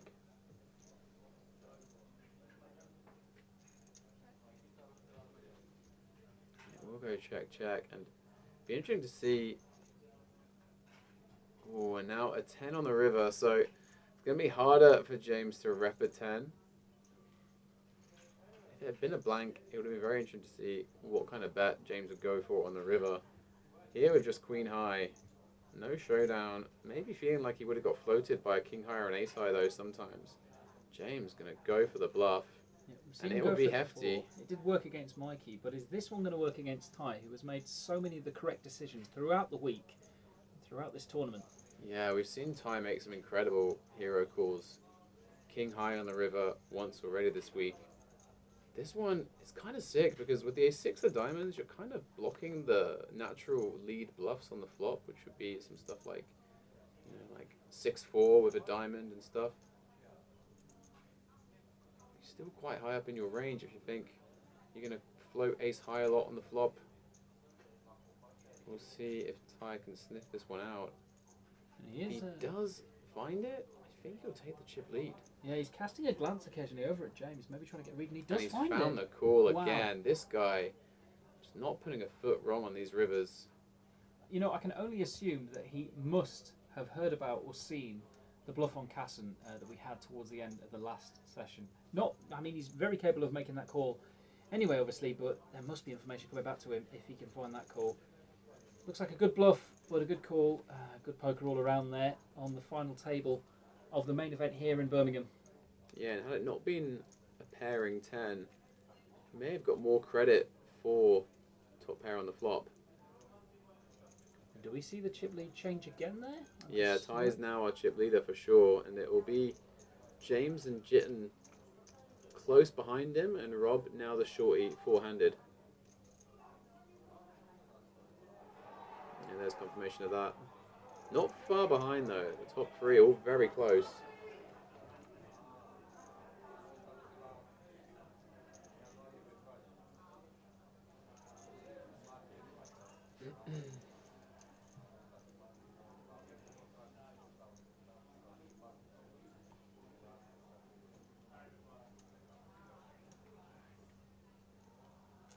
Yeah, and the blinds will be going up soon, so we'll have to see how that changes the situation.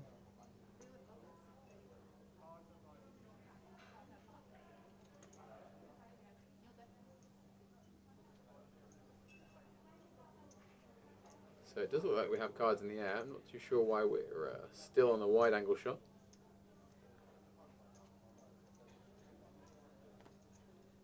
Yeah, we can see the blinds in there.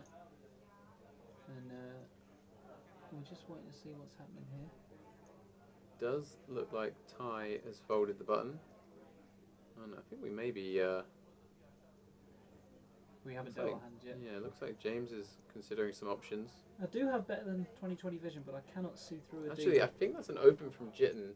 Ty and Rob have folded. We've got a raise from James, anyway, I can tell you that for free. Oh, okay. Oh, that's probably because he's got the old ace-king suited again. Same flavour as earlier. And, yeah, this is blind v blind confrontation. We're not too sure what Jitten's got right now, but James lost a monster against Jitten with this hand only a couple of orbits ago. Players discussing something here. It might be when the blind level goes up, and James will take that one down.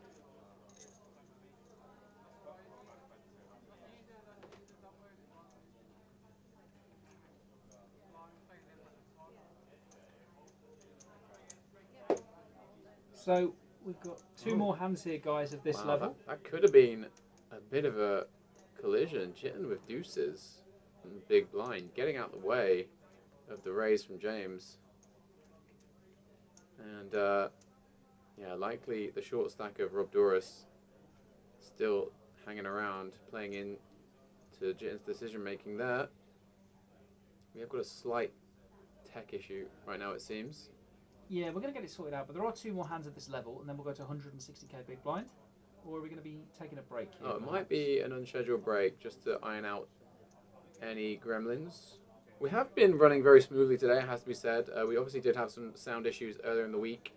We did bring in some audio specialists to iron those out.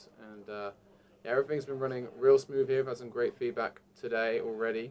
We will just get a confirmation of what's going on. Yeah, so we're just going to get the dealer to confirm what it is that we're taking a break for here. I think we're probably just changing a card, but I'm just waiting for the dealer to basically get it across the floor, and then I'm sure we'll find out. I'm sure the dealer's going to let the team know what is happening and how long break we're going to go on for.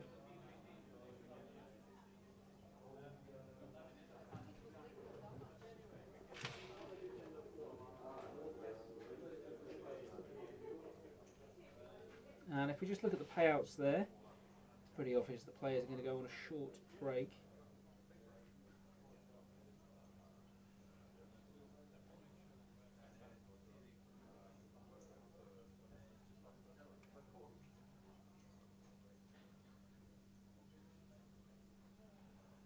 So one thing we can rely on is Tom Kong. Oh no, he's disappeared. Yep, so we're just going to get confirmation now of what's happening. And then once we do, I'll let you know when we're going to be back live with cards in the air. Okay, so it does appear that the players have gone on a 45-minute dinner break. Okay, well, I think we'll probably do similar, to be honest with you. Is 45 minutes long enough for us? Depends what we're going to eat. What we can tell you is when we come back, we're going to be eating all the action of the Party Poker Tour Birmingham. And look at all these players now. It's the final table. They've got 10k locked. We'll be fighting out for 27k up top. And we will see you back in about 45 minutes' time. Check the socials for all the links. And we will get you back here. And we will conclude this and see who lifts the trophy in Birmingham in 2025. Speak to you soon.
I was going to do chip cans come into you, get all the chip cans all ready to go, and then we've got to go. I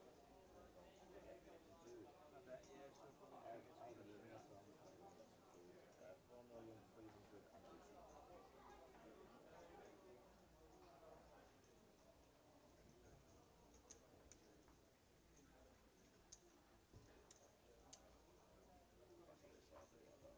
You could probably even up this table a little bit as well, that doesn't matter.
Yeah, 5 days.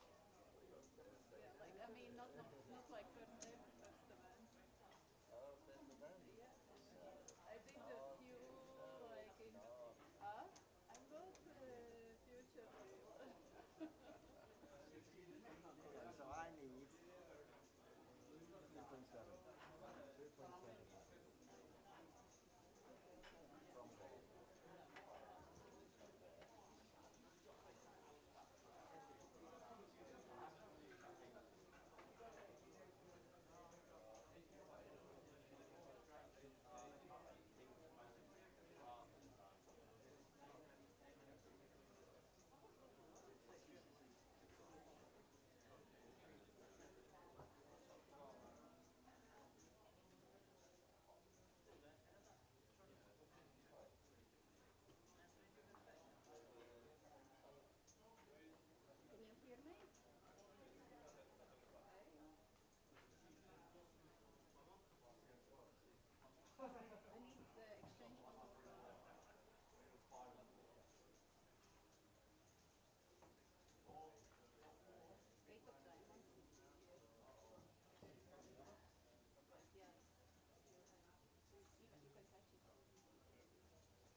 Yeah,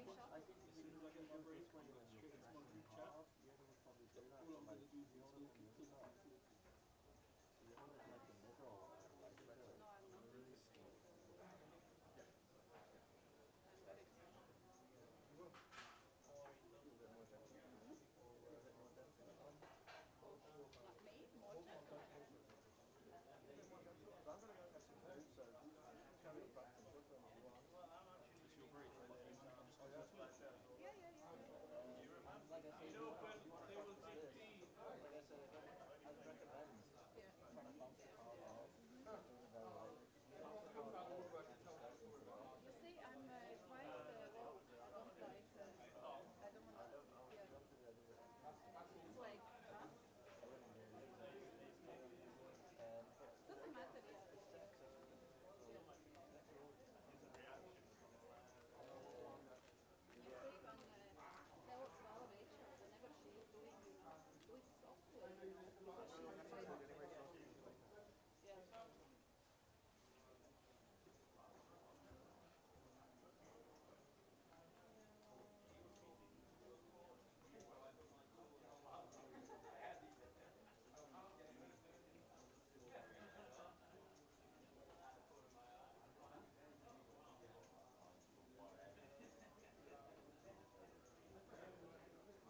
get the swing ones? Red. Yeah. Not the red ones, but we have three of that kind of pattern. Those are the best Red, ones. red, red, Yeah. black, and make a triangle on them. Yeah. Can we use those? We've got 2 brand new blue packs. Yeah, can we use one of them? Even spreading it is so much easier than this. Like when I'm spreading it, I look like an amateur.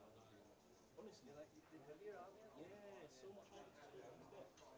Like if I have the other one, easy. This one, look, amateurish. You know what I mean?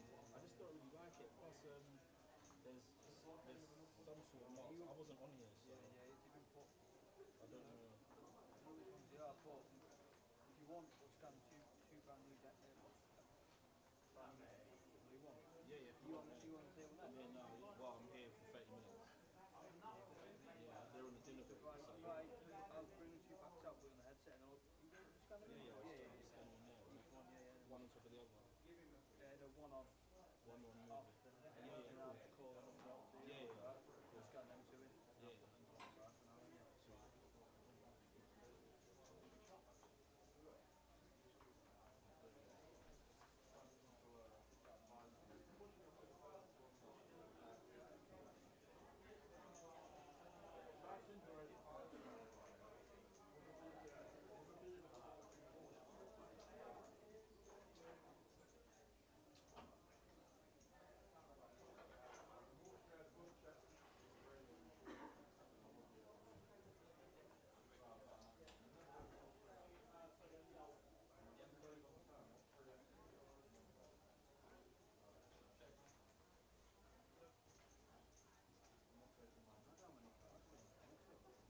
Yeah, apparently it's the way that they're dealing.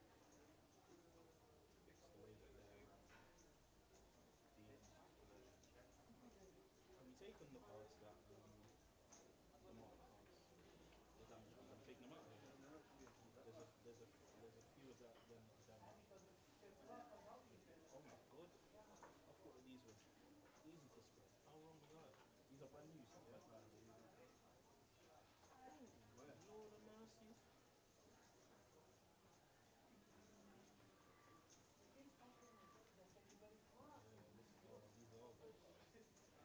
The blue with the red on it.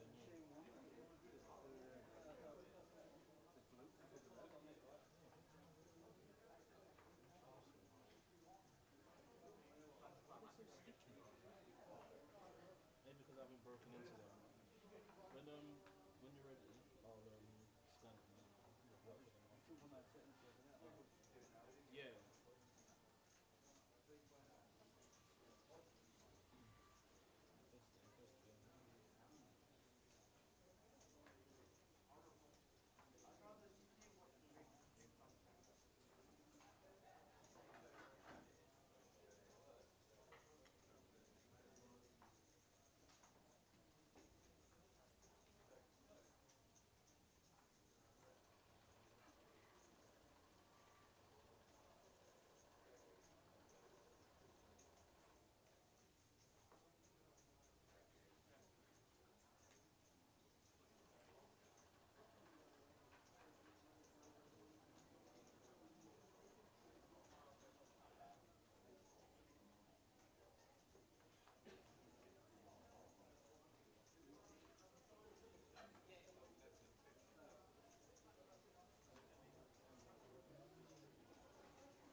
those ones as well.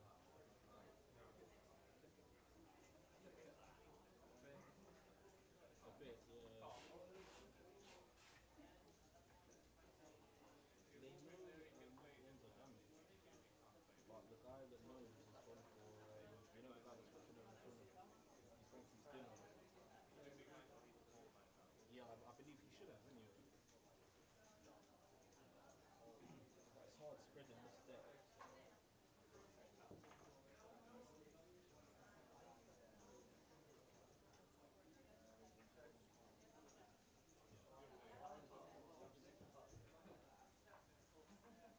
These ones feel smooth as well on the back. I don't know what it is, maybe you need to like break them in.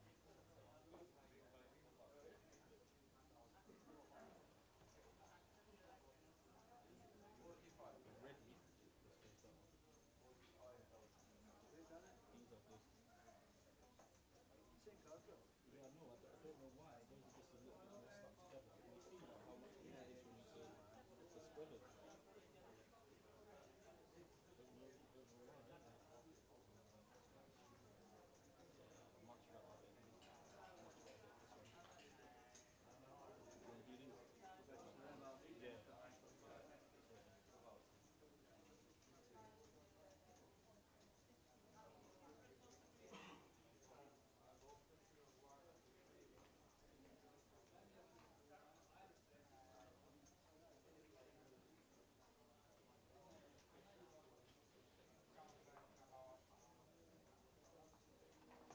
Yeah.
All good? Pardon? Yeah, the red deck. It was a jack of clubs.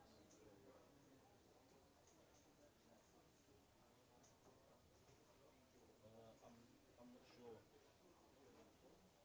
What, they were both jack of clubs?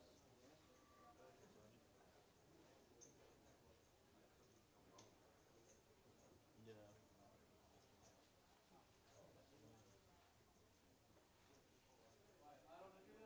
That's annoying.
when they can see something so minor, like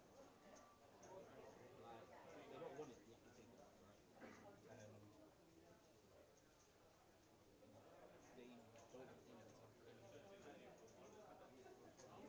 So if it was given to you as a defective deck, something in here is defective.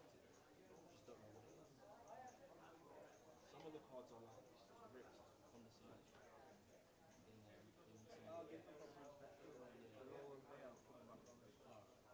in some of the decks.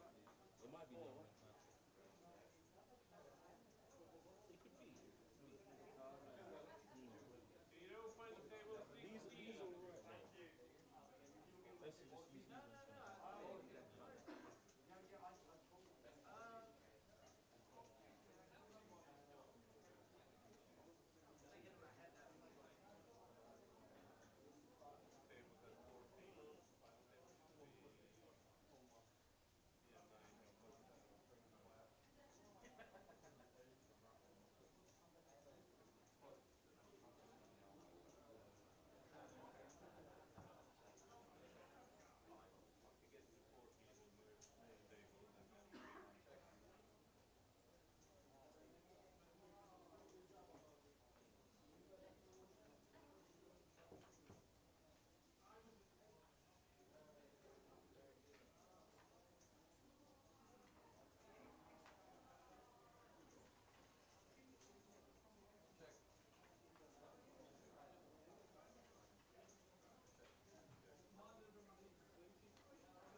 cautious.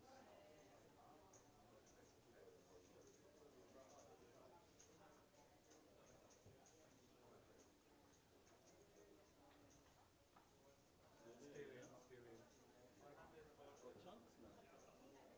What's the line? United. Yeah, I'm United. You must be happy. I'm buzzing. I'm buzzing. You United as well? No. Who you I'm a doctor, so I was doing that stuff. So there's only one team I don't support. 2 wins today and then maybe a third. Doing alright? How much you got locked up? 8 grand or something. I think like there's only 4 players left. They respect it. Yeah. I don't think they're taking it too like that. I don't know why. Good for you. How many votes?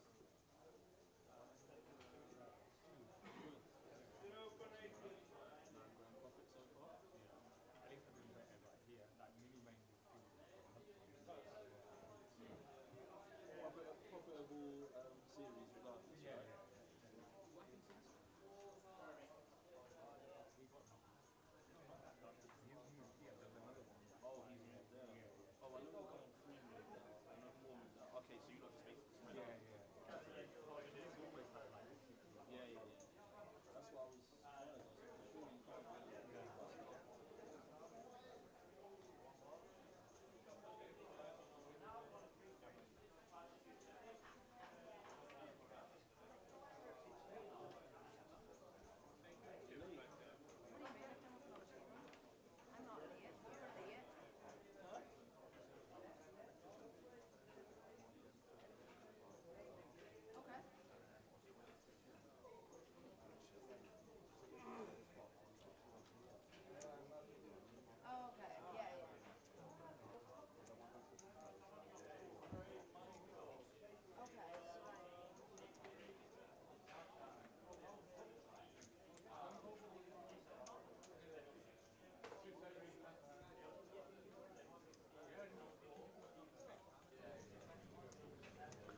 Okay, guys and girls, welcome back from the extended dinner break.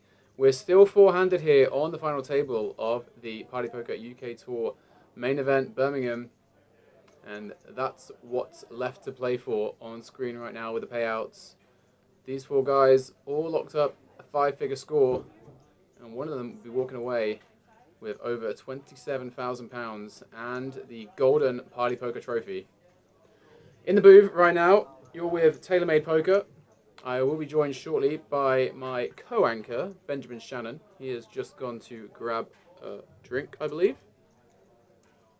And you'll see our tournament directors there getting the players prepared to restart. So for those of you that are just jumping in, our 4 remaining players are James Fowler, our chip leader, over in seat number 3 it looks like. Jitten in the centre there, who came in as one of the short stacks but has successfully spun up. And then we have the 1 and 2 from the mini main event, incredibly still both alive right now. Rob Doris and Tai Huang, both local players. And they have a chance to find a back-to-back 1-2 potentially. And I have just been joined by Benjamin Shannon. He is a little bit late. Sorry, he's here. Never mind. I was getting a drink. I am here now, and also That's right. You haven't missed any hands yet. I was talking to Brandon as well, and I said, "It's not the bubble, is it?" And he looked at me like, "It is the bubble, yeah." Wow. So he is on the bubble in the PLO over there, and he said, "I'm in the right mind to just stick it in and go and play the high roller." So we'll see what happens. We'll keep professional as anything. Brandon Shields, right there, with that comment. Best of luck to him. All right, I'll pass you this. Yeah, I'll take that. What we got on this side, bro? Jin looking in good spirits. He's had quite the spin today. I think all 4 players will be happy with their day's work. But James, who came in as the chip leader, not everything been going his way so far. Lost a couple of big all-ins that could have really propelled him a long way in front. He may be the one feeling the heat the most right now. They're just discussing where the button should be. Yeah, I'm just going to get that one sorted. last thing we want is an issue like that. I'm sure it'll be fine. And I think we've got updated chip stacks. Have you been through that? Sorry, Guy. No, not yet. Okay, I'll do it. So Ty, I believe this is correct, has got 5.5 million. James has got just over 5 million. Oh, I got that wrong then. I thought James was still chip leader. My bad. So we No, do but have it's Ty not. as It's chip not leader. by much. It's only half a million. Jitten's got 4.3 million, and Robert has 2.1. He's our short stack, and as we said before the break, they have all locked up a five-figure score, £10,435, and they are playing for 27420 up top. I did go through that bit. Okay, well, you know, it doesn't hurt to say it twice. Mm. That is the most common question we've had in the chat today, is about the payouts. I have left them in the chat, guys, if you are Beautiful. on YouTube. It is all on the interwebs as well.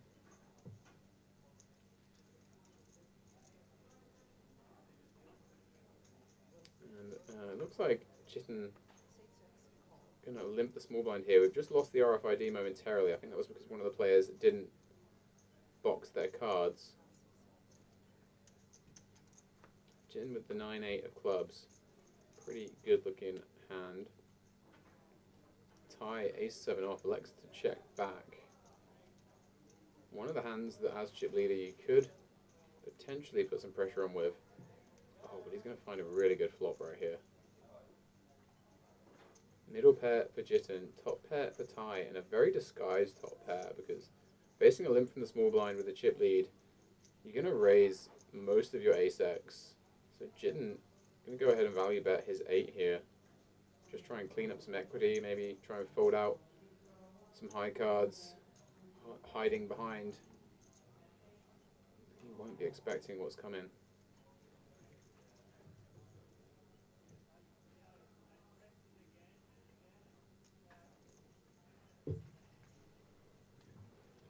And Jitten here, who, as we say, has locked up his highest ever career score, is firing from the small blind. Yeah, not worried about a 10 really on this flop. You're not going to be expecting Ty to be floating too many 10x behind. Just peeling that. Yep, I do somehow have an ace here. Yeah, I've hit it again. Chip leader potentially going to extend his lead here unless an 8 or a 9 drops.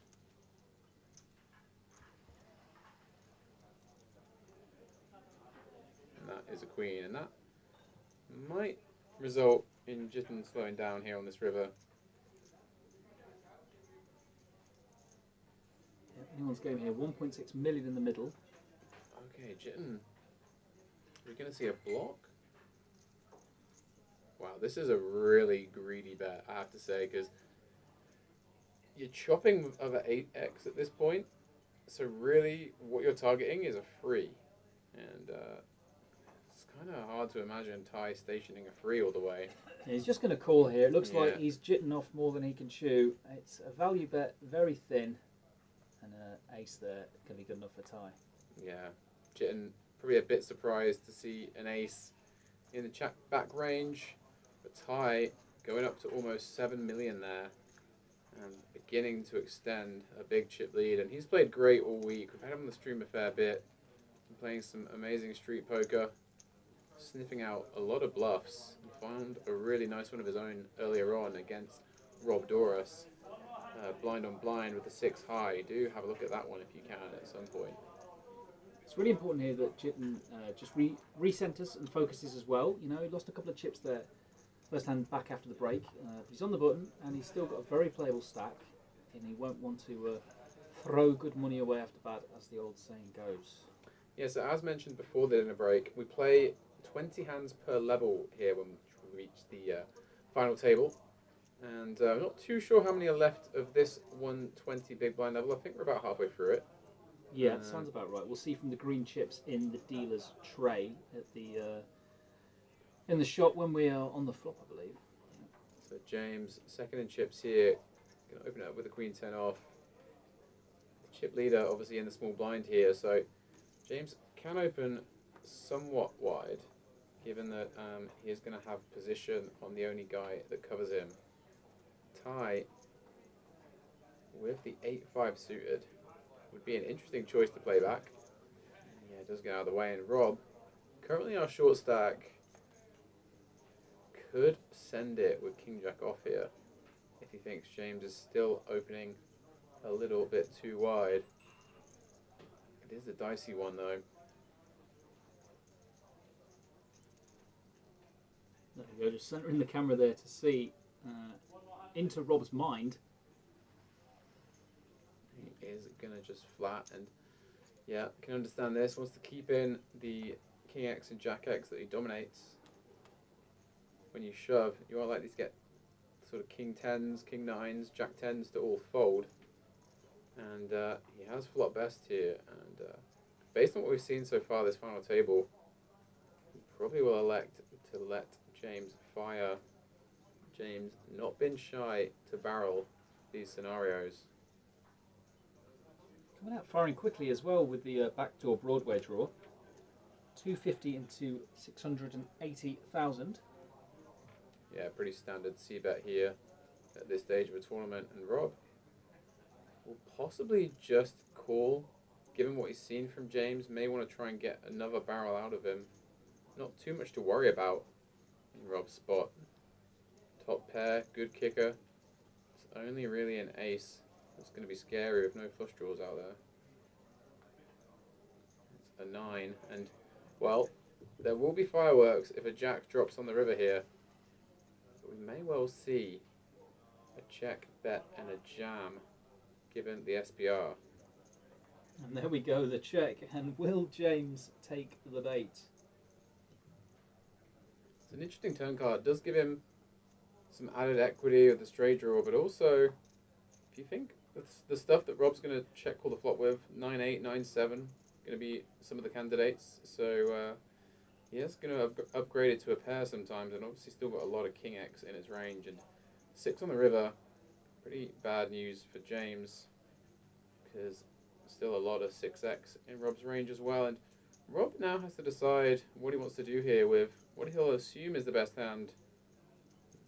Most of the time, the vast majority, just over pot behind. Might be a bit worried about the 6.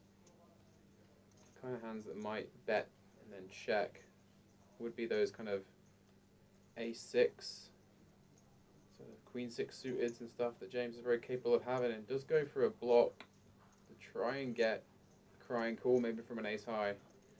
Perhaps also aware of the fact that James has checked back on the river a couple of times earlier, and choosing to not go for that river bluff, and thinking, right, I can get a bit of value here if I do lead out pretty small. And of course also, he may be aware of the fact that it was almost the exact same situation where James decided to make a very large raise with a bluff against Mikey Casson earlier on, after there was a small block bet.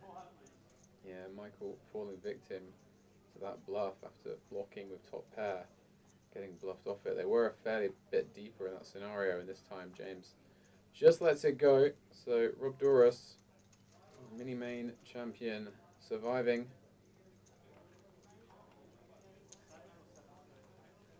Very nicely played. I think that was the last hand of the 120k big blind. We're going to go up to 160 now.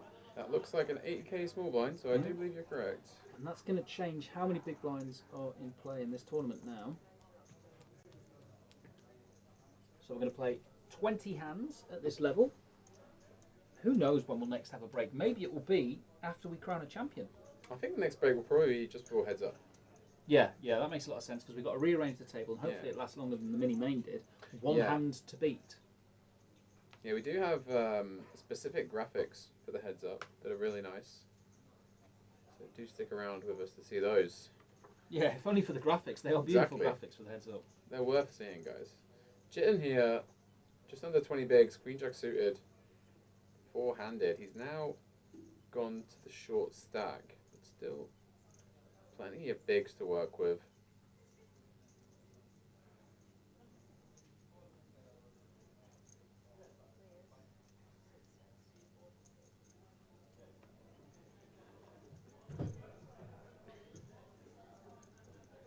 We're going to see Rob with the king 9 in the small blind here. 2.7 million stack. Just going to pop that one in the bin. It's James who has the ace in the big. And how does he want to approach this? James has had the chip lead for most of this FT, but he's been suffering and yeah, doesn't even defend here against the open from Jitten.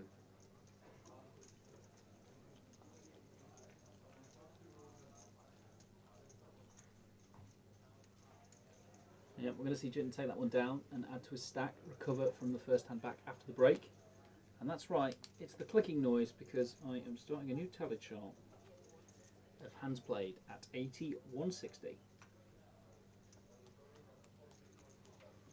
So I do have an update in regards to the stream, guys. So successful has been the high roller event here at Party Poker Birmingham. We've got far more players than we expected, which means that event will run much later than expected. And so we will no longer be able to bring you the high roller final table after our main event concludes, because it's just going to be too late.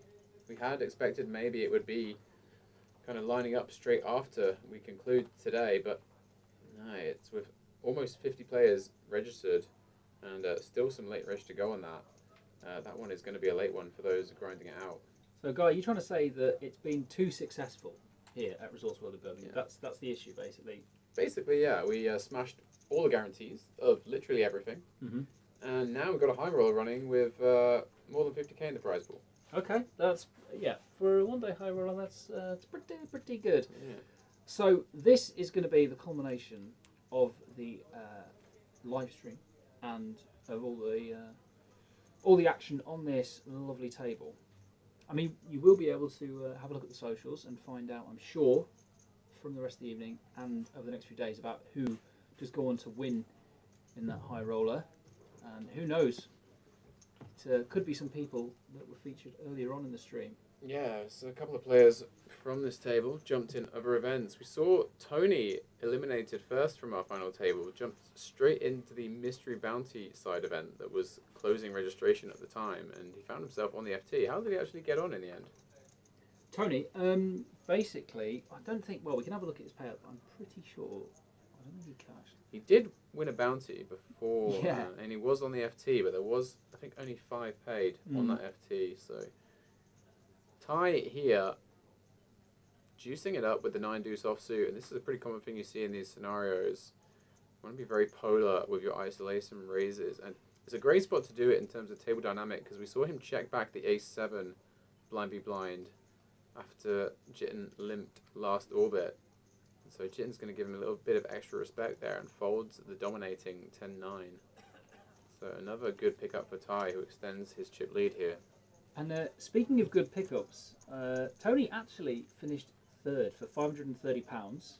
And you'll be pleased to hear that in second we had Ivelin, the Bulgarian player, for Played really well. £1,290. So well done to him, friend of the stream.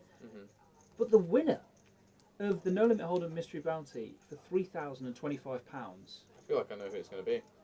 Party Poker Ambassador Matthew Staples. That's right, double Staples this week after Lady Staples took down the crazy event yesterday.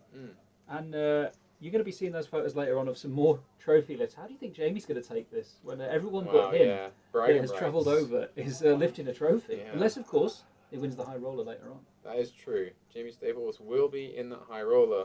There is a chance for you to still get in that. I think late reg just about to close. If you happen to be in the building watching this, you can jump in max late reg.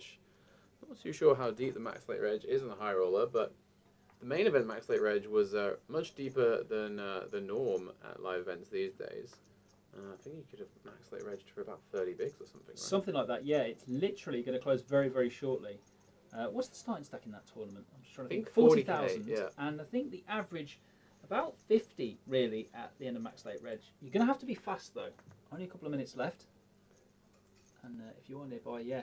Come on in. The water's lovely. Lots to be made there. Yeah, and here's an interesting one. James opening the king free suited, and Ty going to put his chip lead to use here. Ace 10 off, good enough to come in for a free bet.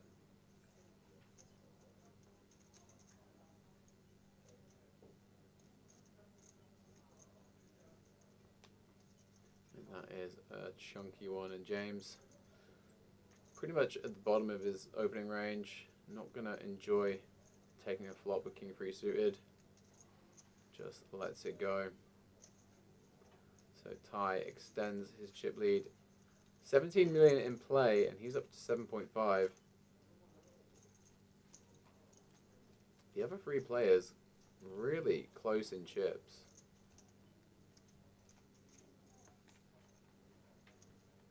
And we do have only just over 100 big blinds in play now, four-handed, so things likely to speed up a little bit.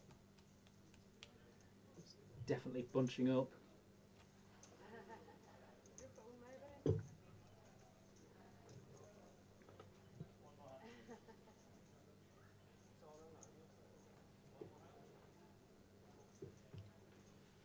So as we say, 5-figure scores for the 4 remaining players.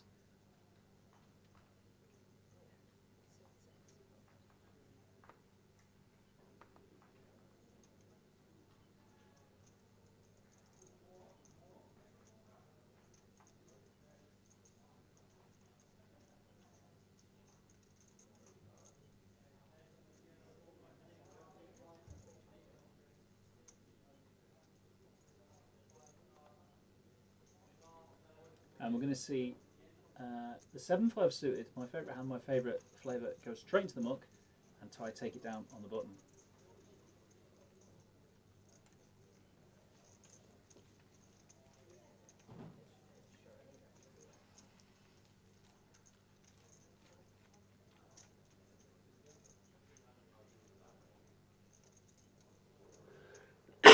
Oh, excuse me. Gesundheit. Have a bless you right A there. double. Damn. I'd say you could use a double. Hi-oh. There's Rob Duras. He is the shortest stack right now. And he is comfortable at this stage of tournaments, and let's face it, was there 4 left when he got those 7s into queens? Yeah, but he was chip leader at the time. He was It chip may leader have been at the 5 left actually. Yeah, potentially. I know it Yeah. was relatively short-handed. He is on the button here with the King 10, and he is going to get the opportunity to open it up. And with the stacks quite condensed, there is some chance that he just goes for a jam. I think an open would be a bit more common in this ICM constellation. It depends how he thinks James and Jitten will respond.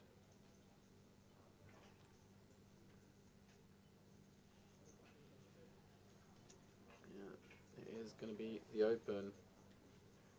Looks like 320. James with rags in the small gets out the way, and Jitten with the very defendable Queen 6 suited.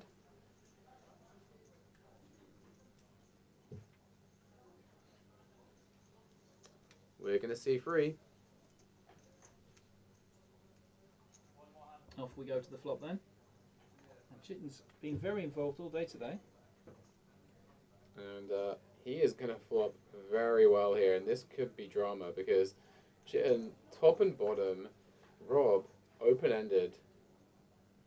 This could go C-bet, check raise. Rob off a pretty short stack now. Yeah, can easily see Rob getting this one in at some point. He might check back, just worrying that the Queen and the Jack high board favouring a defend range here, but looks like he's ready to run it. It'll be a sick one if he gets jammed on, because he knows he's sometimes going to be up against some stuff that he's still ahead of, like, you know, like the 8-7 of diamonds and kind of stuff like this. Do not know if Jitten will immediately raise. He's going to slow play it, and this could be carnage. Interesting choice out of position there, and the turn could be action. It's a brick, so this one's going to come down to how Rob wants to proceed. Double flush draw out there now. Wow, and check again. He doesn't block the diamonds here, Rob. He does have just over pot remaining as well. It looks like he's counting out a bet. He might just be double checking his stack, wondering if a jam is applicable here. He may opt to go for another small bet and try and go for the triple. He does decide to jam. He's going to get the bad news pretty quickly from Jitten, who, despite having premium holdings, may win the most important pot. Oh no, it's a check. So he'll take a free card here, 7 outs for Rob. Oh, it's the He's king of hit a hearts. king. And that's a dicey one here, and if Jitten decides to go for a big bet. Rob's going to struggle to fold because there's missed diamonds out there. And Rob blocks the straights with the 10. Jitten checks it, and does Rob take the bait here? If Rob thinks Jitten's got a hand like a jack or a weak queen, he could potentially rip, try and go for the max. I mean, he does have a weak queen, but it's a weak queen that's made 2 pair. Yeah, I think most of the time we're going to see a bet probably around half pot from Rob here. Try and target Jack X and 6X. Would have expected a queen to check raise, and yeah, here it comes. You're exactly right there, Guy. Looking like 550. Yeah, just over a third, and Jitten's going to just snap this one off. No need to raise with the 2 pair. Could be struggling to get called by worse in this scenario, and Rob, shake of the head, kicking himself a little bit for that value bet on the river, but totally understandable in the situation. And yeah, Jitten, I think he may have got the max there, because I'm not too sure if Rob would have actually ran it had he gone for the check raise. Yeah, and Rob does leave himself 7 big blinds, which, as we've seen earlier on this final table, is more than enough to survive, even though they're four-handed and he's under the gun. Yeah, we So, had a 20K classic stack, yeah. fake comeback earlier from Joshua, who found himself with 20% of a big blind after an all-in competition with Rob. Did spin it back up to 1 million chips, only to find himself busting in 5th place still, I believe. Yeah, it was 5th for Josh there. Still a great finish for him, but he will be ruining it and wondering what could have been when he looks back, I'm sure. So now Rob, pretty short, and this is going to play into the hands of Ty. Just allows him to put on a bit more pressure while Rob's hanging around. Rob has been pretty immovable all week though. We saw him on the mini-main FT, didn't lose a single all-in. I don't think he's lost an all-in today either. He's won his... Yeah, he won the King 4 versus Yes, A6. yeah, that's the one I was just trying to think about. Was there another one? Do you know what? There's been so many hands I this weekend. think he's had another one. I can't remember what it was. Quite possibly. It's tough to remember him losing a hand at all, other than the ones he's been bluffed off.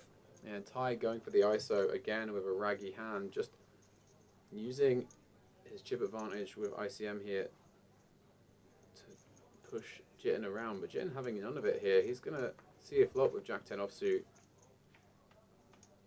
Probably the bottom of what he'll want to limp call with in this scenario. Ace high board though, and this one's going to go c-bet, take it for Ty most of the time.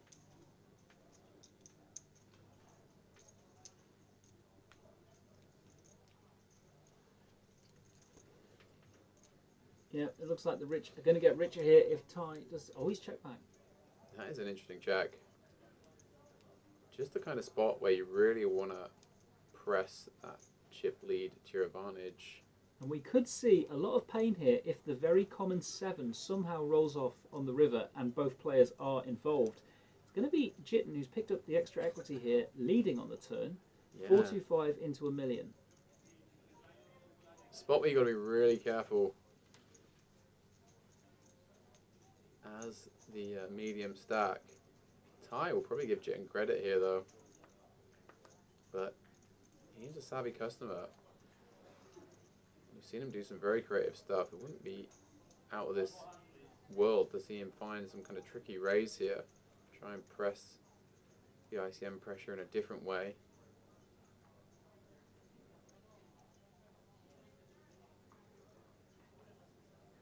He's gonna float and decide on the river whether to go after Jitten here. And I'll tell you what, if a 7 drops, it's a 4. I was gonna say, if a 7 drops, it could be interesting because Jitten would have the nuts and Ty would block the nuts and may go after it. But now we're going to see what Jitten's made of. He does give up, and this is going to open the door to Ty to take it down. Just a question of how much he bets now. Got to the river with the absolute bottom.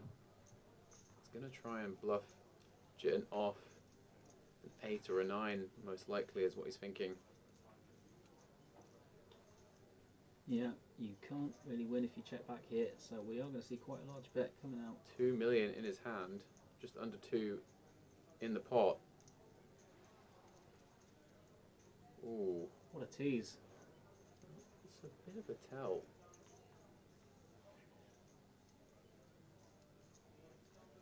You thinking that Jitten's been pretty sticky today and it might not be worth bluffing here, or? Mm. It's always worth bluffing when you've managed to get to the river with Jack High as the raiser. Looks like he's going to go super polar here. 2.5 million into a pot of 1.9, and there's nothing you can do here as Jitten. He's just going to ask for a count, make it look like he has a decision and wasn't bluffing on the turn. Hope that his cards have changed. Yeah, just praying that that turns into a 10-7, but no. And Ty finding a way to get it done again. Yeah, not this time for Jitten, who has really had the rub of the green in a lot of pots today on the final. And we're going to swap the dealer out here. Rachel's going to leave us for a bit.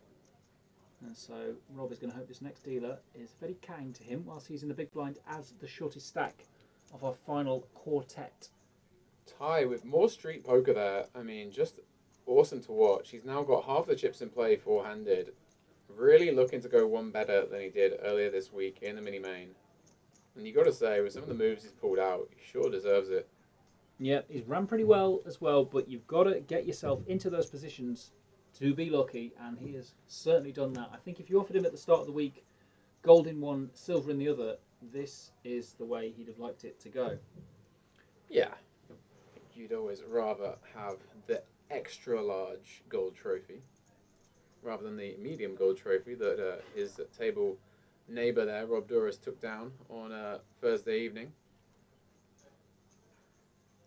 Was it Thursday? It was Thursday. It was Thursday, yeah, I know. It feels an quite eternity the week. ago. Yeah. Yeah. Trophy's a trophy, though. This one will just take a little bit longer to polish. James getting out of the way. Down to third in chips.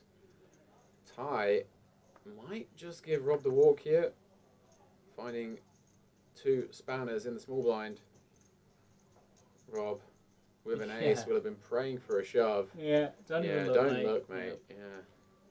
So Rob will continue here with 7.5 bigs. He'll be in the small blind next hand, and with a medium stack behind him, we'll be in a spot to get some shoves through for sure.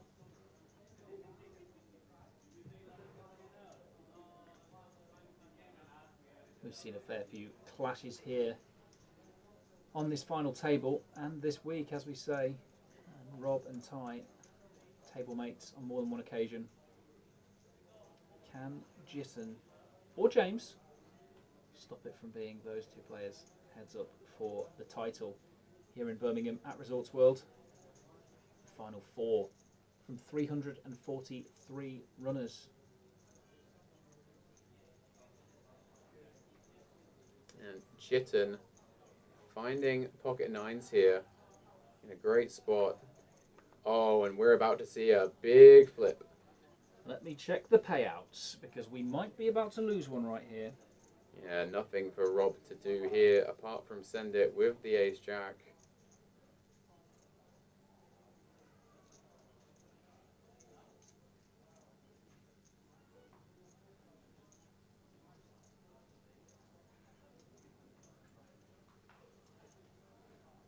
In it goes. And can Rob define the odds again? We have seen him run incredibly well on this final table live stream, as he did at the mini main event final live stream. Yet to see him lose an all-in this week.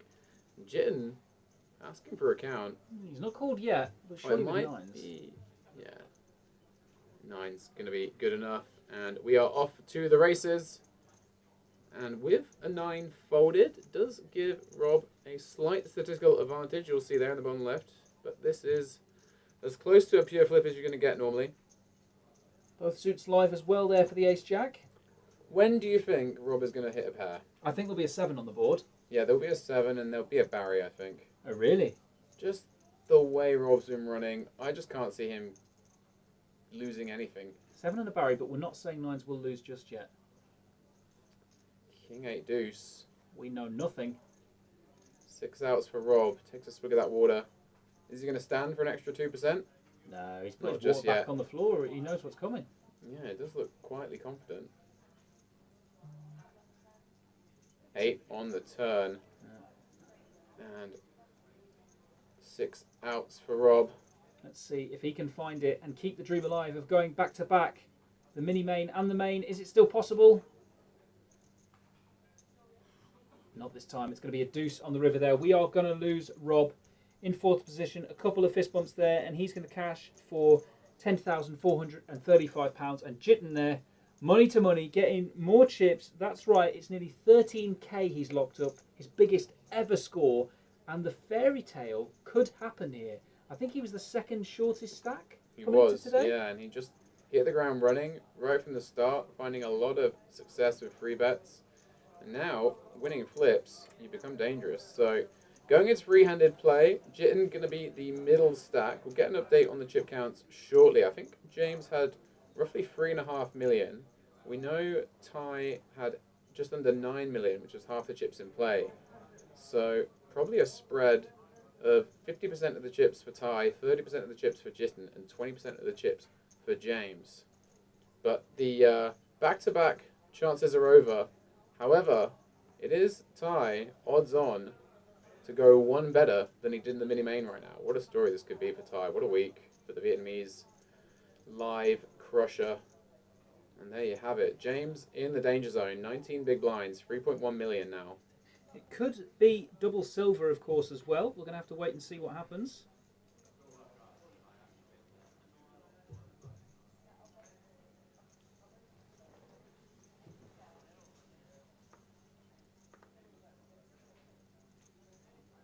Let's see how Ty approaches this now. Chip lead, free-handed. With the middling stack in the big blind, you do get the opportunity to open a fair bit.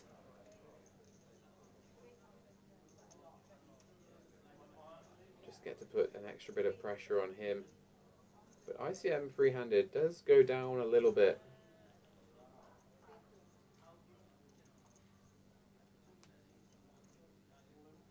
James, Queen 7 suited, and he is ready to send it. Jitten, King 10 in the big. Might have been interested if he'd had a King Queen or better maybe, but nice pickup there for James.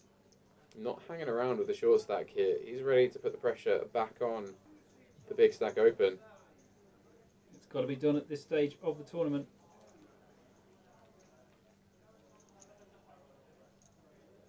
Yeah, James has been relentlessly aggressive throughout this tournament. Play has been rewarded for the most part, but fallen victim to a couple of all-ins on this FT. Ace-Queen getting cracked by the Ace-Deuce of Ty, and then running Ace-King suited into Kings blind on blind, and a sick one.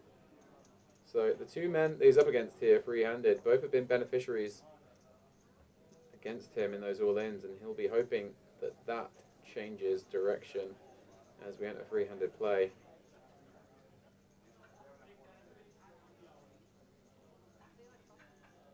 Oh, and talk about premiums.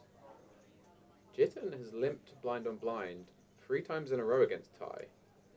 And he's been isolated a couple of times. So he may just try it again here. Yeah, thought this might happen. And Ty, with a hand he could pick to raise, could pick to check back. Both options open.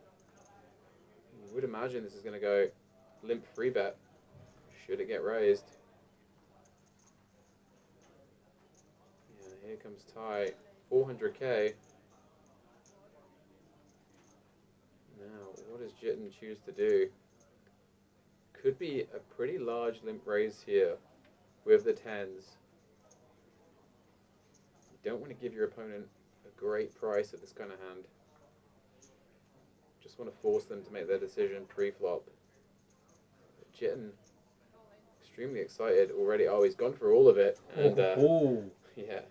Ty quickly out of the way. Going to be wishing he'd check that one back to see the flop, but Jitten continuing to ascend.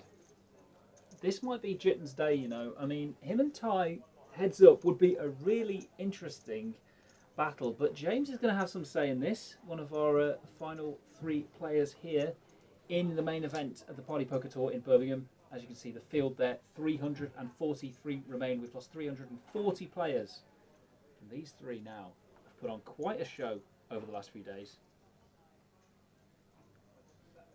Third place good for just under 13k, £12,970. Second is going to be 18,320. The winner will take £27,420.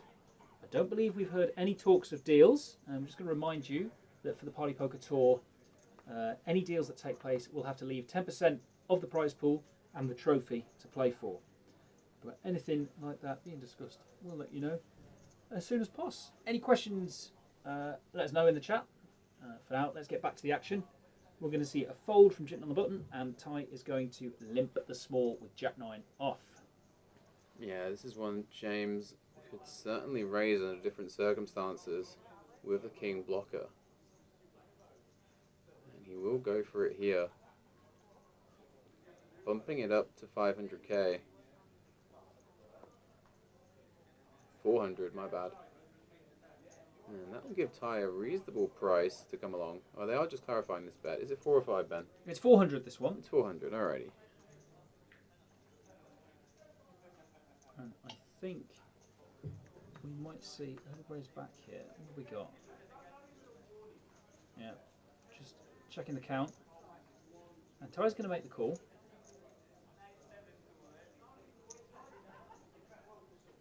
Yeah, it's actually 560. I think there was some confusion there with the chip colours. But 560 raise and the call. So Ty limping the Jack 9 to call against a raise. James in position with King 4. We have seen him do some interesting moves. And what are we going to see on this flop?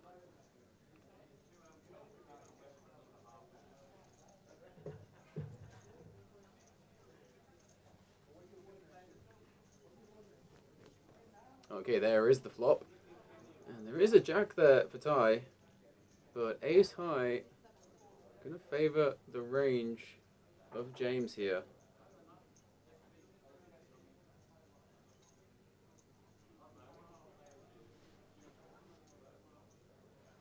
And he's going to continue there for 400k. Yeah, quick call from Ty. Going to be going nowhere. Some backdoors working for him as well. With the middle pair here. Queen on the turn. This is one that James could definitely follow through on. Just try and put pressure on the 8x and Jack X. A lot of which Ty will have. And a hefty bet coming out from James. Okay, we're just going to check here because I think Ty didn't actually check that. It might be an action out turn. We might be calling the floor here. I'm not 100% sure. We'll just wait for confirmation on that.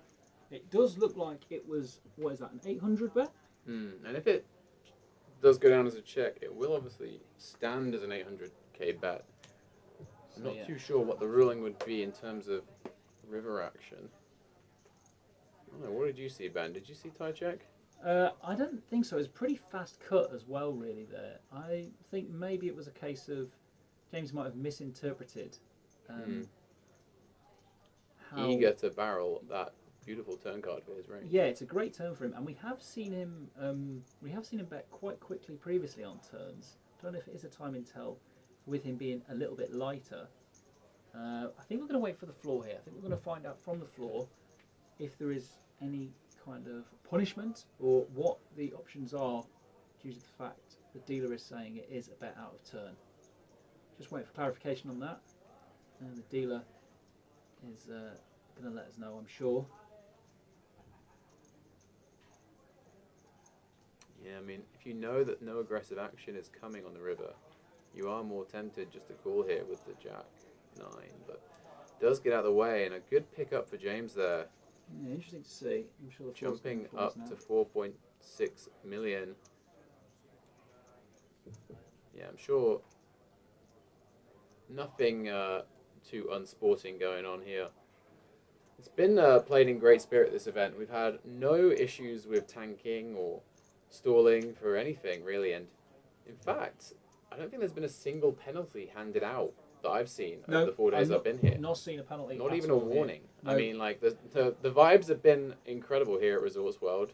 Everyone happy to have a big poker event back here after so long, and UK tour events returning to Birmingham for the first time in some years. Yeah, it's really great to see it. It's literally, I think, late 2019, early 2020.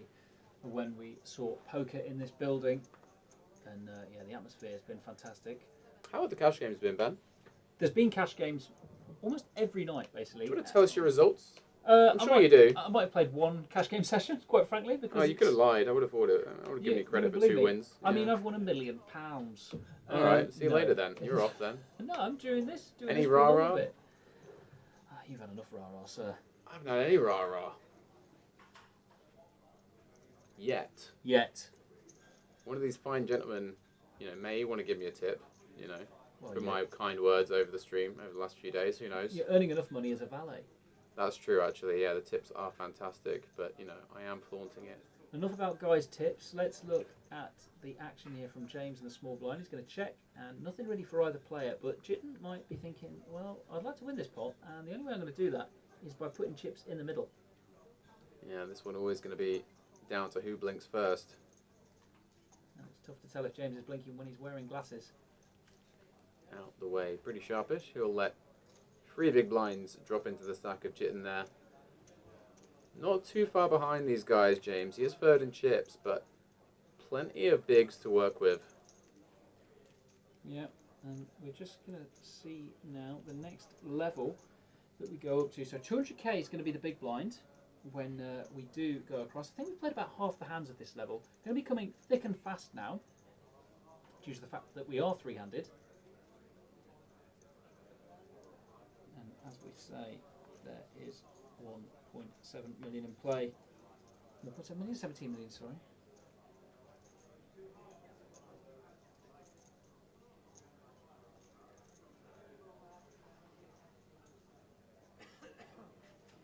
The average stack, of course, being about 5.8, so pretty even play.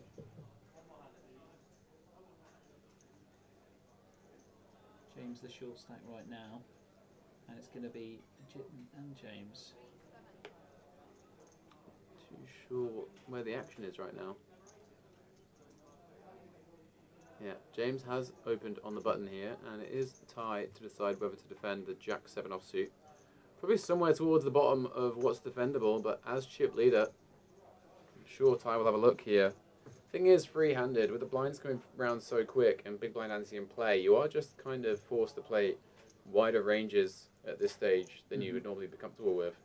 I do remember when big blind ante was first brought in, there was quite a common thing that would happen when you get short-handed. Normally, if you were down to 4 players in an 8-handed tournament, it would be half big blind ante. Yeah, I remember that. Yeah. Yeah. I don't know what's happened to that. That seems like a long time ago. I'll tell you what's happened here, though. it's a There great is a bit of a flop. clash. Yeah.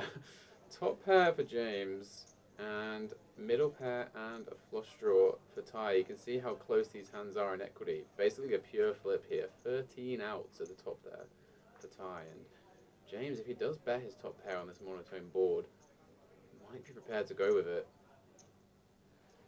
See, all I'm seeing on this flop here is how big a result that is for a prop game I play. Because I have clubs and the deuce is wild. It's a big score on big boy, and this is a big boy bet from the button. James has got top pair, and he's going to fire it in. And with a pair and a flush draw and chip lead free-handed, you're always just happy to kind of run it in Ty's spot here. You just can never be that far behind. You think he just chips it here, or you just... It's definitely an available option because, you know, if you're up against 2 overs and a better flush draw, you're still flipping. Even against the set, you're actually not far behind. Okay. And you block sets. So, yeah, true. And there's always the chance that you fold out a hand like James's, which is currently ahead of you. So, do like to see a fast play with this one, and here we go. Oh, That's is a that call. That's a call. Interesting. Going to reassess on the turn, but Ty is out of position. There is some action killing turns. And that would be one of them. Yeah, James is going to hate this. I wonder if Ty finds a lead. Occasionally you'll see a small lead on these kind of very dynamic turn cards. What do you think that's going to accomplish? No, he has checked. It just means you get stationed by like a 9, you know, or potentially like a pocket pair lower than jacks with a club. And James now going to turn his top pair into a bluff. Really good awareness of where he is in this hand.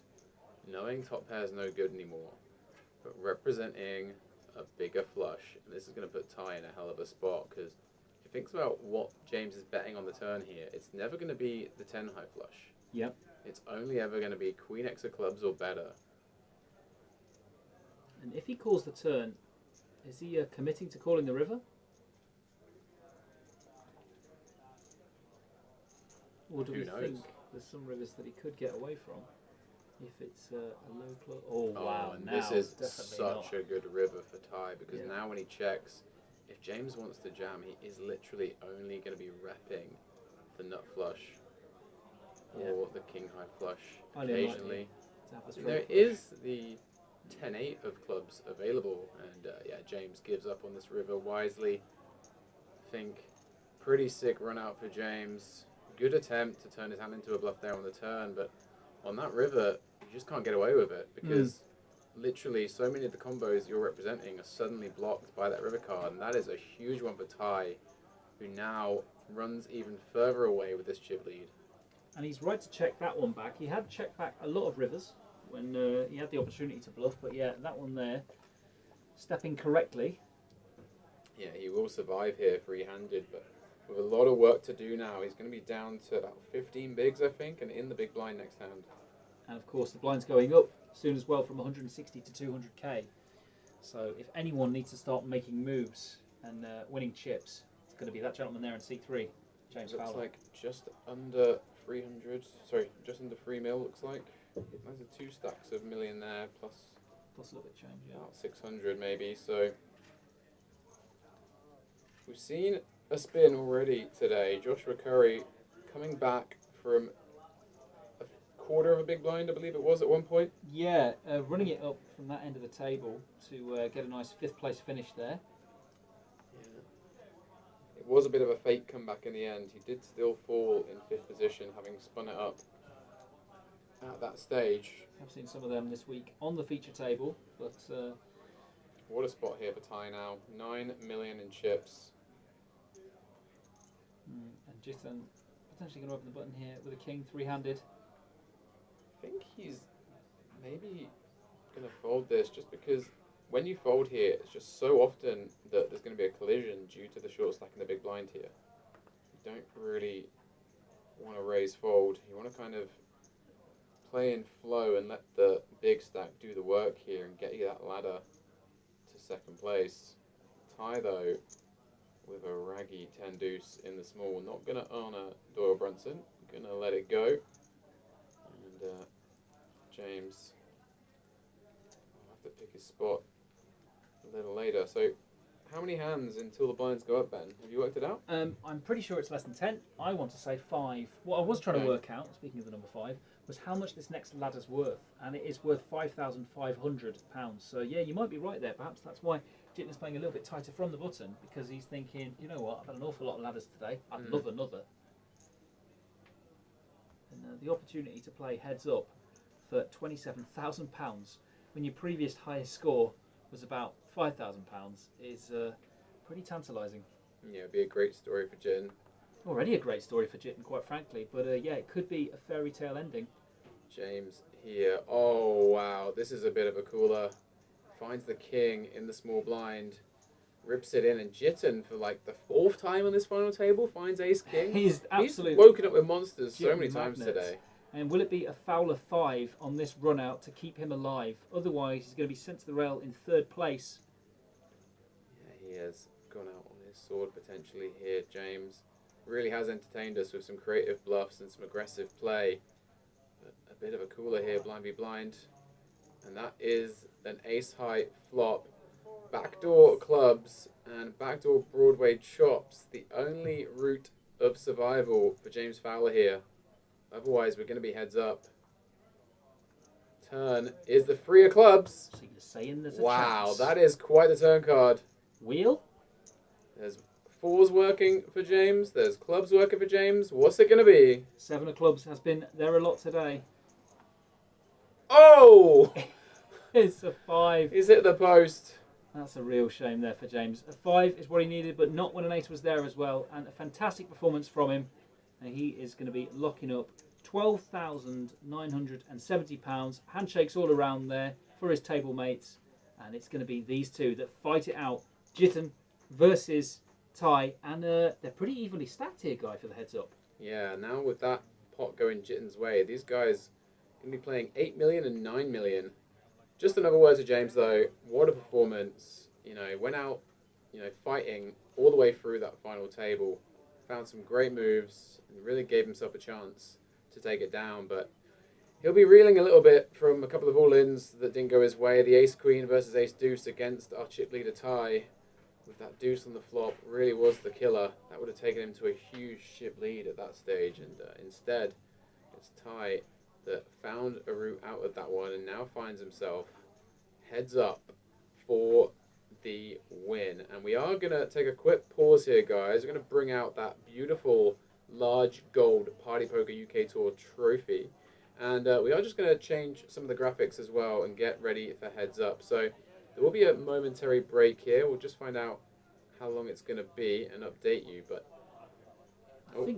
I think it's probably going to be about 5 to 10 minutes, guys. So what we're going to do is we're just going to go to a really quick break and probably put the old heads up starting soon image on as we rearrange the table, get the trophy out there, and we're going to freshen up and we're going to get ready to bring you the final stages here of the main event in Birmingham Resorts World as part of the Party Poker Tour. That's right, second place, £18,320. We're going to crown a champion who's going to get £9,000 more, £27,420. We'll be back in 5 or 10 minutes. Stay tuned, and we'll see you for the culmination of this event on the Party Poker Tour.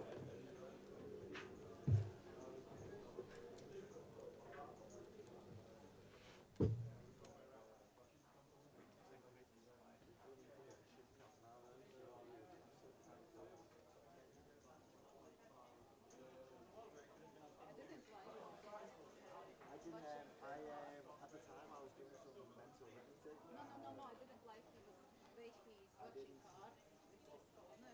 Yeah, so this, a minute ago when we were talking about it, before we were talking about it, and Yeah. You didn't say? Yeah. Had like bet 800 and I seen the he's 800 like, bet, bet, and he just didn't move chips forwards and just put them on. kind of, yeah. But Like, we had quite a large ah, we had quite a large but yeah, it was like definitely so. But yeah, usually I'm telling off like, I didn't say that when I say it. But in future, feel free to. okay, Bring it to my attention. If it's But I didn't like way he's watching his cards. He's very realized. He's like that corner. Have a look at him. That could be an issue.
And we are back.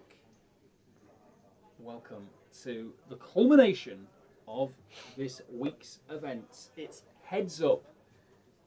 And look at the size of that trophy. That is a thing of beauty.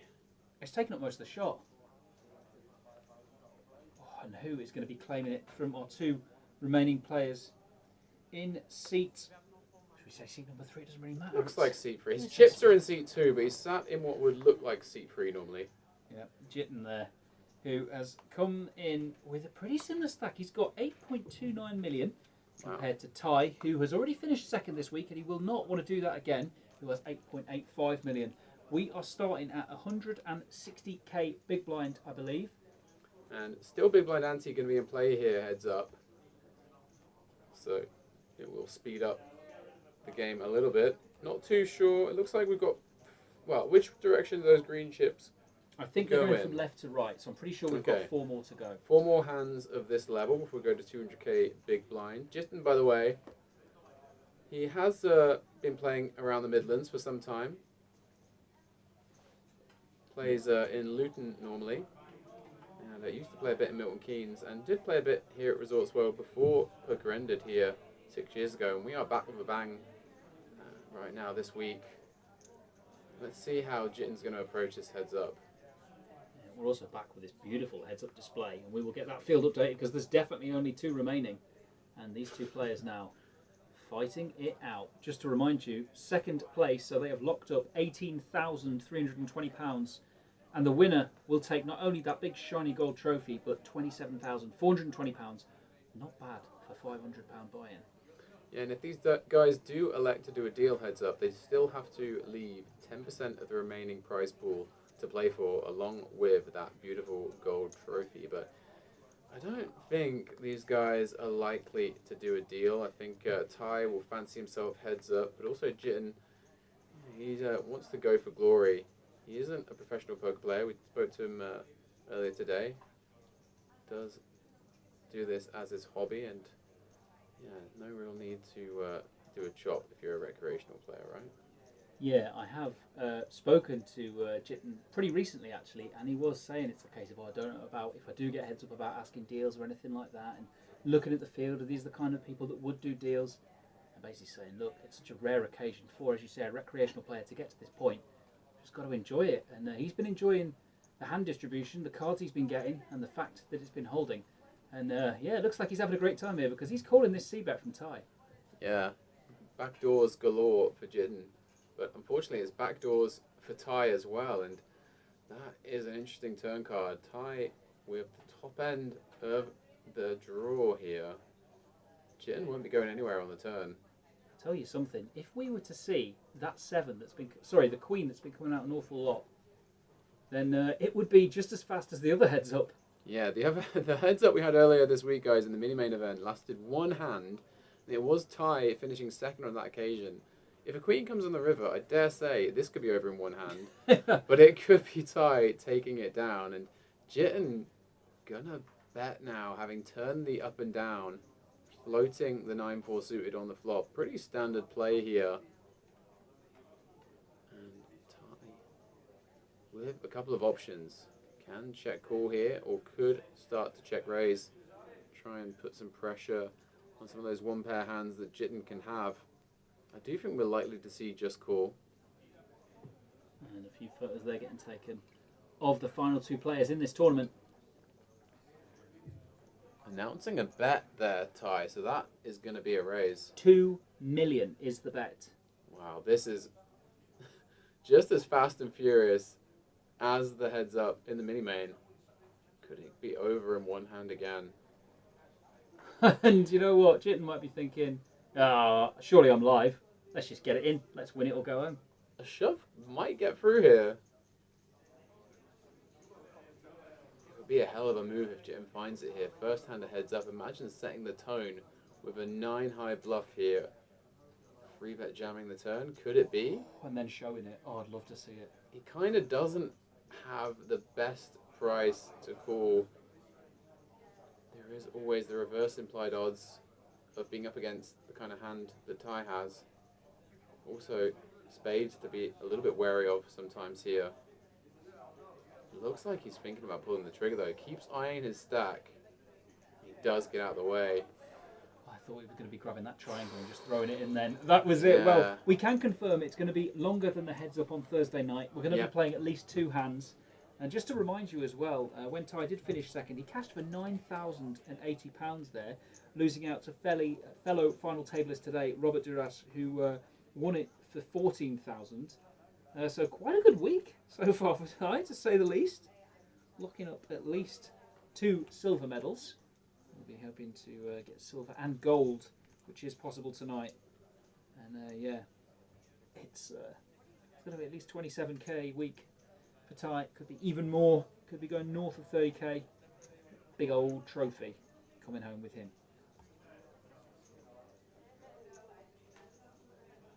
So this heads up has started evenly stacked, Guy, but Ty's taken the initial chip lead, now up to 10 million. He's got King 6 there on the button. Jitten has a much prettier hand, but the ranges certainly start to change, and you're looking at what you're opening with. What do we expect to see here from Ty? On the bottom of the King 6, a couple of options, of course. Raise or limp. Personally, with Big Blind Ante, I'll be raising most of my King X. Well, he has, as you say, elected to call this one, and Jitten's going to check the 9-10 suited. Pretty hand. Is it a pretty flop? Yeah, 9-10 suited, another one that could go either way. It is Ty who's going to flop best here, but Jitten not missing entirely. A gust shot here and backdoor clubs. We are going to see action once again, I think. And wow, quick check back from Ty, setting the trap.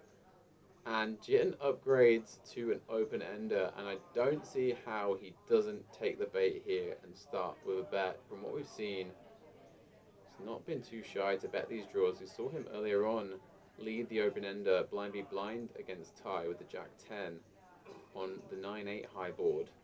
Ty that time had checked back top pair on the flop and successfully trapped Jitten. Could be a similar scenario here.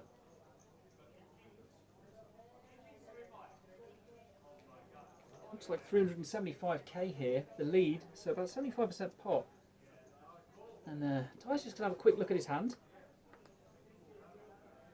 and decide what his best course of action is here. Of course, he does have top pair, and he does, yes, block the hearts, but your head's up, and so the strength of that top pair is even more powerful.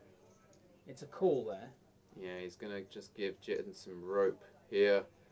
Give him the chance to bluff it off. Plenty of draws out there that he could fire the river with here. Hearts and lots of straight draws and a huge brick. So it is a question of how much just Jitten want to try and bluff on this river here. Maybe putting Ty on a jack or a 4 or some ace highs. Jitten wisely giving up here. I did expect a bluff. And now Ty going to try and target a jack or an 8 probably with a value bet here on the river. Expect to see a little more than half pot probably. Well, of course. 3.8 million, 1.8? 1.1 million he's gone for there. That looks like 2.1, no? Did he announce 1.1? I believe so, yeah, and then he's put 2.1 in. Oh yeah, just miscounting his towers.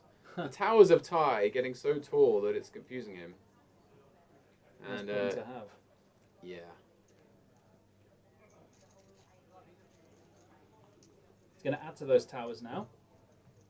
And we're going to go to the third hand. So we've got 2 more hands at this blind level. Maybe it's just a case of thinking, look, we're going to be going up to 200k next. And of course, if you do lose a hand heads up, all those chips go to your opponent, right? So you're making it harder if you do those bluffs and they get picked off. And maybe he's just thinking, right, let's try and steady the ship. Let's try and win some chips back. It's a beautiful shot there of the main event trophy there. It's huge, isn't it? It really is. Photographers poised as well around the final table here. They've been doing an amazing job this week. Go check out the Party Poker Instagram page for some of those shots and reels. Yeah, particularly the latest reel. Yeah, we can confirm there is a extremely cringeworthy shot of me and Ben doing a pose. We'll come back to that in a moment though, because the chips could be ending up in the middle here. We could see a pose very shortly with the trophy from the winner if these hands get it in. Yeah, Jitten gonna limp the ace queen off here. Really nice candidate to limp re-raise heads up and try and get it in. Can still get raise call by worse, and you do just clean up the chance to run it pre. They are almost 40 bigs deep still here, effectively. So if it does go limp jam, I do think Ty is going to probably get away from it. But if it goes limp free bet, Ty will have the option to see a flop or potentially jam himself if you think Jitten's going after it. But Jitten looks hungry. Yeah, he is leaning towards that stack already.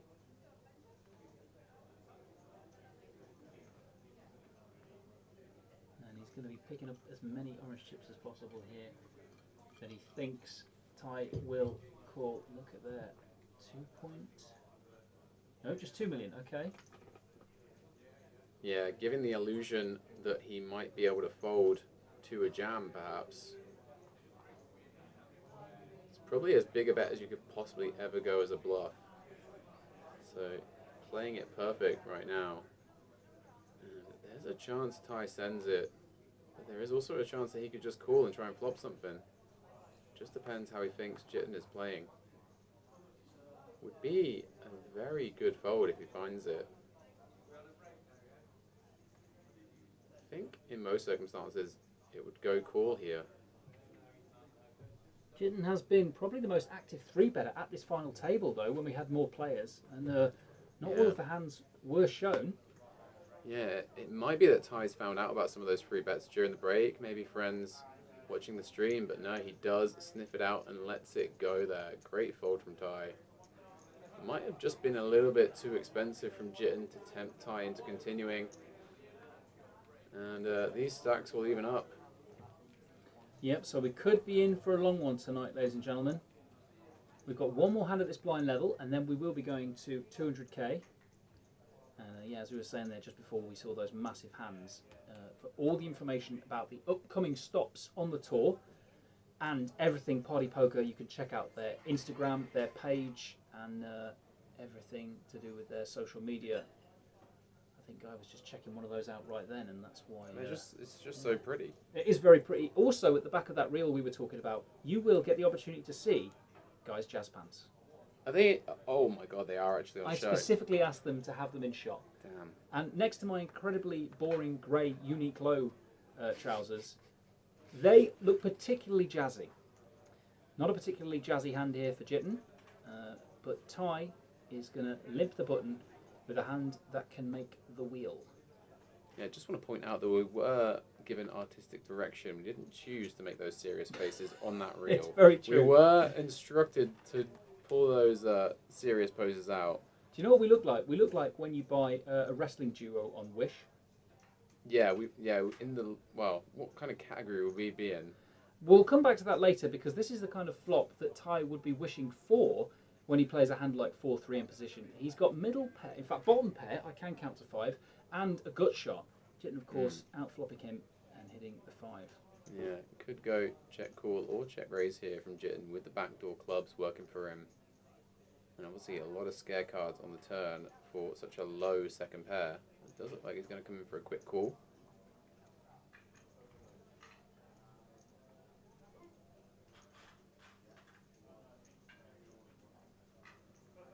Nine of spades on the turn changes nothing. We'll see if Jitten is happy here. Of course, second pair there on the flop, which is now third pair. Much stronger when your head's up. It's hard to hit a pair at the best of times, but when there's only one other person you're against, it's really quite a strong holding. And we see there he's 80% favourite to win this hand. We're going to go check on the turn. Yeah, Ty taking the showdown, and oh my. Taking the wheel as well. It is the 2 of clubs, so the flush does complete. Ty take the wheel. And it's any 4 for a straight. We're going to see a check here from Jitten. And now surely Ty is going to be trying to think, how do I get called by a 1-pair hand? Because you've got to think if Jitten had anything stronger than that, he would have let Ty know about it before the river. You know what's interesting as well? If Jitten decides that his third pair here is no good, with that Queen of Clubs blocker, he does have potential to go for a check raise bluff. We'll see what kind of size Ty goes for. If he goes polar, he will probably just get called. But if he made it a small one, it could tempt Jitten into a check raise. But he's gone pretty big here. 1.1 million into 1.4, and it's going to be a pretty quick call there from Jitten, who's going to get the bad news. He was winning up until the river, and he chooses to do a quick flash. And yeah, I'm not sure if... oh, that was quite nice there. He flicked the one chip into call, and then the dealer said to him, it's going to be another million, I'm afraid, sir. The price of poker is going up. That's inflation for you, Jitten. And Ty is going to increase his stranglehold on the chip lead, and it really could be a case of second best on Thursday, but Sunday is a good Sunday for Ty. That gold trophy just seems to be leaning ever closer to the player on the right of your picture, who has been covered now by a member of the floor, but I can assure you he's still there. Jim's got a lot to say about it though, and he sat there with, what is that, about 4.5 million perhaps now? 2 million, Bit more than that. A little bit more, maybe north of 5. And we're going to go to 200k now. The blinds have gone up this hand. Yeah, it's getting serious now. Sub 25 bigs for Jitten. And we're going to play 20 hands at this level. I'm just going to check what we go to. If we do outlast 20 hands, yeah, after this it'd be 250. And the big blind. Another premium for Ty here. And facing the limp. Surely going to bump it up. Not quite in the region where you do that much jamming over limps yet, but not far off it.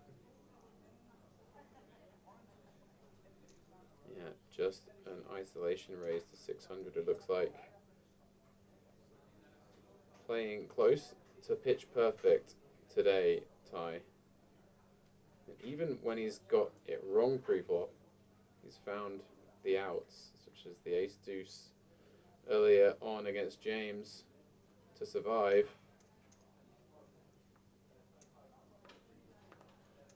Jitten will see a flop here with a jack-7 off, very close to the bottom of his limp call range. He's going to have 2 clean cards though, and that's not going to help him though. No, not a huge board there for the jack-7, 9-2-3, about as dry as it gets.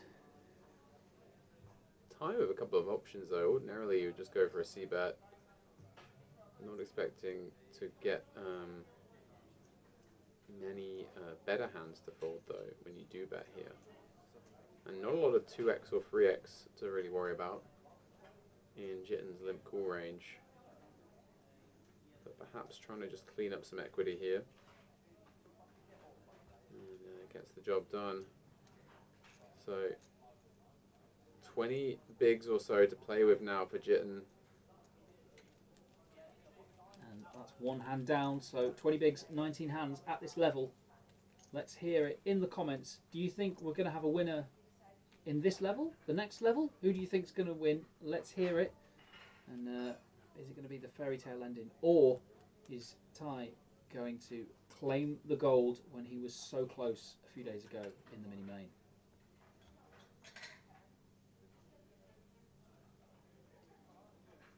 In terms of other tournaments going on right now, guys, I can tell you that I believe the PLO Masters is now in the money, correct? Yeah, I think it will be in the money, but the question on everyone's lips, did Brandon make it? Did Brandon bubble again? That is the question. We really have laid into him here, unfortunately, the last few days on the I stream. can tell you he did not bubble because he is still in with 11 left. There we go. And 2 players here still in. We're going to see a limp here from Ty. 7-6 off. And King 10 from Jitten. He's leaning towards that stack. He's grabbing the largest denomination of chips available to him. And we're going to see a little raise here. It's looking like it might be 700,000. Yeah, bumping it up here. Do want to go a little bit bigger oftentimes with the offsuit combinations heads up. Just trying to make a smaller SPR with less barrel ability. And this is one that Ty, I'm sure he would come along if it was suited. The offsuit version going to be a lot closer. Going to come down to personal preference. Yeah, it is A pretty hand when suited, but he's going to say, do you know what, actually, I quite like 6-7. I mean, sevens have been hot. We've mentioned this several times this stream. Sevens have been hot.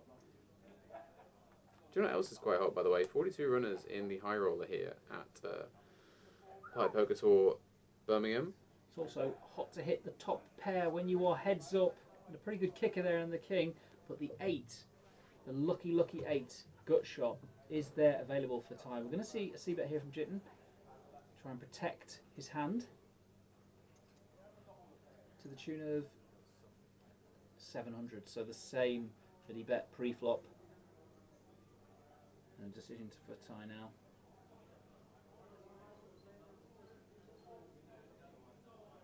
Four outs. Some aggression shown.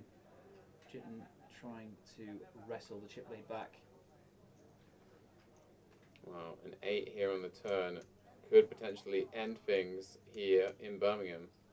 Back to a hearts an option as well, if Ty wants to stick around. It's a 9. The cross bar. This could slow down Jitten. It could put him into check call mode here. He does unblock a bunch of the draws. No hearts in his hand. None of the immediate straight draw blockers. Yeah, I'm just having a little look at the other tournaments that are going on now, as you say. Oh, PLO Masters we've got a Norway. shove. We shoved. Oh wow. Okay. Well, we can't see. We can't see Ty doing anything here. Clearly, Yeah. Jitten just saying, right, I'm happy with my hand. I'm going to go for it. I want what's in the middle. Yeah, just happy to get the momentum back there.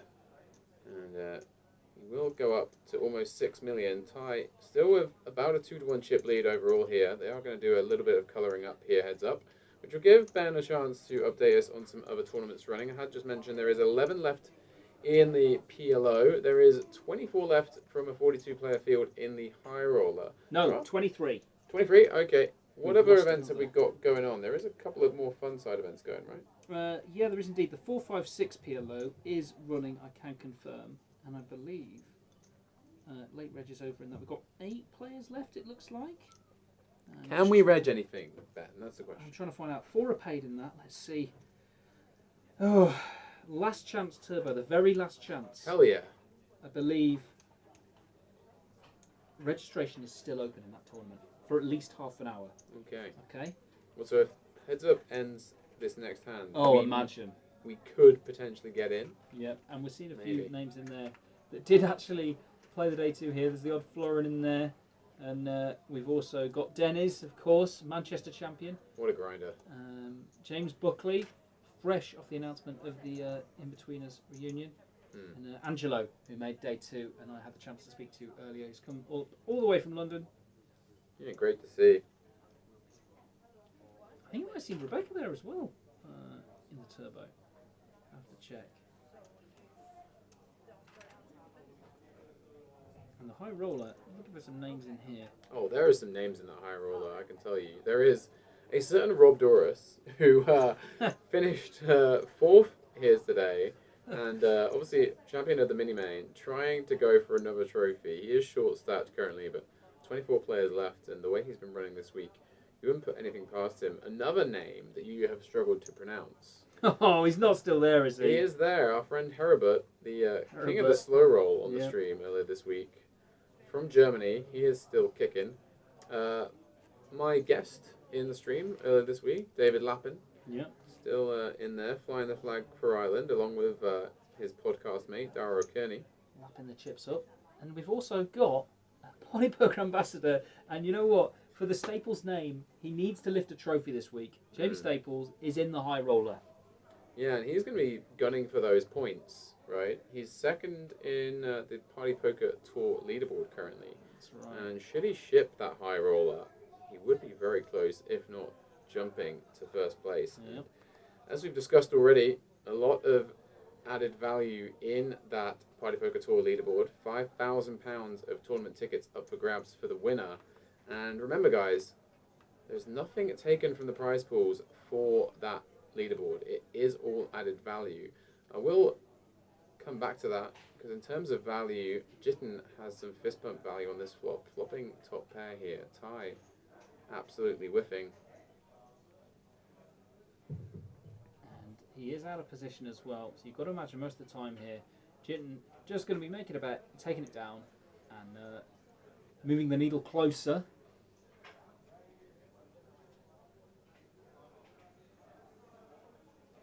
$450,000 is the bet. Probably going to let this one go. Yep, doesn't smell weakness, and rightly so. I feel like the trophy's getting bigger. Maybe the camera zoomed in on one. I'm sure it's huge. I'm lucky to hold that. 2 hands, honestly, and obviously the name engraved on the bottom of the event we are playing. But yeah, Jamie Staples is second at the minute on the leaderboard. Alexander is top, who won the Spitten, and I'm not explaining the rules. A couple of nights ago, Dennis, the Manchester champion, in third.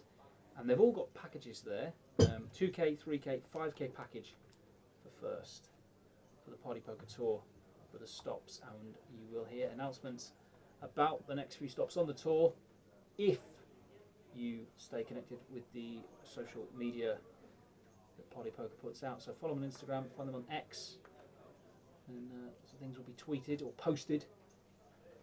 God, I'm so youthful. And we're going to see Ty now roll back and make a call with Queen 10.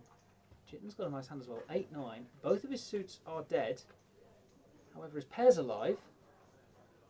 And that's still the case after this flop. It's a dry 2-3 king.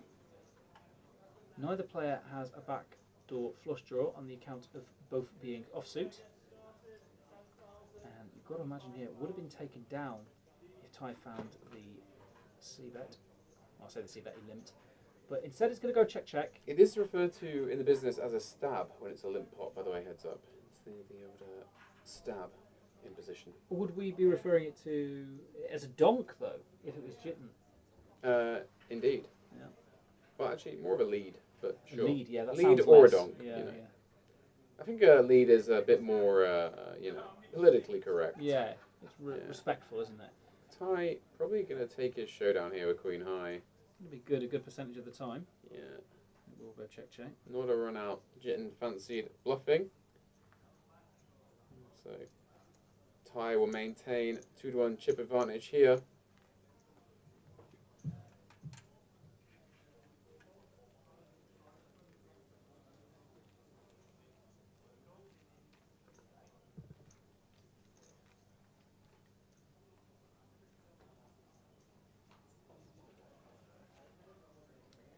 And I believe if we zoom out slightly, yeah, lovely. I can see the green chips there.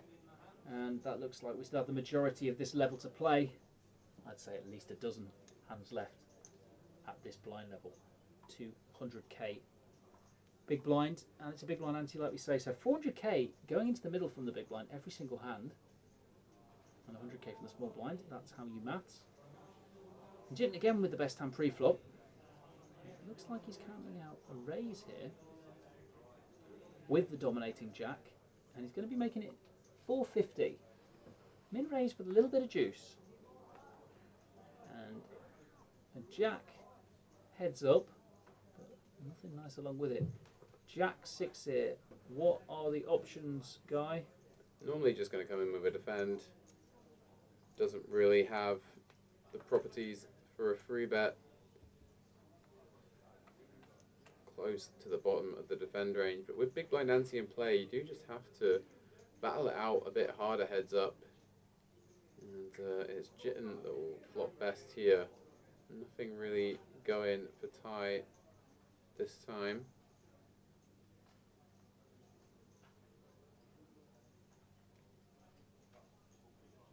Gonna come in with a c-bet, pretty hefty one.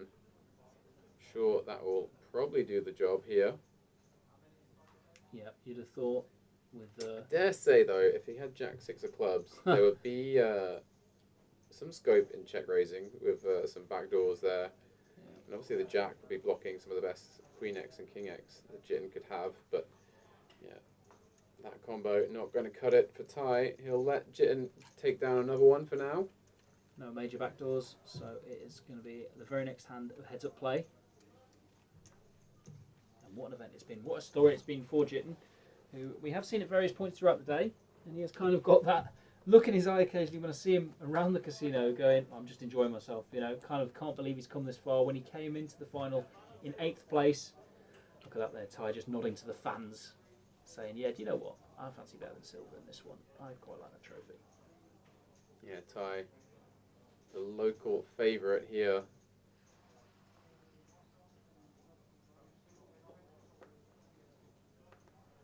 Not favourite for this hand though. A slight statistical advantage for Jitten. Sure, Ty will come along here. Jitten just going to knuckle it with the King 6 offsuit. Ty will flop best, but there's a pair for both players here. Ty way ahead, top pair, and a medium-sized flush draw. Got both options open, really. Could set a trap. Could just start building it now. And this will definitely get looked up for at least one street by Jitten, but no. Quick fold. Wow. Yeah, not fancying his chances there. Yeah. Ordinarily, you would see a continue there. Perhaps sensing that he was going to face multiple barrels and waiting for a better spot, but you can only wait so long heads up. Yep, and it does tick closer to a new blind level.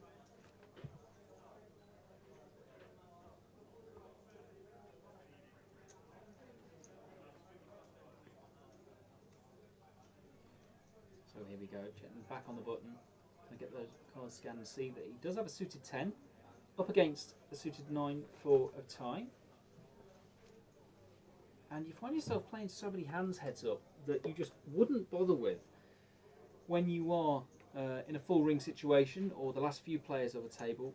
Are there any major tips, Guy? Because you do love a bit of heads up, don't you? That you can tell us about hand selection or, you know, just in general, really, for people that may not see too much heads up. Well, I mean, the thing is nowadays, because you've got the big blind ante in heads up, you just end up having to play super wide ranges, and that kind of carries on down the game tree. So you just end up looser on every street than you would used to be, because you just have to battle so much harder. And I mean, like you say, you are going to end up playing hands that you wouldn't normally. I'm very happy to say that I actually won a tournament a few years back with a 7-3 offsuit. There is less than 20 minutes remaining to register remember that for one? today's prize draw. 7-3 offsuit. I think I've seen the picture, unfortunately. Yeah, there was a few heroes in that winner's photo, one of whom was on our final table today. Any entry Oh, after 9 yeah. PM There you will go. be accepted. Yeah. And Ty here with 9-4 suited. Gonna go for a bet here. Try and fold out the kind of combo that Jitten's got. Targeting a queen high or a 10 high. One of the He'll flush get it draws through. did get there. It wasn't the one that Ty held, but sometimes you don't actually need to hit to win the hand. Jitten there reluctantly looking at the stack at the other end of the table. And we haven't got any bigger chips in play just yet. Not quite needed.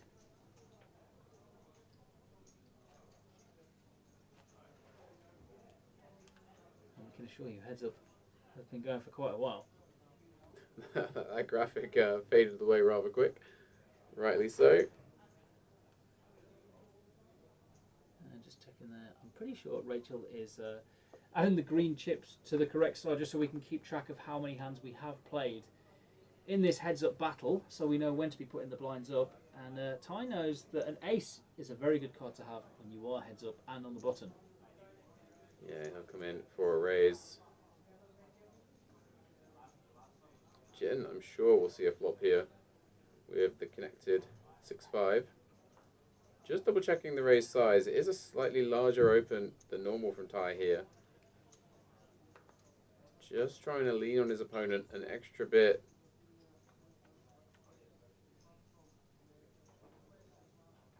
And there is a 4 on there for Ty. We'll be a bit concerned about Jack 10 high board. There is going to be a lot of continues from Jitten's range facing a 2.5x that are going to connect here. And check back from Ty, pretty understandable. And queen on the turn. And Ty now with a gut shot to the nuts. Jitten not falling for the bait here. Just 6 high. He's going to check it, assuming that he's got no route to victory here. And Ty going going to put in a small bet and take it down here. North of 12 million for the man from Vietnam.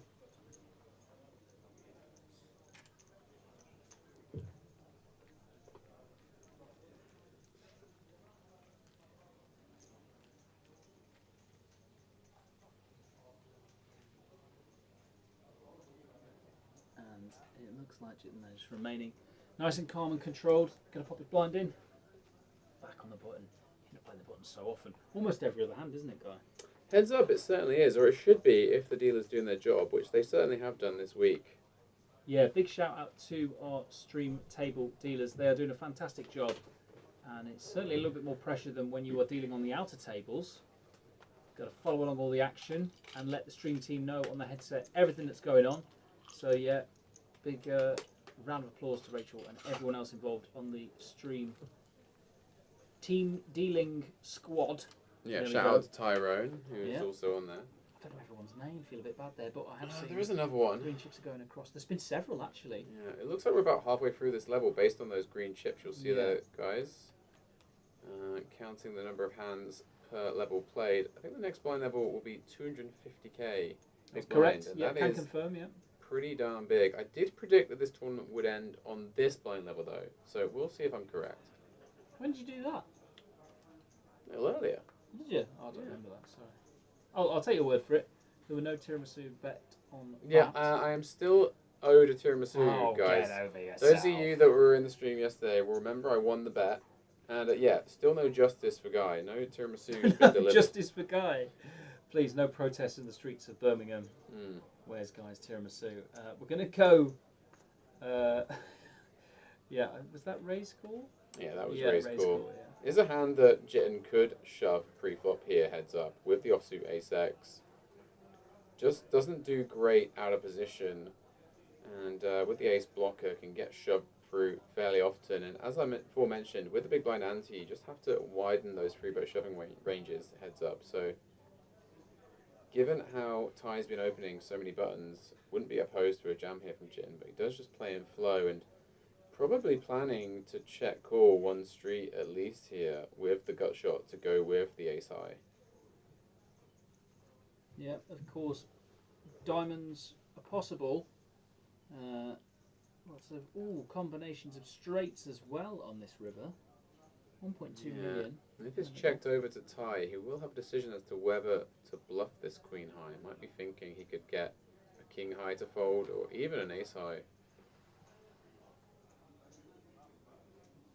In this particular line though, unlikely that any pairs would fold.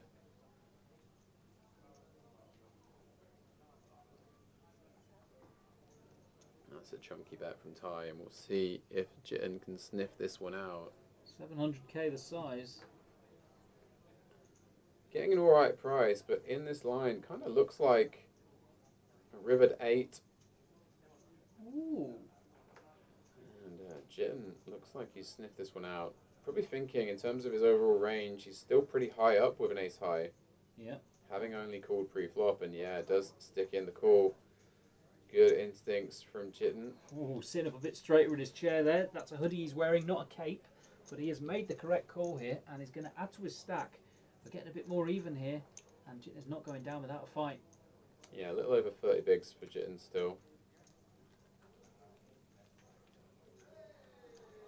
I'm not going to let that deter him though. Still the man with the majority of chips.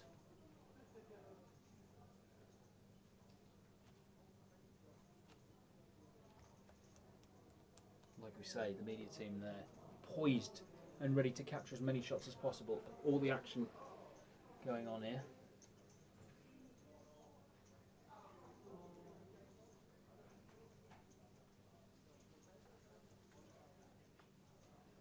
So we're going to be playing a lot more hands. 10's a pretty powerful card, but a king and a queen, yes, they're higher, I've checked.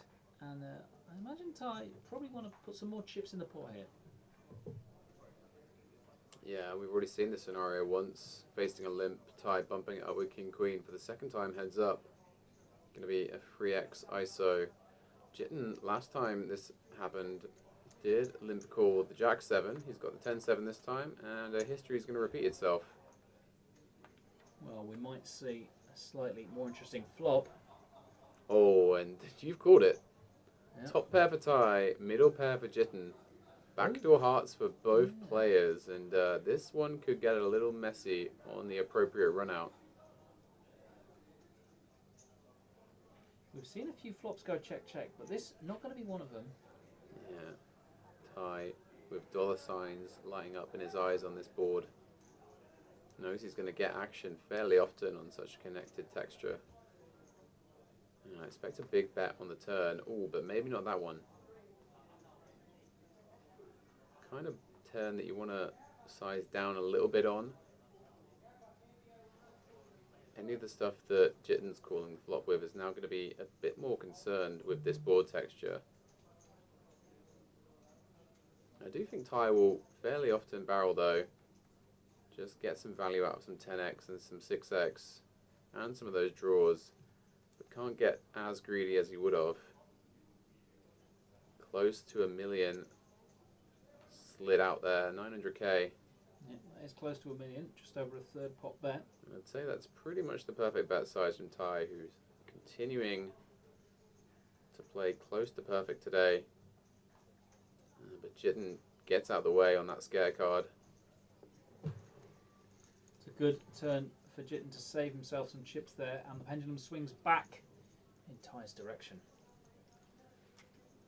Stacking the... Are they orange chips? Yeah, we'll say orange. They're not yellow, are they? Then again, the actual table's relatively orangey red, so...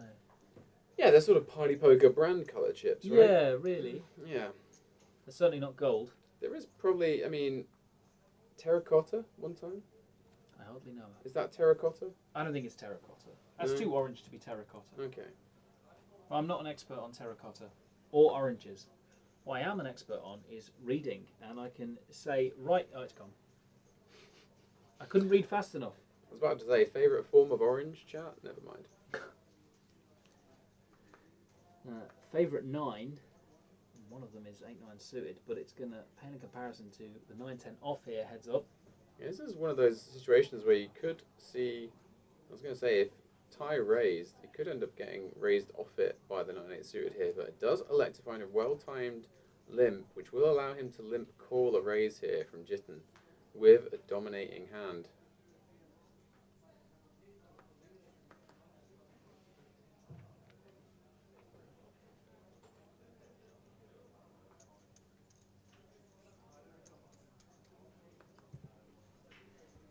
So, on certain boards, this could be some action, but that's not one of them.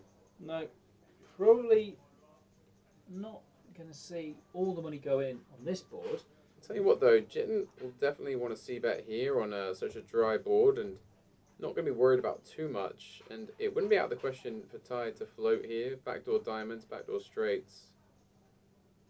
He isn't a man that likes folding too much. We've seen him get really creative with some of these backdoor float plays and finding some well-timed bluffs on the rivers throughout this final table. Instead, he's going to go for the raise right off the bat, sensing that Jitten would just have to fold a lot of his king highs and queen highs to this. It's 1.2 million, I believe. Yeah, really nice play from Ty again.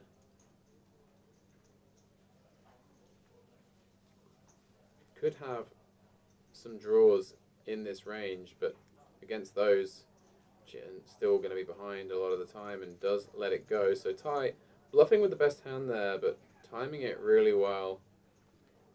Speaking of timing, we've definitely crossed the point of no return in terms of the timing of going up to the next blind level. As you can see, Rachel's trade nearly full on the right there, so we will be going to 250k soon.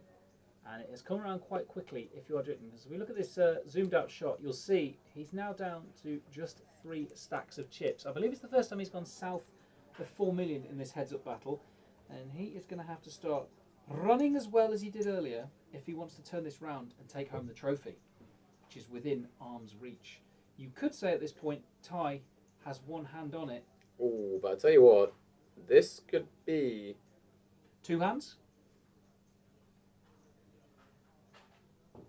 As in 2 hands on it, not just 2 hands. I know there are 2 hands. Yeah. Yeah. Yeah. Oh, and Jitten's gonna limp in with the Queen Jack suited, and this is actually a combo that fairly often is limp called for any size rather than limp jammed Okay. in the heads up ranges. But with big blind ante out there, wouldn't be surprised if does a bit more limp jamming. Ty just gonna send it all with the ace-3 suited. And Jitten, I don't imagine he's limp to limp fold here. Big intake of breath there, it looked like, and he's thinking this could be the one. Yeah, and Yeah. we're The gonna nod and be the smile. all in and cool here, and Ty with one hand on the trophy. He is the favourite, only just 55%. It's a beautiful hand to have a trophy lift with the ace-3 of clubs, and the hood is off for Jitten. He might be sensing his doom here.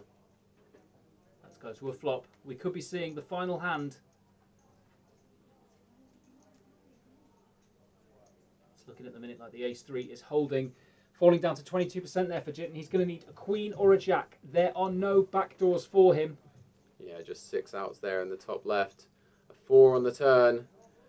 No help for Jitten. A wry smile from him. Standing up for his extra 2%. What's the river going to be? The 9 of spades there, so we have crowned a champion. It's going to be Ty. Silver on Thursday, gold today. He's going to be taking home £27,000 and the trophy here on the Party Poker Tour in Birmingham at Resorts World. And look at that, handshakes all round. I don't know who that man is. And Jitten is going to be very happy when the dust settles with the silver medal. Honestly, a personal best score there. Look, some handshakes for him as well. And wow, enjoy your water, Ty. You deserve it. Yeah, smiles all round at the end there. A great performance from Ty. A well-deserved victory, particularly after having finished second in the mini-main on Thursday. Goes one better here with the trophy. But Jitten, as you say, going to be delighted with his run. Coming in today, 8 thin chips of 9 on the final table and finishing second. And there is your confirmed payouts. We do believe it is definitely Jitten that came second Yeah, there. it is. Yeah. He was not in disguise. Some Yeah. absolute heroes here as well. Look at it. We've seen some fantastic hands on this final table.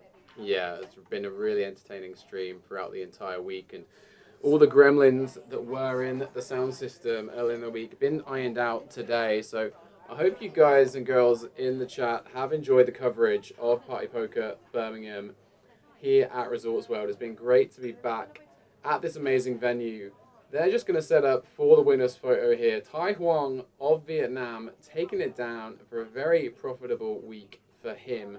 But some amazing performances all round on this final table. A lot of players will be proud of what they've achieved here. And I think the Party Poker team will be proud of the event they put on, because it's been a great vibe since we've been here. Everyone enjoying themselves. All the guarantees have been hit. Some beautiful trophies have been handed out, and a lot of added value for the players with extra activities and yeah, smiles all round. Apart from Tom there in the foreground, looking very course. serious. No matter how many guarantees we smash, Tom will never smile.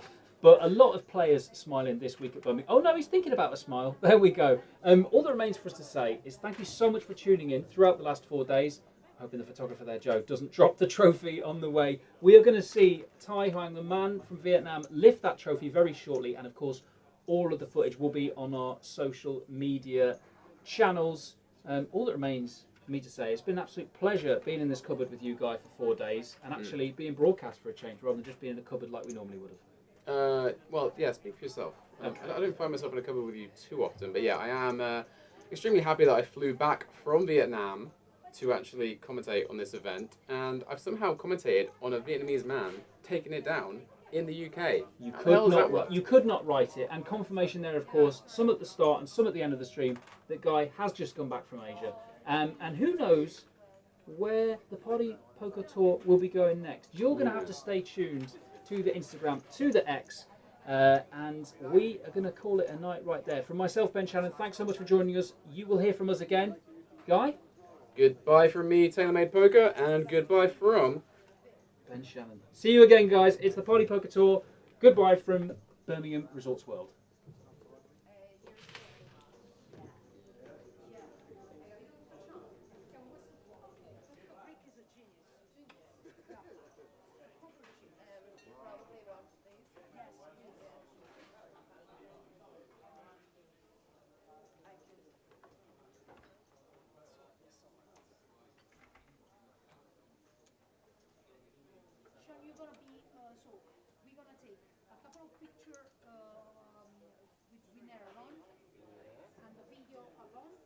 and you let me here hit the trophy, okay? Thank you.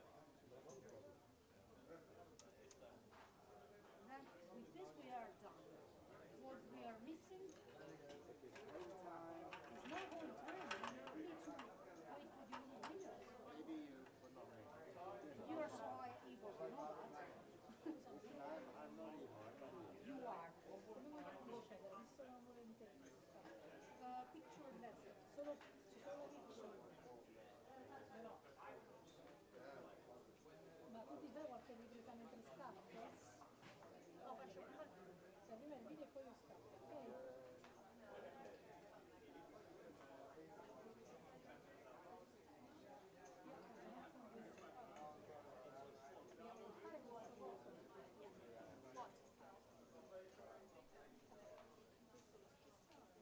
Sean, we want to move this one to